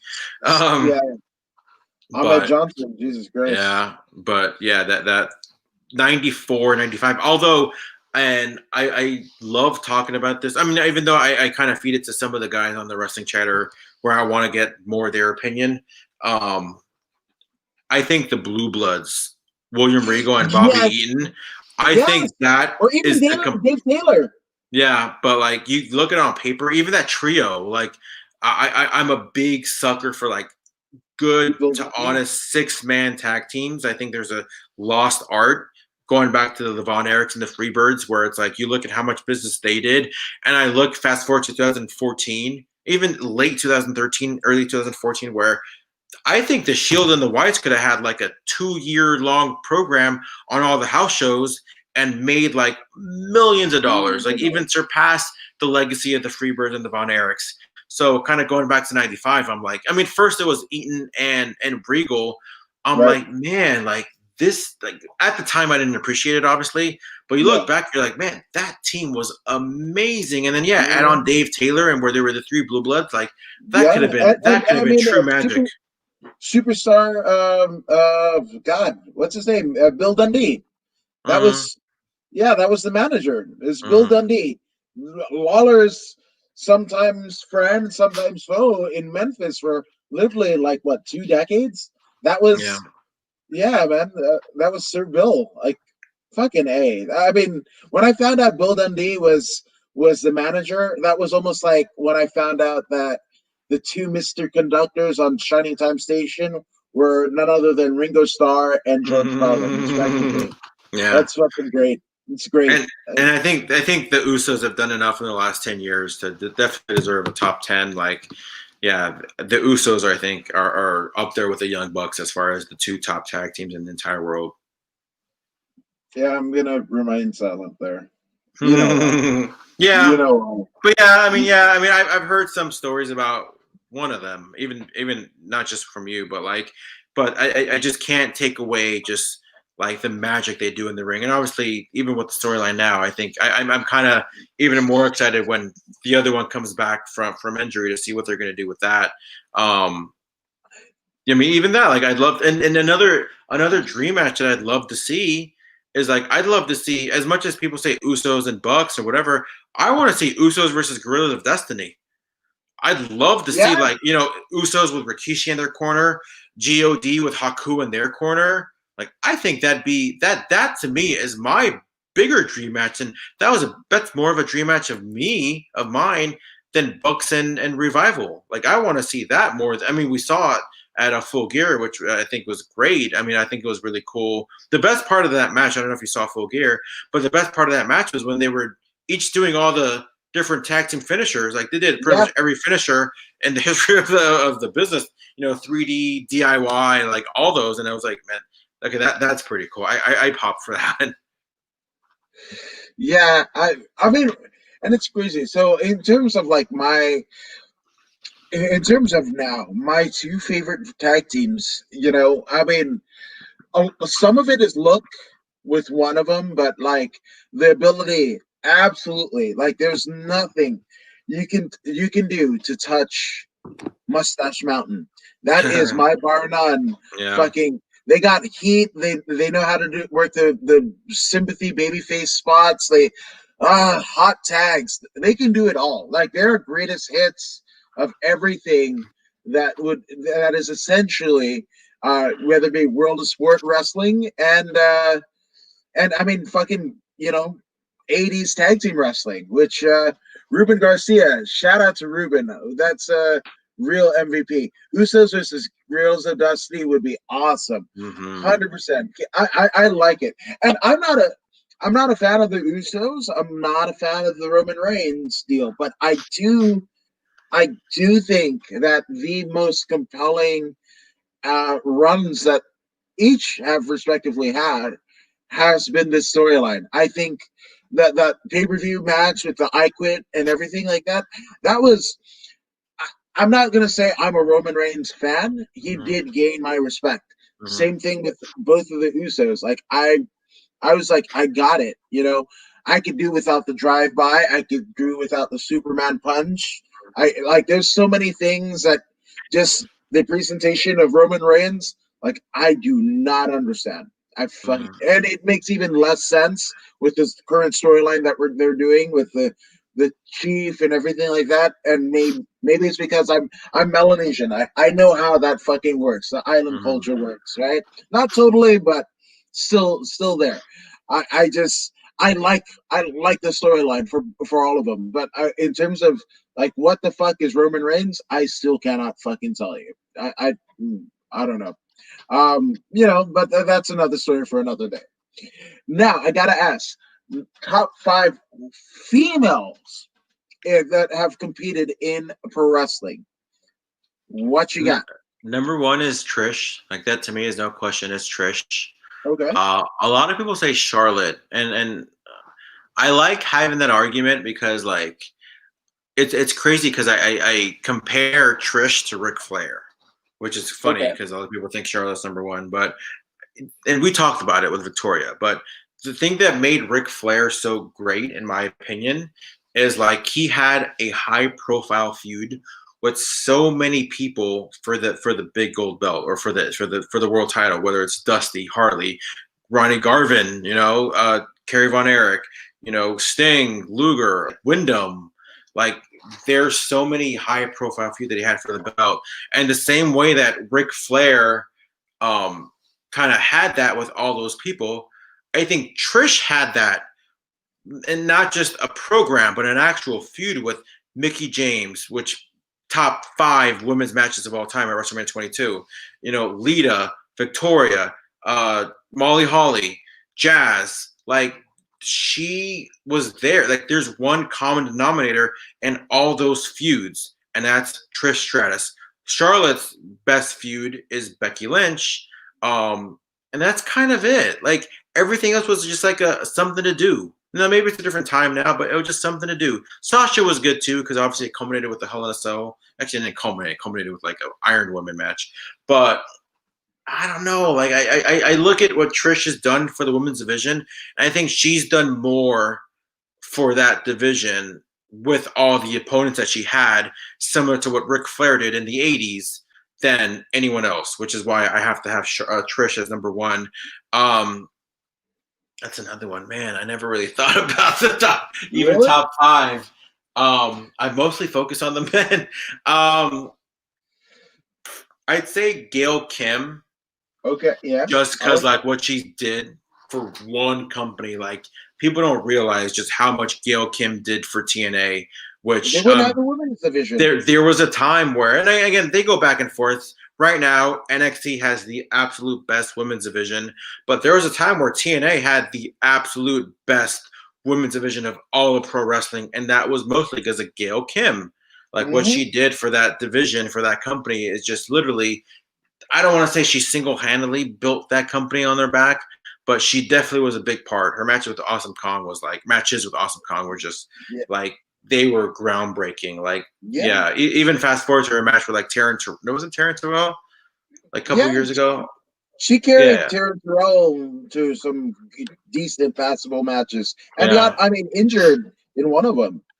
Yeah, I want to say like even some because I truly love women's wrestling. I've always loved it.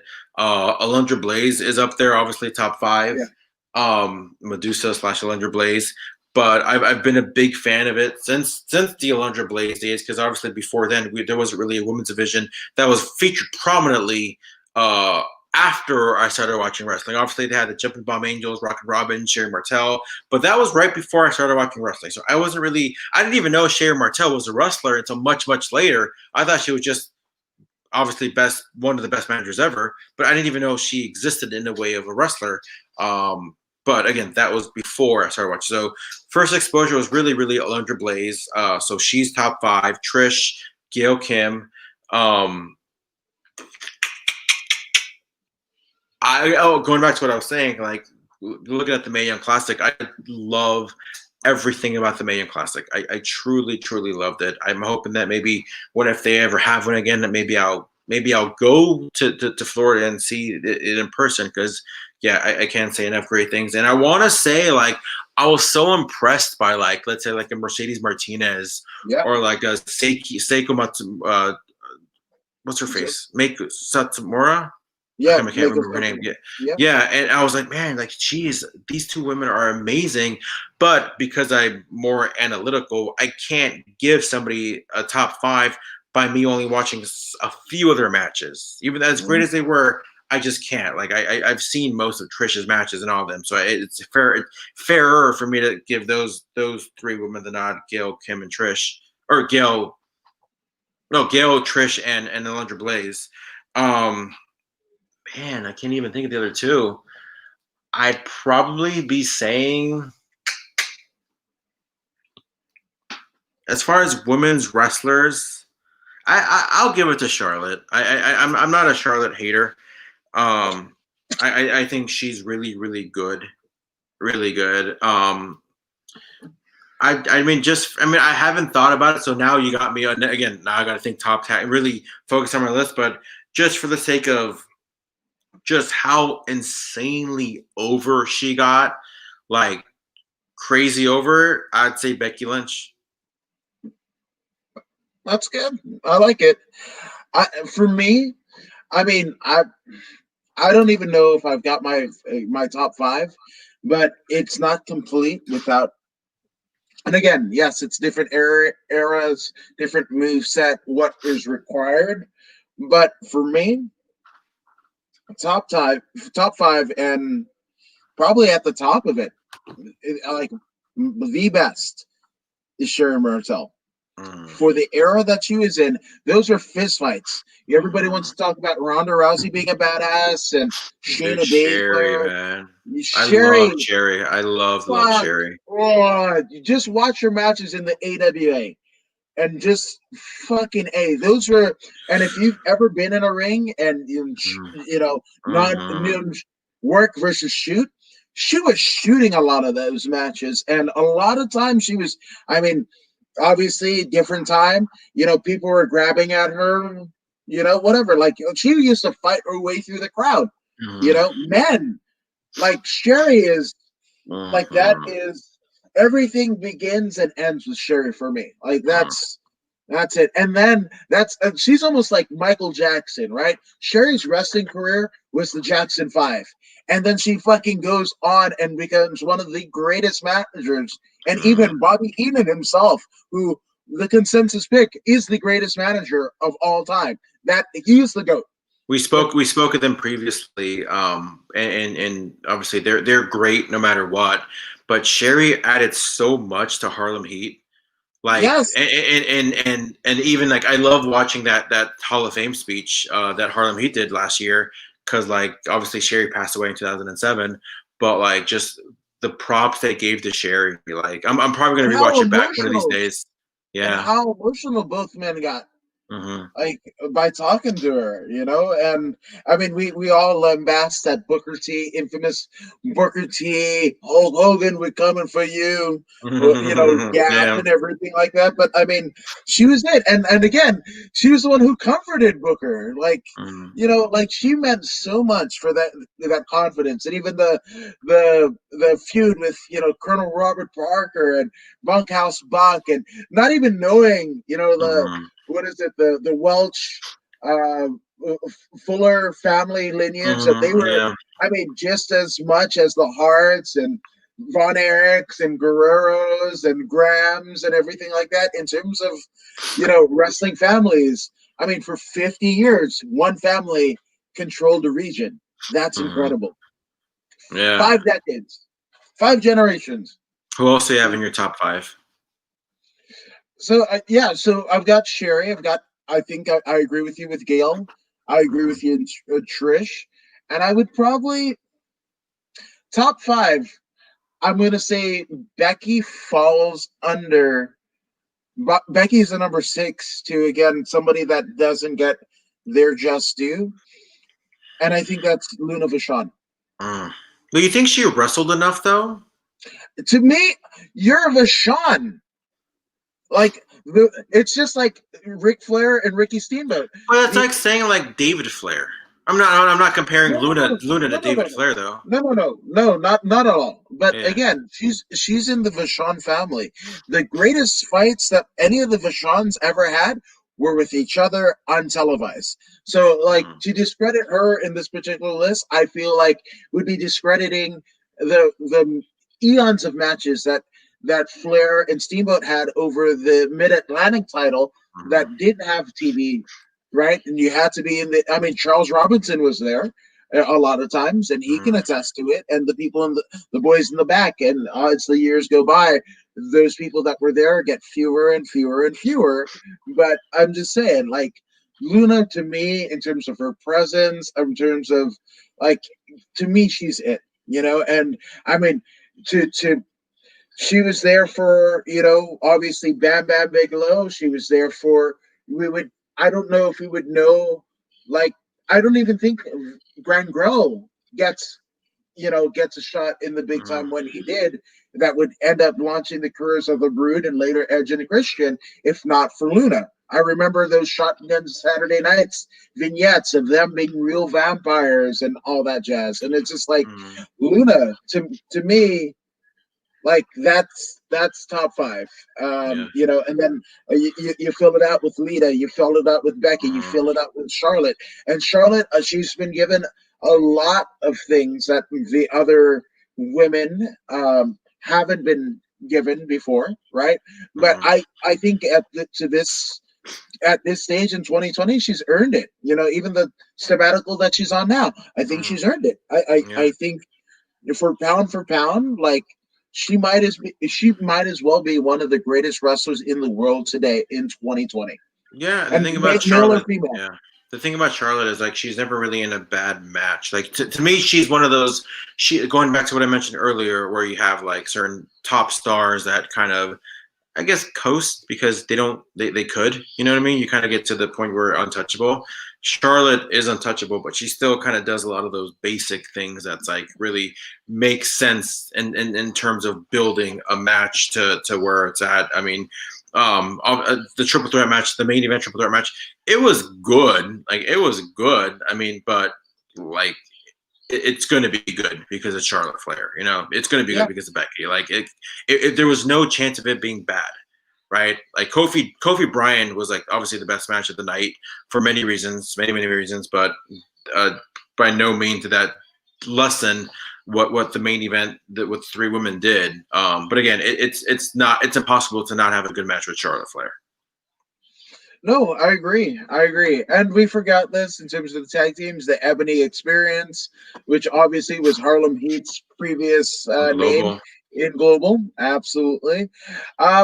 So I think you've built it up pretty well, and it's something that you have thought about extensively, good sir. So I gotta get your top 10 greatest wrestlers of all time, the males. So I switch it. Number one is always the same.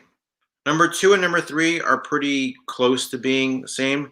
Um, but it's the rest. I mean, it's the same people. 10 kind of fluctuates. I will say I have John Cena over Hulk Hogan. I think John Cena is and here's my thing is because like it's not so much Hulk Hogan has even though he's obviously been kind of a controversial figure in the last 5 years with certain obviously we won't go there at all but like he said certain things that I think a lot of people kind of he dropped value in certain people's eyes. I'm not saying that he did in mine. I just think that John Cena has done so much where it's like like he's done even more than what Hogan did in the world of pro wrestling. Like just overall, I look at every reason what makes Hulk Hogan so great. I think John Cena did it better. I Now agree. that's a certain criteria, right? Where it's like you look at because, for example, I have Shawn Michaels is number one. Like to me, he's absolutely number one. But he didn't have the drawing power of a Cena or a Hogan. He didn't have really the mic skills. He had mic skills, but not to the level of a Cena or even a Hogan. He was great in different ways. So again, it's not so much. I don't think he did Cena or Hogan better than Cena or Hogan, but he was really good at a lot of other things that really make him number one. The Rock, as of right now, I think is number two. The Rock is like, because here's the thing: a lot of people can sit there and say, "Oh, he can't wrestle, he can't do this." And look at Austin too, right? You look at Austin's matches as Stone Cold as a babyface. All it was is punch, stomp, stunner. You know, right? Luthez press, stunner. But you look at WCW Austin, he could wrestle. Oh God. And the same thing about The Rock. It's like these guys can wrestle, but when you become so untouchable, you kind of don't really have to anymore, right? Where it's like you can just kind of do what you're doing because you do it. You're over. What do you need to do a drop kick off the top rope if you're over? You know, like people don't pay to see you do a drop kick off the top rope. People don't pay you to see a middle finger. People pay you to see the eyebrow being raised, right? So it's like when people sit there and say, "Oh, The Rock wasn't the technician of Chris Benoit or Chris, whoever, Dean Malenko," where it's like, no, but he didn't need to be. Like he didn't need to be. So, like The Rock, and I look at levels, right? So you have work rate, you have drawing power, you have mic skills, you have personality, you have all these things, right? That kind of fill up what it takes to be the best ever, right? And you can be like really good at everything, right? Really good, but just not high enough, but just really good at everything.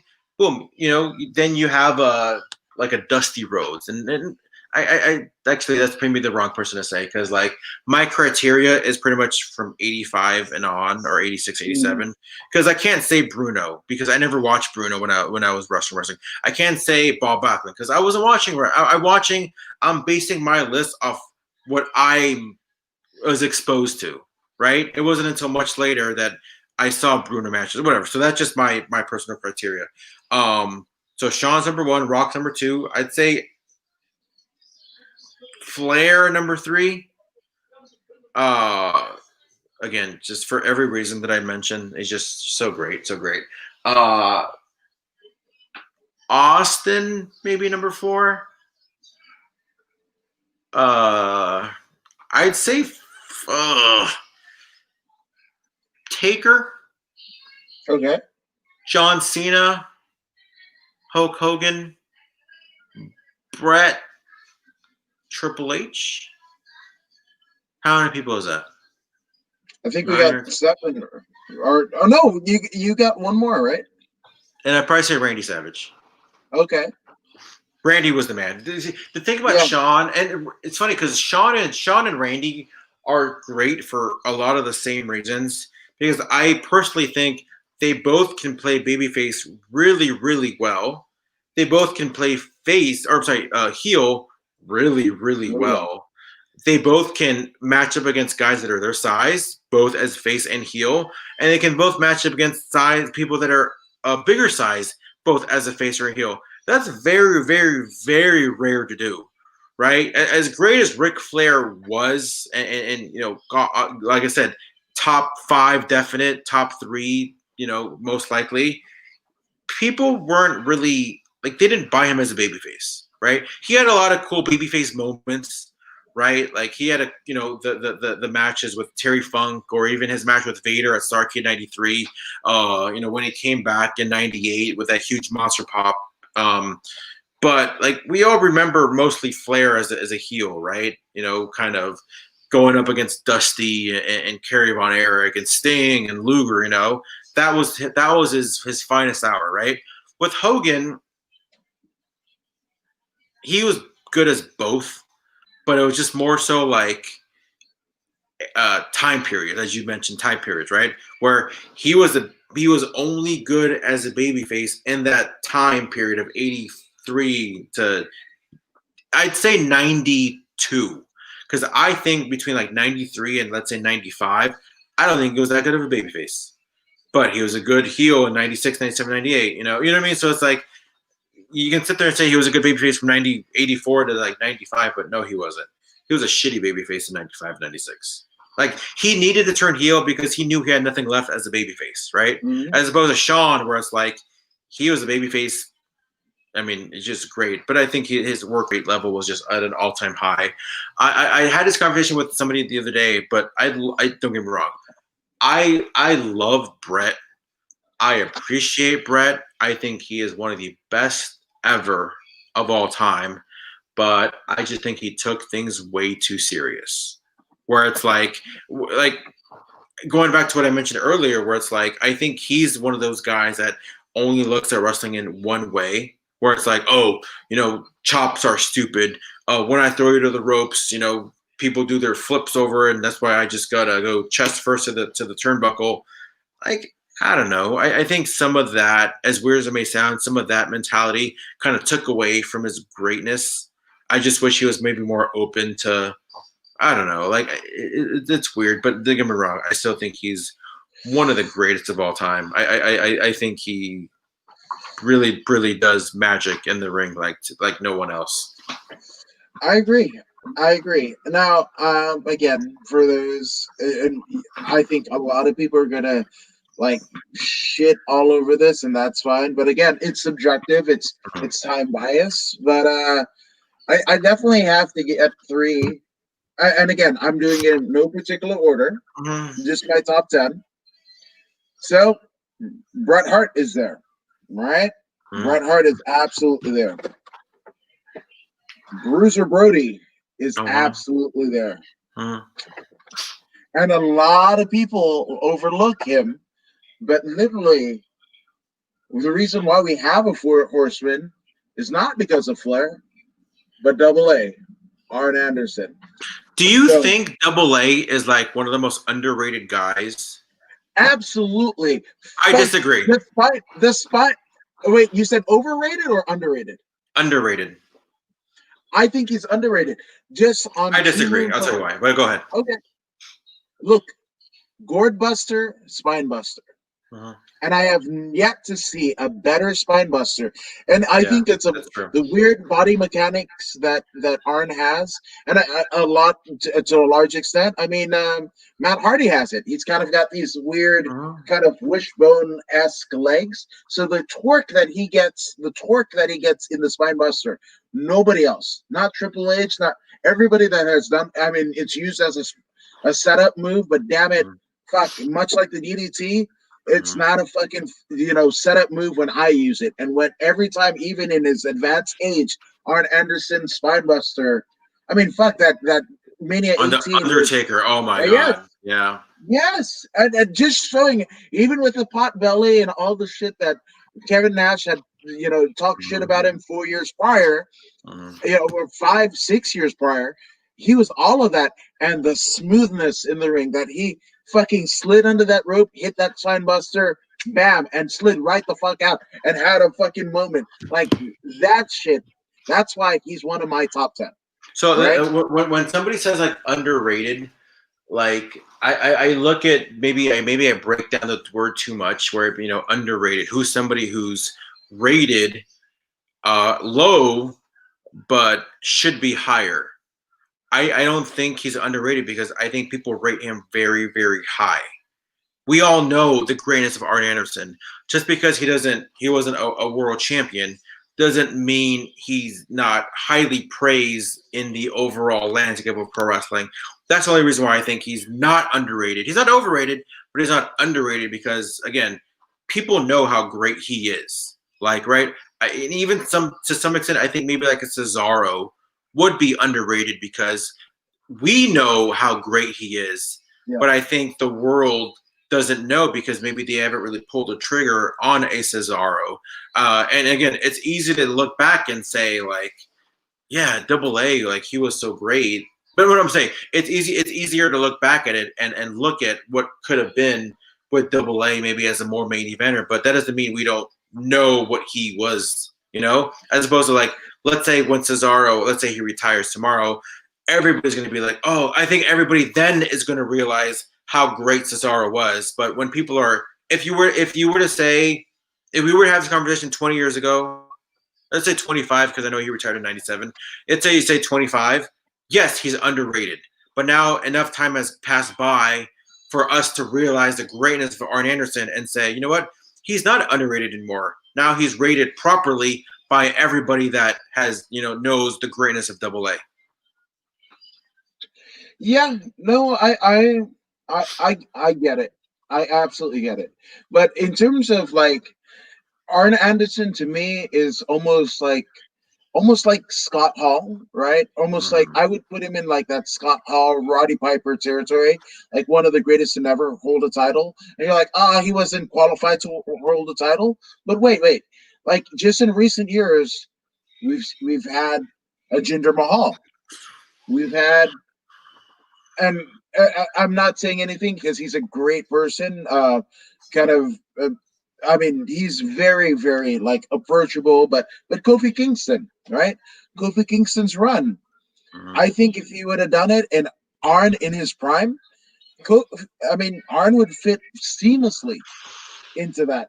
Like I don't know, like, and his move set, his skill set, his promo, like he's timeless. He's fucking timeless. Yeah. Like you put him in the '60s, you put him in the '50s with Gorgeous George. You even put him in the '30s and '40s with hell Luthez, in the '50s and Strangler Lewis of the '30s and '40s. Like Arn Anderson is there. You put him in any era, which I can't say a lot of people, right? Like Savage is in my top 10, but I mean, Savage was perfect for the time that he was there, right? You put him in a later era or earlier era, I don't think it works, right? So, like, that's why Arn Anderson is like rated pretty high at the top, right? And again, I'm not doing any particular orders. I kind of gave myself a way out, but like, Arn Anderson is definitely on my top 10 for that. He matches well with any promotion. You put him in New Japan today. You put on Impact today. You put him in Ring of Honor with a series with Jonathan Gresham. Like he can fucking do it. Like Arn Anderson, that's it. Yeah. Like and that's why I'm saying like he's underrated because he could have been a top guy anywhere of any era, and had runs with Brett, had runs with Vader, like fucking Arn Anderson. My goodness. It just kind of sucks that like in the 80s, like the world champions were kind of like not rare, but there was Ric Flair and there was no other heel champion. Everyone else was a babyface. You had Hulk Hogan and there was really no other babyface. I mean, they had Savage, but Savage was only a champion in order to be heel to go off to face Hogan. It was set up for Hogan to beat him at Mania 5, which is, you can say that, Savage was a babyface, but yeah, he was a babyface only to become a heel, just months later. So just crazy. It's like, but I don't think there's any excuse for Piper. Like I truly think one of the things that I always hated when it comes to like, let's say Pritchard or some of those other guys where it's like, and I'm a fan of those just to throw it out there, but like, oh, they didn't need the belt. Oh, they were already over. Okay, well, so Hogan didn't need the belt after a certain amount of time, It's like I'm sure he would have been perfectly fine without the belt in like Austin? 1991 or 92, Like yeah, Austin too. So it's like I always thought that was the excuse was like a cop out. Where it's like, no, not that I'm not saying Piper needed the belt, but he definitely deserved the belt. Like, and I really think, and again, maybe it was in the plans, maybe it wasn't. Who knows? I'm just guessing here. But I think that, and again, who am I to know about business? But I think leave Mania 1 as it is. Leave it as it is, right? Build Mania 2, or have Piper beat Hogan at some point, and then have Hogan Piper as the main event in Mania 2 and have Hogan be champion again. Like, like you would have had Piper as a heel champion, would have been a phenomenal heel champion because he knows how to talk. But yeah, just that to me, I think would have been bigger business than Hogan Bundy in a cage. But have it in the cage, Hogan Piper in a cage, for all, but yeah, I do think, I think it's a complete shame that somebody as great And again, going back to what I said earlier, my criteria for top 10 is you got to be a world champion. Maybe like 15 or 20 is when you kind of start to get to the non-world champions. But if Piper would have been world champion, he definitely would have deserved a top 10 of all time. But again, I think that to me, it's a shame that he never won the belt, whether it's NWA or WWF. No, and even WCW, that too. He was there, which, so again, so rounding out, so I've got Brody, right? Never a world champion, but in terms of drawing power, fucking Brody's there, right? And innovation and just fucking believability. Brody's there. So Brody, Arn, Brett. Then I've got Randy Savage, Austin, right? So that's my top 5. Then we go Bockwinkel.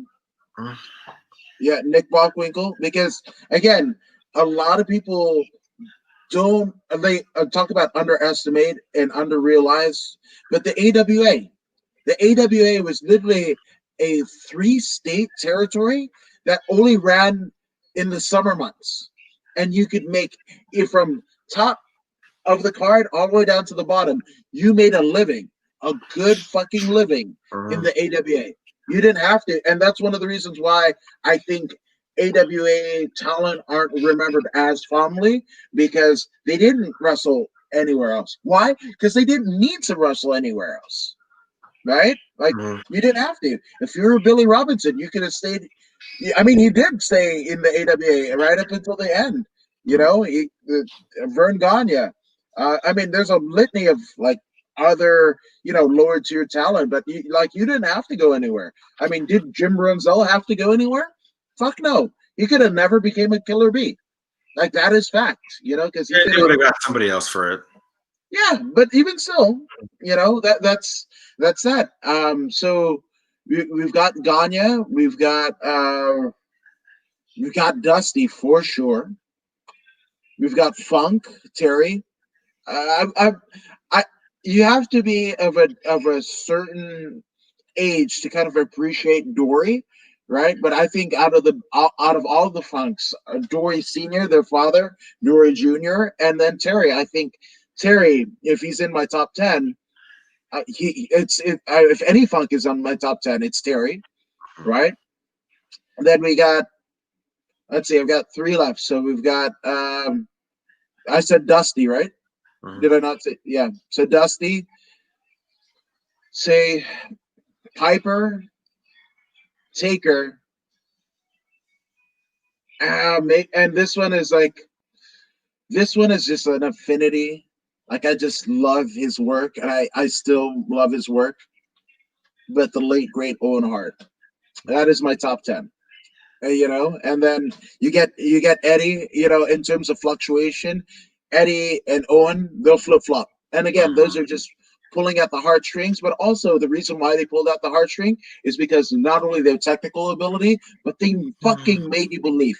You could suspend disbelief anytime that Eddie Guerrero and Owen Hart stepped between those ropes and did their fucking thing. They did it like almost effortlessly, where they would have off nights and still pop the boys in the back and the fucking crowd on the off nights, dead ass, like the fucking legendary stories of Owen fucking dead weighting motherfuckers. Like, that's just hilarious, So again, like, Owen and Eddie are same, and I would even put them in top 5, and not feel bad about it. And it's funny because, like, I that number 10 is always hard, but like, what do you think somebody like a Chris Jericho needs to like maybe crack? Because I ask myself that question all the time too. Because like, you look at what he's done in the last, let's say, 25 years. Because who really followed him the first 5 years, but like he's done like everything, and he's still, like, I don't want to say a high quality, but he's still, and he's working with some of these guys. Like, you look at some of like Hogan's biggest critiques or biggest criticisms in 97, 98 is like he only worked with like Goldberg and Savage and Piper, and but like you have somebody like a Jericho that like he's working with one half of Private Party, he's working with MJF, he's working with Jungle Boy, he's working with Scorpio Sky. Like, isn't this what we Orange want in a Cassidy. legend? Yeah, isn't this what we want in a legend where it's like this guy's got the experience and he's actually putting guys over. Like so, and I asked you because I ask myself this all the time. What does Chris Jericho need to get that to crack that top 10? So again, it's time bias, right? Like it's relatively biased, right? Like for me, I just think like so. I mean, I wouldn't be into any combat sports if not for Brett Savage Saturday Mhm. Night's Main Event in '87. That was the first combat sports anything that I'd seen, right? And then when I saw I knew Brett and Savage ring, right? So when I saw a Tommy the Hitman Hearns or Julio Cesar Chavez Sr. or a young Mike Tyson in a ring, I was just like, that's where, and then Rocky, like it was synonymous with the ring. And then obviously seeing later a Cage and Dan Severn and everything like that. I mean, again, I owe it all to Savage and Hart, right? So to me, whether it be the presentation, in terms of their physical. I mean, the pink and black attack, like of the Heart Foundation, like that's an indelible mark, right? The ooh yeah, right? So of course, Chris Jericho is this genius, right?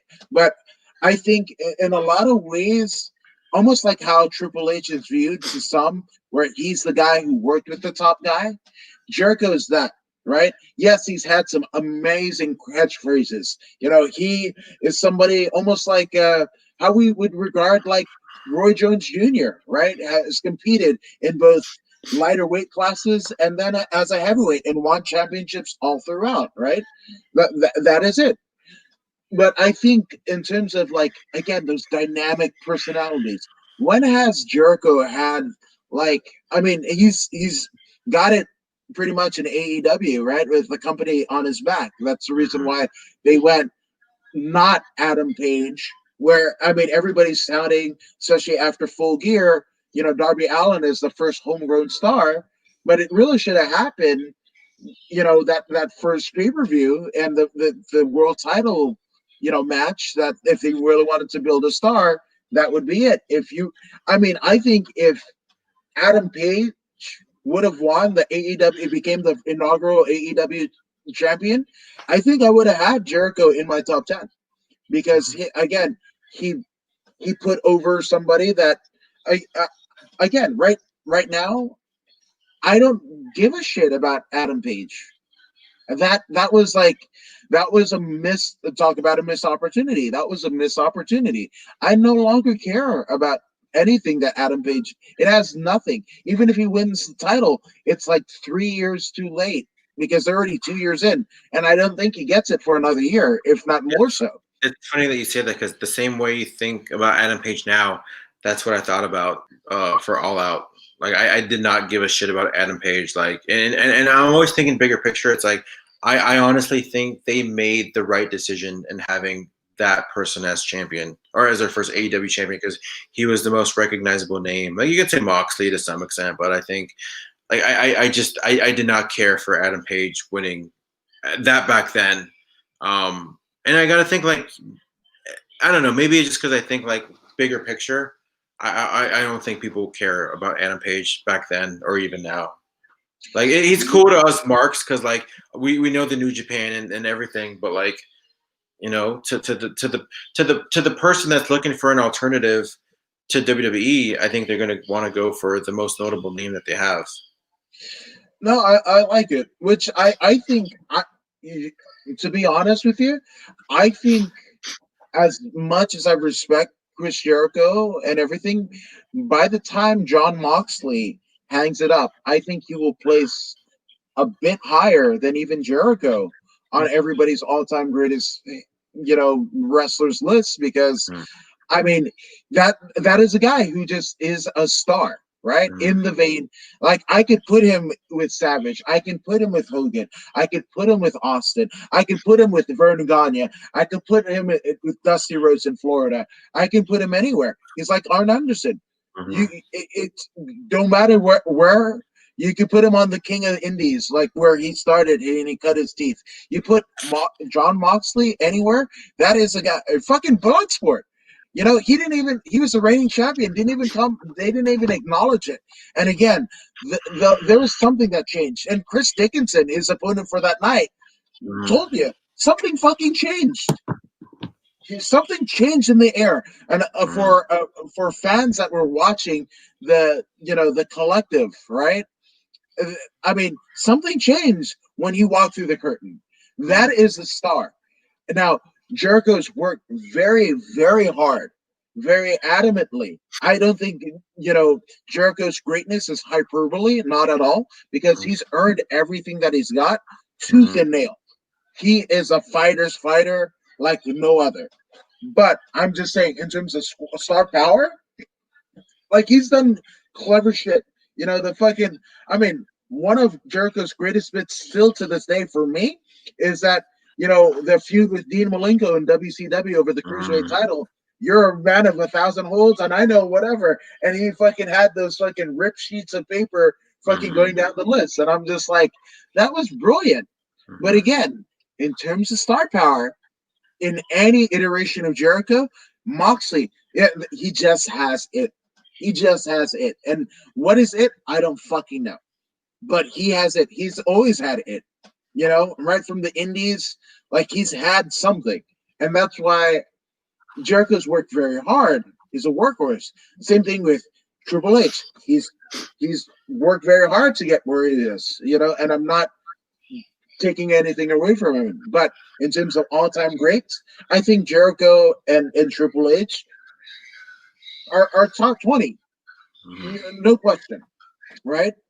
But, do they fuck? I mean, I think they even lose luster in like comparing to Luthez, because Luthez was a once in a generation. I mean, he was a TV star, right? He was Brad Pitt. He was Brad Pitt wrestling. So take any legitimate like fucking star, like in sport, take like Kobe Bryant, mix him with Brad Pitt, and you get fucking Luthez in the 50s, right? But or again, Gorgeous George. Or Gorgeous George, 100%. And the fucking, the bobby pins the Georgie pins that he went through. I mean, again, El Monte, you could go to the MTA station and they kind of have their wall of notable people, and Gorgeous George is right there emblazoned with like names like, I think Little Richard and James Brown and everything. Gorgeous George is there. And I mean, shit, I didn't even know that LA Fitness right across the street from, Davy Wayne's, the club in Hollywood, like that LA Fitness right behind the Fonda, that is the fucking Hollywood Legion Stadium where Gorgeous George and Luthez and That's like, pretty cool. I didn't know that. Yeah. I didn't know that until like maybe I put it in the Wikipedia and I was like, oh shit, because I thought it was torn down, much like Legionnaire Stadium, the baseball field. But no, it's there. That just the bones of it. That is essentially Hollywood Legion Stadium, the site of the first $1 million gate in combat sports history. Not just professional wrestling history, but Fez versus Baron Michel Leone. That was the first $1 million gate. Combat sports history. Learn something new. Yeah, I'm just saying, man. But fuck, we learn something new every time Wrestling Chatter fucking drops down the YouTube digest. So for those who haven't already subscribed to the Wrestling Chatter, where can they find more about Wrestling Chatter as well as George Hermoza on social media, my man? Well, on YouTube, it's www.youtube.com/The Wrestling Chatter. It does have its own Twitter page as well, at TW Chatter, because the Wrestling Chatter was just too long. You can follow me at Hermoza, GHERMOZ, on Twitter and Instagram. Again, like it's there for you guys, essentially. We like to just bring the fun back in pro wrestling, right? Where cut the negativity, cut the BS. Let's just have fun with the wrestling. Like, let's just, the same way we can just chit chat with our friends, let's be friends. Let's all talk, pro wrestling and just have fun with it. I love it, man. I'm subscribed to the Wrestling Chatter, and I warmly encourage you all to do so. And if you are so kind, you might even consider subscribing to the According to Woods podcast, where you get wrestling stuff, pro MMA stuff, and all that shit. George, you're subscribed, right? I should be. You should be. You probably are.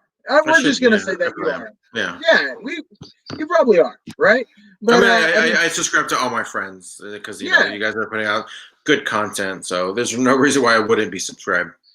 exactly. But don't just take the Wrestling Chatter's George Hermoza or my word for it. Here's Zeta Zhang. Hey, this is Zeta Zhang. Make sure you subscribe